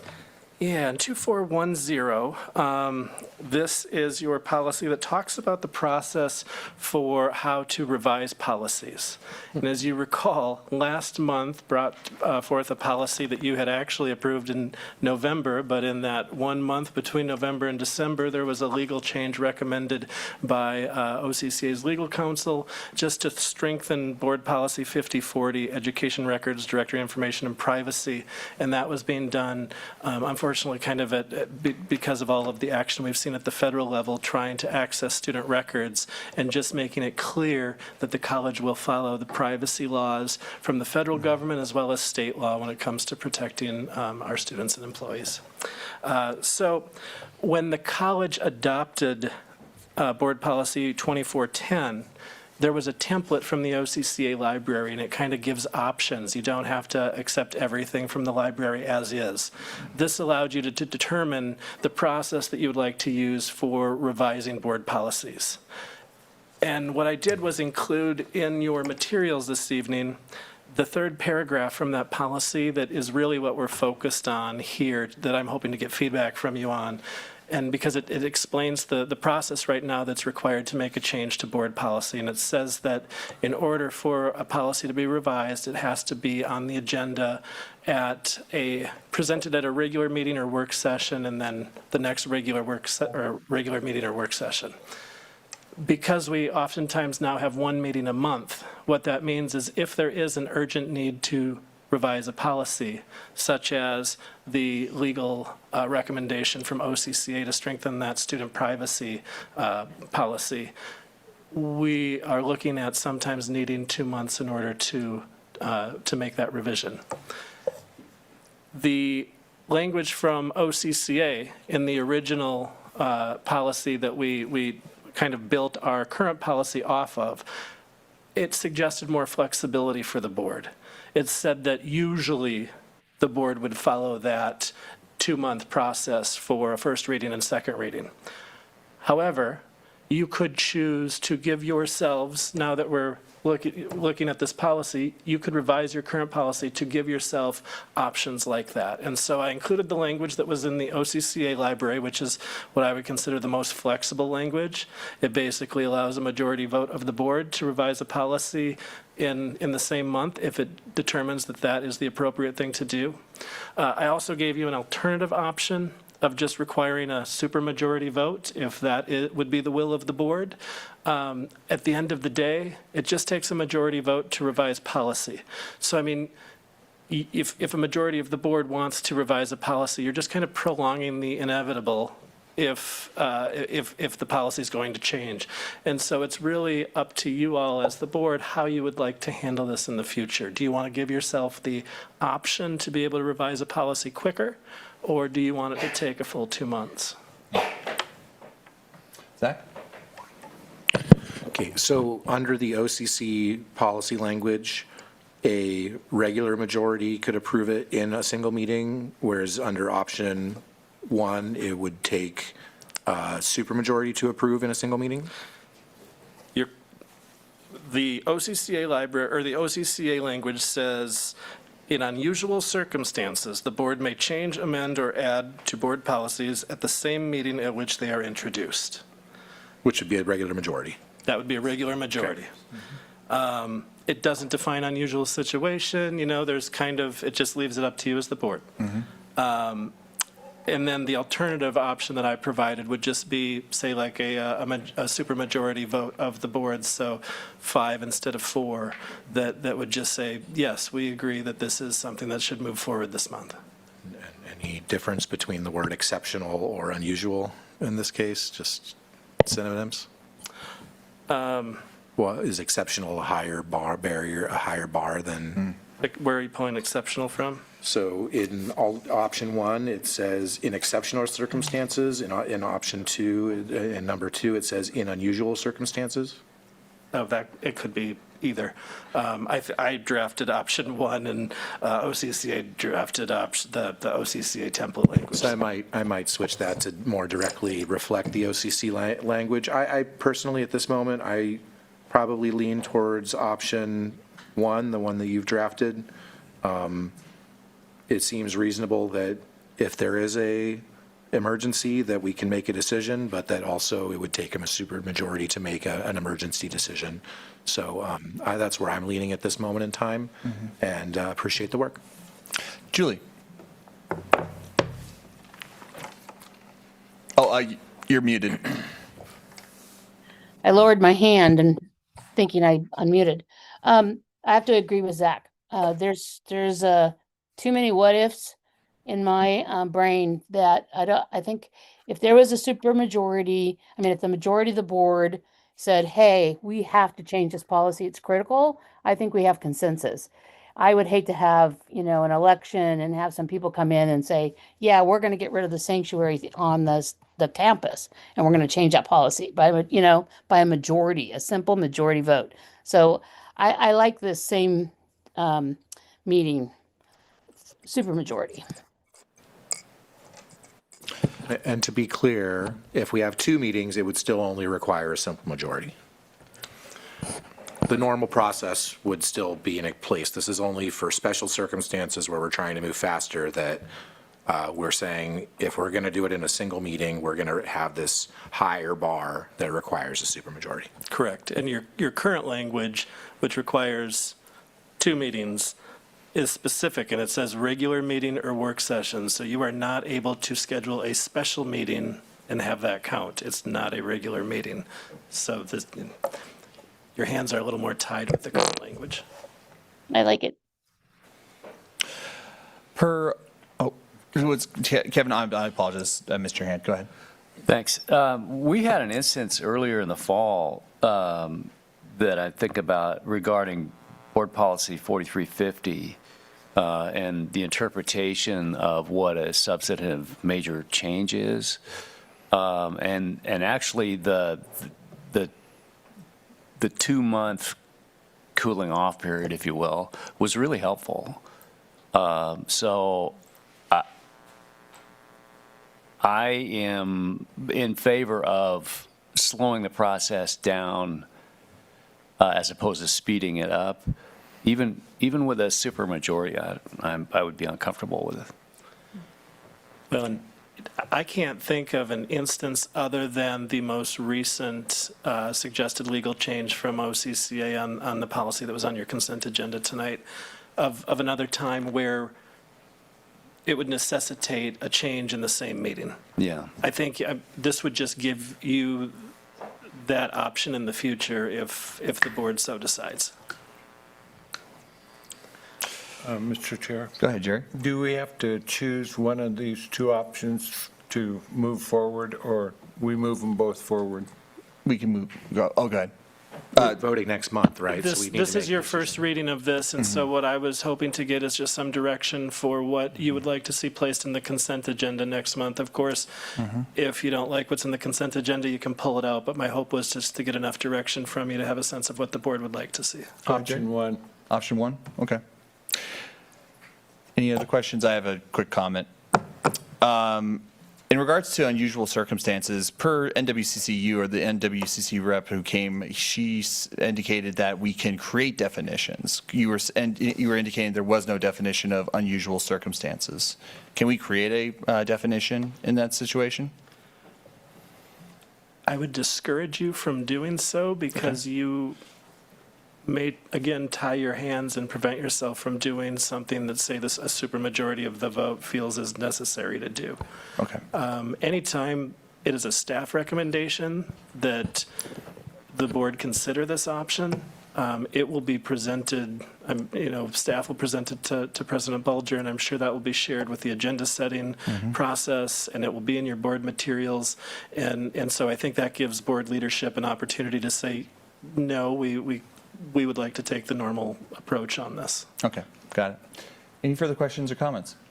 Can we have each board member state their preference? If folks are not ready to state their preference tonight, then, do we need an ad hoc committee or something to recommend this to the full board? I hope not, but let's see if there's consensus tonight, then let's move forward and figure it out. Can everyone please state which preference there is at this moment in time, or if they need more information? All right, we'll go ahead and do that. Let's go online. Julie? Or did you have a question? I apologize. I was just holding up option 1. 1, okay, thank you, thank you. Alternative option, this is the supermajority vote. Is that what option 1 is? Just making sure. Correct, yep. So supermajority is option 1. You titled option 1, not the one numbered option 1. Yeah, all right. Steve? I don't have a strong opinion. I'll go with the will of the majority. Kevin? I lean towards 1. President Hampton, I'd love to hear your opinion as well. I'm either or at this point. Okay. Jesse? I like the supermajority, having that as an option. So Jerry? 1. Zach? Yeah, 1. Sounds like 1 is going that direction, so yeah. Thank you all. I'll try to make it easier Thank next you. month. Yeah, thank you. Appreciate that background. Thank you so much. President Bulger, in regards to the academic affairs, human resource, and student affairs. Yes, and everyone will come up one at a time, and so we'll start with you, Dr. Tinkham, and in the interest of the time, maybe to really take the 5 minutes. There is a hard stop. Our systems shut down due to security reasons at 11 o'clock, so we're going to get everyone out of here before 11 o'clock. Yep. I will be short this evening. It is getting late. So just a few things to share with you. So board members, thank you for this opportunity. President Bulger, President Hampton. I trust that you've read my report and also the responses to the information request. As we begin this new year, I just want to take a few moments to recognize some steady progress that we've made in academic affairs. First of all, I want to highlight the work that the Small Business Development Center is doing in partnership with the City of Eugene and the Eugene Chamber of Commerce. They are leading an initiative that includes 2 early child care provider business accelerator programs, one in English and one in Spanish. Together, they are expected to launch up to 10 new home-based child care businesses and add 60 to 75 child care slots in Lane County. So this is a very tangible work that we do with our community. We are also seeing some very strong outcomes in adult education. For the first time since before the pandemic, Lane has exceeded all federal and state WIOA performance targets in 24-25, and we are on track to do the exact same thing this year. And this reflects the dedication of the faculty and the staff and the College and Career Foundations, which serve some of our most vulnerable students. So kudos to them and their hard work. We continue to strengthen institutional effectiveness efforts throughout our campus, and specifically through our academic portfolio review. We are now in our 3rd year of this work, and this is an annual transparent process launched under President Bulger's leadership to regularly review and update our academic programs. The goal is that we never have anything that's out of date. This is truly innovative work. Until 3 years ago, we did not have a formal way to do this, and many colleges still approach this work in an ad hoc way. At Lane, our deans and faculty collaboratively engage with program-level data that is prepared by our institutional research department and in partnership with academic affairs. And together, we bring forward thoughtful recommendations. And again, our goal is to ensure that our portfolio of programs retains relevancy over time, so that our students who are being retained and those who are graduating are going into professions that is, affording them a true income and leading to a meaningful life. I'm currently reviewing these recommendations with colleagues. This includes the president. To be very clear, no recommendations have been finalized and no decisions have been made about any program or area of study at this time. However, what is happening is exactly what this process is designed to support, and that is a careful, candid, and transparent conversations about where programs are currently and how they may need to adjust moving forward. We are also closely monitoring enrollment in alignment with available resources. I am very pleased to report that we were able to add some additional courses for winter and spring terms, where projected enrollment and revenue would justify the associated costs without negatively harming the financial position of the college. These targeted additions respond to demonstrated student demand. Together, these accomplishments and work demonstrate Lane Community College's role as a trusted and high-impact partner in our region. Thank you. Thank you. And if you have any questions, I trust that you don't, given the hour, but thanks for your attention. Thank you. Just well done. And I mean, that is outstanding. I'm sorry, I'm just going to jump in here. Those are some pretty big successes. And so thank you. Well done. Agreed.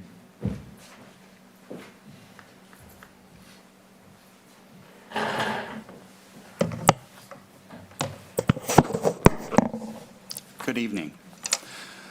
Tonight, I'd like to devote my comments to addressing the fire hose of disinformation regarding diversity and climate at this institution that you've been force-fed over the last few months.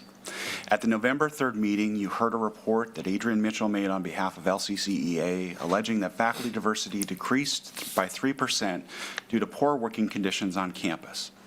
At the December 3rd meeting, she repeated her claims and announced a grievance that had been filed on behalf of Multicultural Center faculty.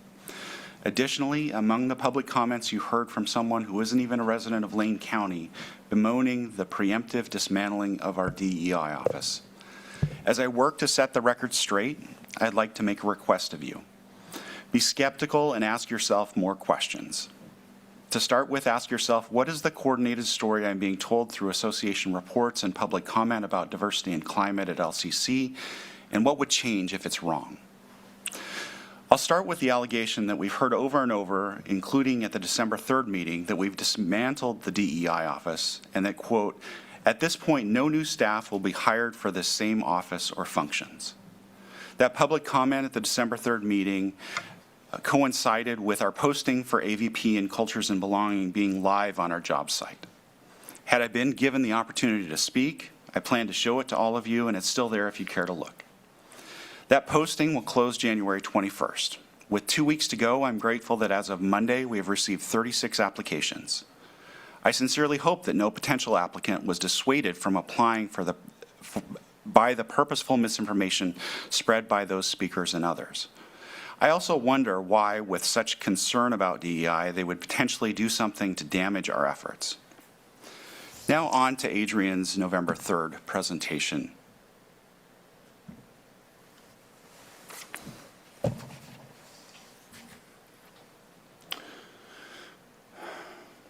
The evidence that she presented to support her claim alleging a 3% decrease in minority faculty was a slide from the July 2nd presentation made by Keith Comer and Shelley Tinkham on progress toward the college's strategic plan goals. That slide was included in your packet last month by me. It's slide 13 in her presentation tonight, and it's also displayed on the screen for you now. Certainly, such a dramatic impact to minority employees would be reflected in increased findings of discrimination through the complaint process. But a review of the annual treatment of staff report that is produced for you each July, which includes external authorities such as the Employer Relations Board, BOLI, and tort claims, shows no such surge. You'll soon understand why.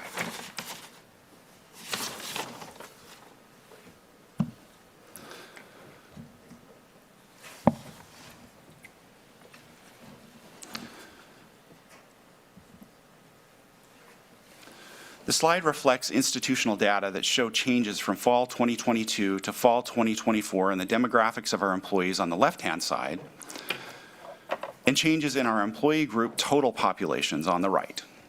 Adrian highlighted a 3% decrease in the total number of contracted faculty as evidence of a 3% decrease in minority faculty. Notably, she didn't circle the change in part-time faculty in the upper right because, according to this logic, minority part-time faculty would have increased by almost 23%. As you know, race, ethnicity, and total employee turnover are independent variables. Changes at the aggregate don't actually tell you anything about their constituent parts. In order to understand the change, you have to look beyond the aggregate, which is not information presented in that slide.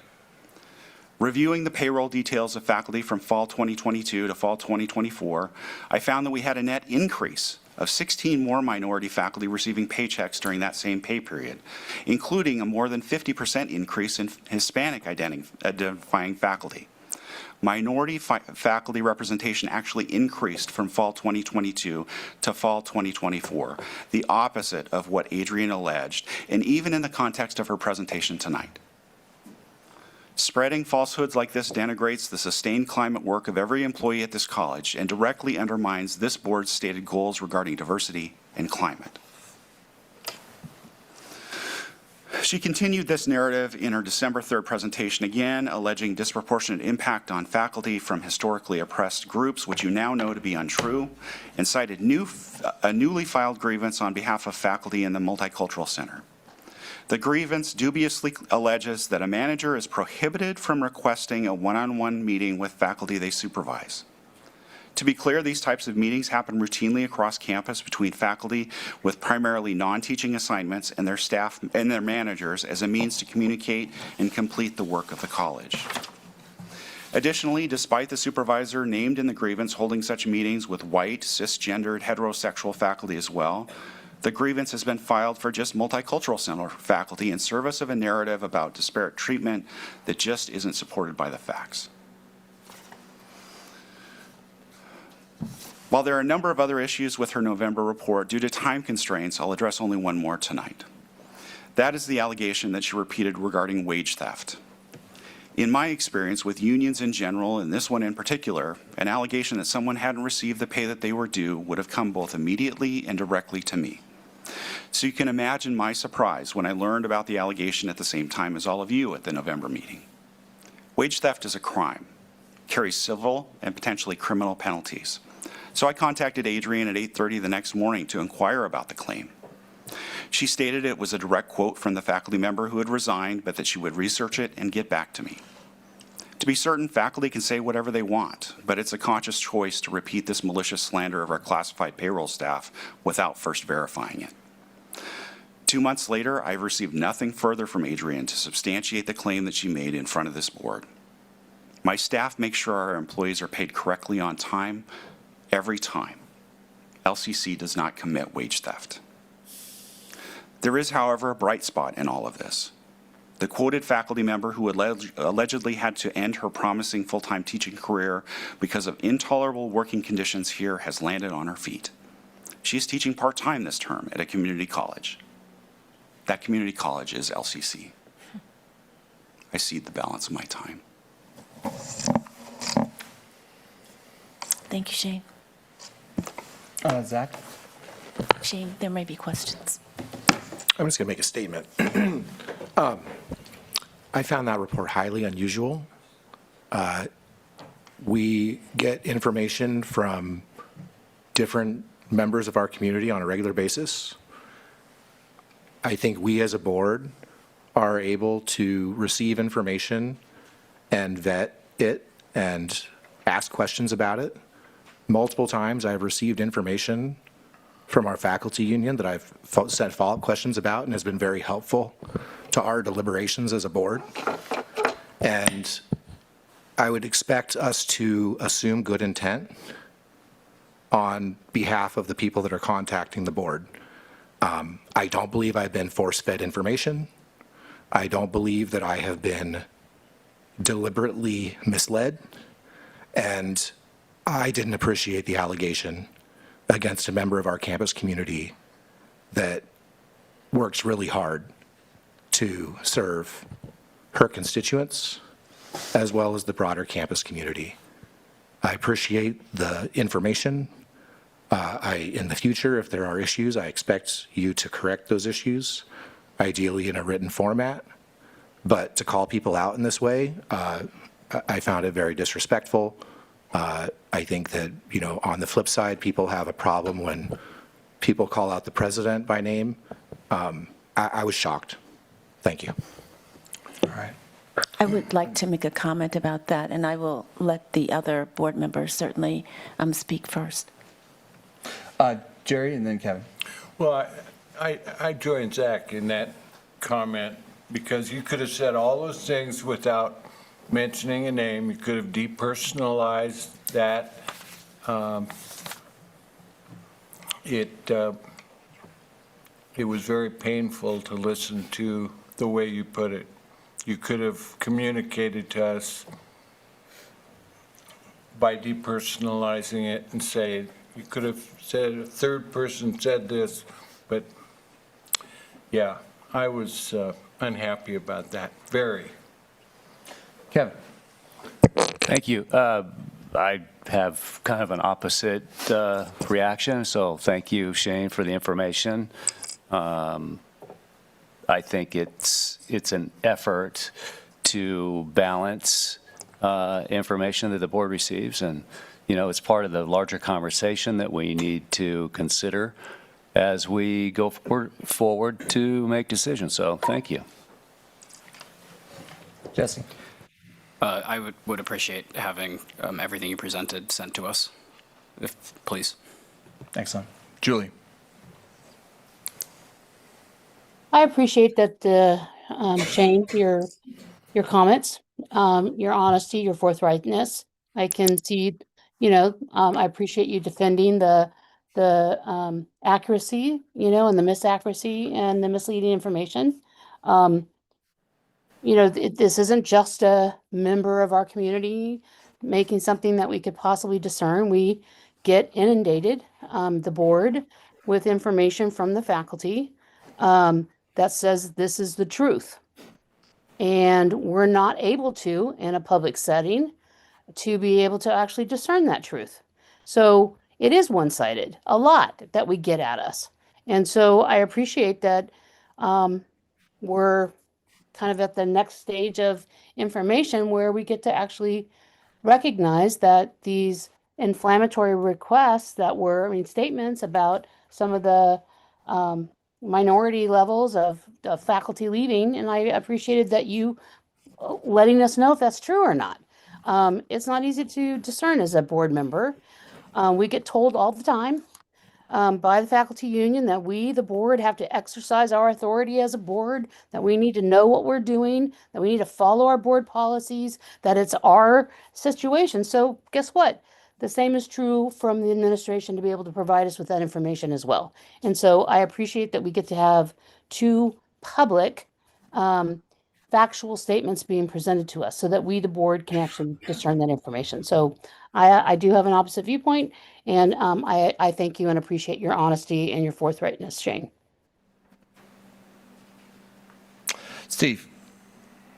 Yep, thank you. Also want to appreciate what you've shared with us this evening, and also to assure you that I do bring a great deal of skepticism to things told to us by the faculty union. I'm sorry to have to say that, but it over and over and over, the information that is presented to us, the accusations that are leveled against us sometimes, but certainly against the administration far more often than not, prove to be false. And it's not helpful to this institution to be barraged the way we are. So I appreciate you helping to set the record straight. Jerry? Yeah. A number of times since I've been on the board, people have leveled accusations at the president, board members, other members of staff. In fact, I heard one of our administrators approach the chair tonight and say that was not correct to call someone out by name in that fashion. So I'd like to say, as one board member, I'm working for a future where we have total respect. We disagree with each other, but we disagree on policies and facts, and people's names could actually be left out of it when you accuse someone. You can just say, we heard information of this nature, and that was not correct. This is more correct. That would have sufficed. And, we're all a family, big family. Families fight. But we're trying to get to the level where we depersonalize our disagreements. So we can just, feel free to talk and not feel like we're going to be attacked. And we look to the chair to keep order and to call people down and out when people's names are being, drugged through the public sphere. I just think there's a higher way to go about this, and I want to get to that higher place. And I hope the board wants to be there and it'll be a better place, a better way of doing business. And yeah, I know times can get tough with economics, and cutback management is hard, difficult, but let's pull together. Let's put our heads together. Let's put our hearts together and feel each other and love each other and go forward. Thank you. President Hampton. Thank you, Shane, first of all, for this. I would say that as a board member, I take into account every side, so hearing this sort of side, stating the facts, is helpful to me. Not that I'm discounting LCCEA's perspective, but I'm taking in all of the perspectives. I would say on the topic of bringing out specific names and the chair's deliberation, I mean, if we want to get into that, just look at the November 3rd meeting. The president was publicly dragged through the dirt, so to speak. That's all I have to say. Thank you. I'll just briefly say something. It's about issues, not people. And yeah, it's about issues, not people.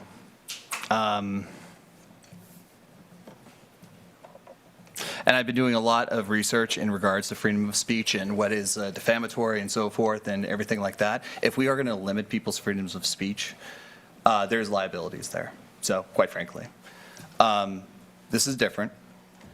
Shane, I have nothing but respect for you as an administrator, as a human resource individual, and so forth. And that's all I'll say on that matter. And I just wish we could focus more on issues rather than people.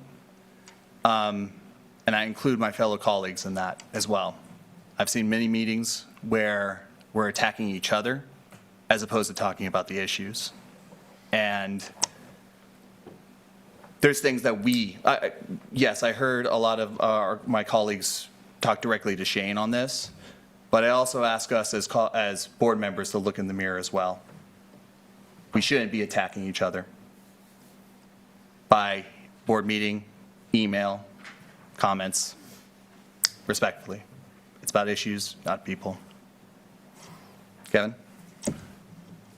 President Bolger has been waiting. Absolutely, yeah. I was waiting for all of the board members, wanting to react to what the vice president is saying. I'd like for the board to please consider the substance of what the vice president was saying. There's something probably about style. I think a lot of you are talking about style. But I would like for you to consider what the substance is. I'd like for you to also consider that internally here in the college, when we work together, we are colleagues. We work together every day. And when Shane talks about our faculty union president and calls the person by name, that's because they've had a long relationship.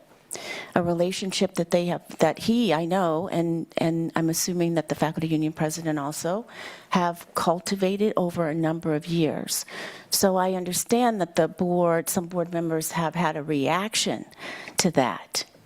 I would really ask that the board members who have a reaction not direct that at Shane or any other vice president, but direct it at me. If you've got a problem with my team, please direct that to me. Would appreciate that. But where I believe it comes from, you have seen this vice president in so many meetings. As you've been on the board, he's steady and composed. What you saw tonight was something a little bit different. Why? Because he was personally offended. We work very hard. He works very, very hard. And he was personally offended by his colleague, someone he has a relationship with, who is making misstatements about what this college is doing with diversity, equity, and inclusion. We work very hard. And so I would ask the board if you would consider those my comments as well. And if you have a problem with the vice president, then let's talk about it, but you talk to me about that. We're going to be turned off. Our systems are going to be turned off in about 10 minutes. So just wanted to, we do have another report, but if you could cede your time, if we want to do that, or unless we want to do that tonight, I will leave that to the board. Oh, okay. If I could. For the good of the order. All right. Thank you. Okay, I just want to give a student success story, because that's what we started with, and I think we should finish with it too. Absolutely. Carla Anderson, she is our Associate Director in International Programs, and as you know, we have a rich history of recruiting students and graduating students who are very successful from many countries in the world. But one of these is one of our first Togolese students. If you remember commencement a couple of years ago, we had some Togolese ambassadors. It was wonderful. Anyway, Felix Ajana, he started at ESL here at Lane Community College. He continued through, he graduated from here. He got his bachelor's at U of O, one of those transfer graduate students we got. He went to George Washington University. He's in New York City working at Microsoft in Manhattan, and he's applying for a PhD program at Harvard. That's what student success is, right there. All right, thank you. Awesome. Thank you. Thanks. Thanks, All right, moving on to information reports. I do have a question, though, in regards to the information reports. President Bulger, it's in regards to item B, which is the non-traditional revenue streams. It looks like, so my question is in regards to rental lease income. There was an increase of 10% to 11%. I was wondering if I can ask some additional questions about that, President Bulger. Yes. Are you asking me for now? We have 6 minutes, so. And yes, Absolutely. Kara is the author of the report, and I would like to ask questions. Yeah, absolutely. Thank you. All right, thank you so much. Rental income increased by 11%, it looks like. Was this because additional properties or additional leases have been made, or was there an increase in rent overall? We had a slight increase in rent in locations, and then we had some changes in areas. We also had, so the Cottage Grove location didn't pay rent for a period of time. Now they started paying rent, so part of that is included in there. Fantastic, great, thank you. I was just wondering if there was additional rentals, and that's Yeah, exactly the answer. and we should see it stabilize now from there because we don't have any other increased properties. Okay. So. And one last question, I apologize. Are we going to be seeing any leases drop and or, I don't want to call them tenants, but yeah. We had a little bit. Pacific University has moved out of this location here. Got it. And that's in childcare, we had one change there too. So we'll see a little bit less. Perfect, thank you. All right, thank you very much. Any other questions in regards to the reports? Nope, okay, perfect. Board member comments and questions. President Hampton? Actually, I'm so sorry. I have a question about the cultural competency report, if that's okay. Oh, yeah, my apologies. Yeah. Cultural competency report. President Bulger? Yes, we'll that's you. have Okay. the Vice President come down and respond to that one. Wonderful. Yeah. Thank you, President Hampton, for bringing that up. Thank you as well. I realize I'm a little bit late to the question sometimes. So how is the college evaluating whether the employee training is actually improving the daily campus climate for students and staff from diverse backgrounds? Yeah, that's a great question. The way that the program was designed when it was first initiated by Greg Evans was that there was an intent to make the training self-selected. So the college doesn't have an ability to direct people. These are the cultural competency trainings that you will choose or you will go into. And so the hope is that people are choosing the kind of training that they feel like they need, give them the agency within that, within the number of required hours that they have. Thank you. And I did have questions on this report, but due to time. But since you're here, do we have any understanding of why part-time faculty, there's a low participation rate? It looks like it's 40% for part-time faculty. For student employees, it's 9%. But it looks like there's only 5 student employees. So yeah, do we have any systematic issues that, yeah? I don't, just anecdotally, they're very busy people. Absolutely. And so they're working other jobs, they're trying to make ends meet, and Yeah. so it's really hard for them to add that in addition to everything else they do. Understood. I really appreciate that answer. Thank you. All right, any other questions for the information reports? All right, seeing none. For the good of order, board member comments, questions? You know I have some, but it's too late. I understand. I understand. So I'll write them. I do have one as well, and I will write it as well. Anything else in regards to board comments, questions? Future meeting dates. We have January 21st, I believe, that is our next meeting, and February 4th as well. The president has a request for a meeting of February 3rd. Please be sure to respond to her. And then with that, we are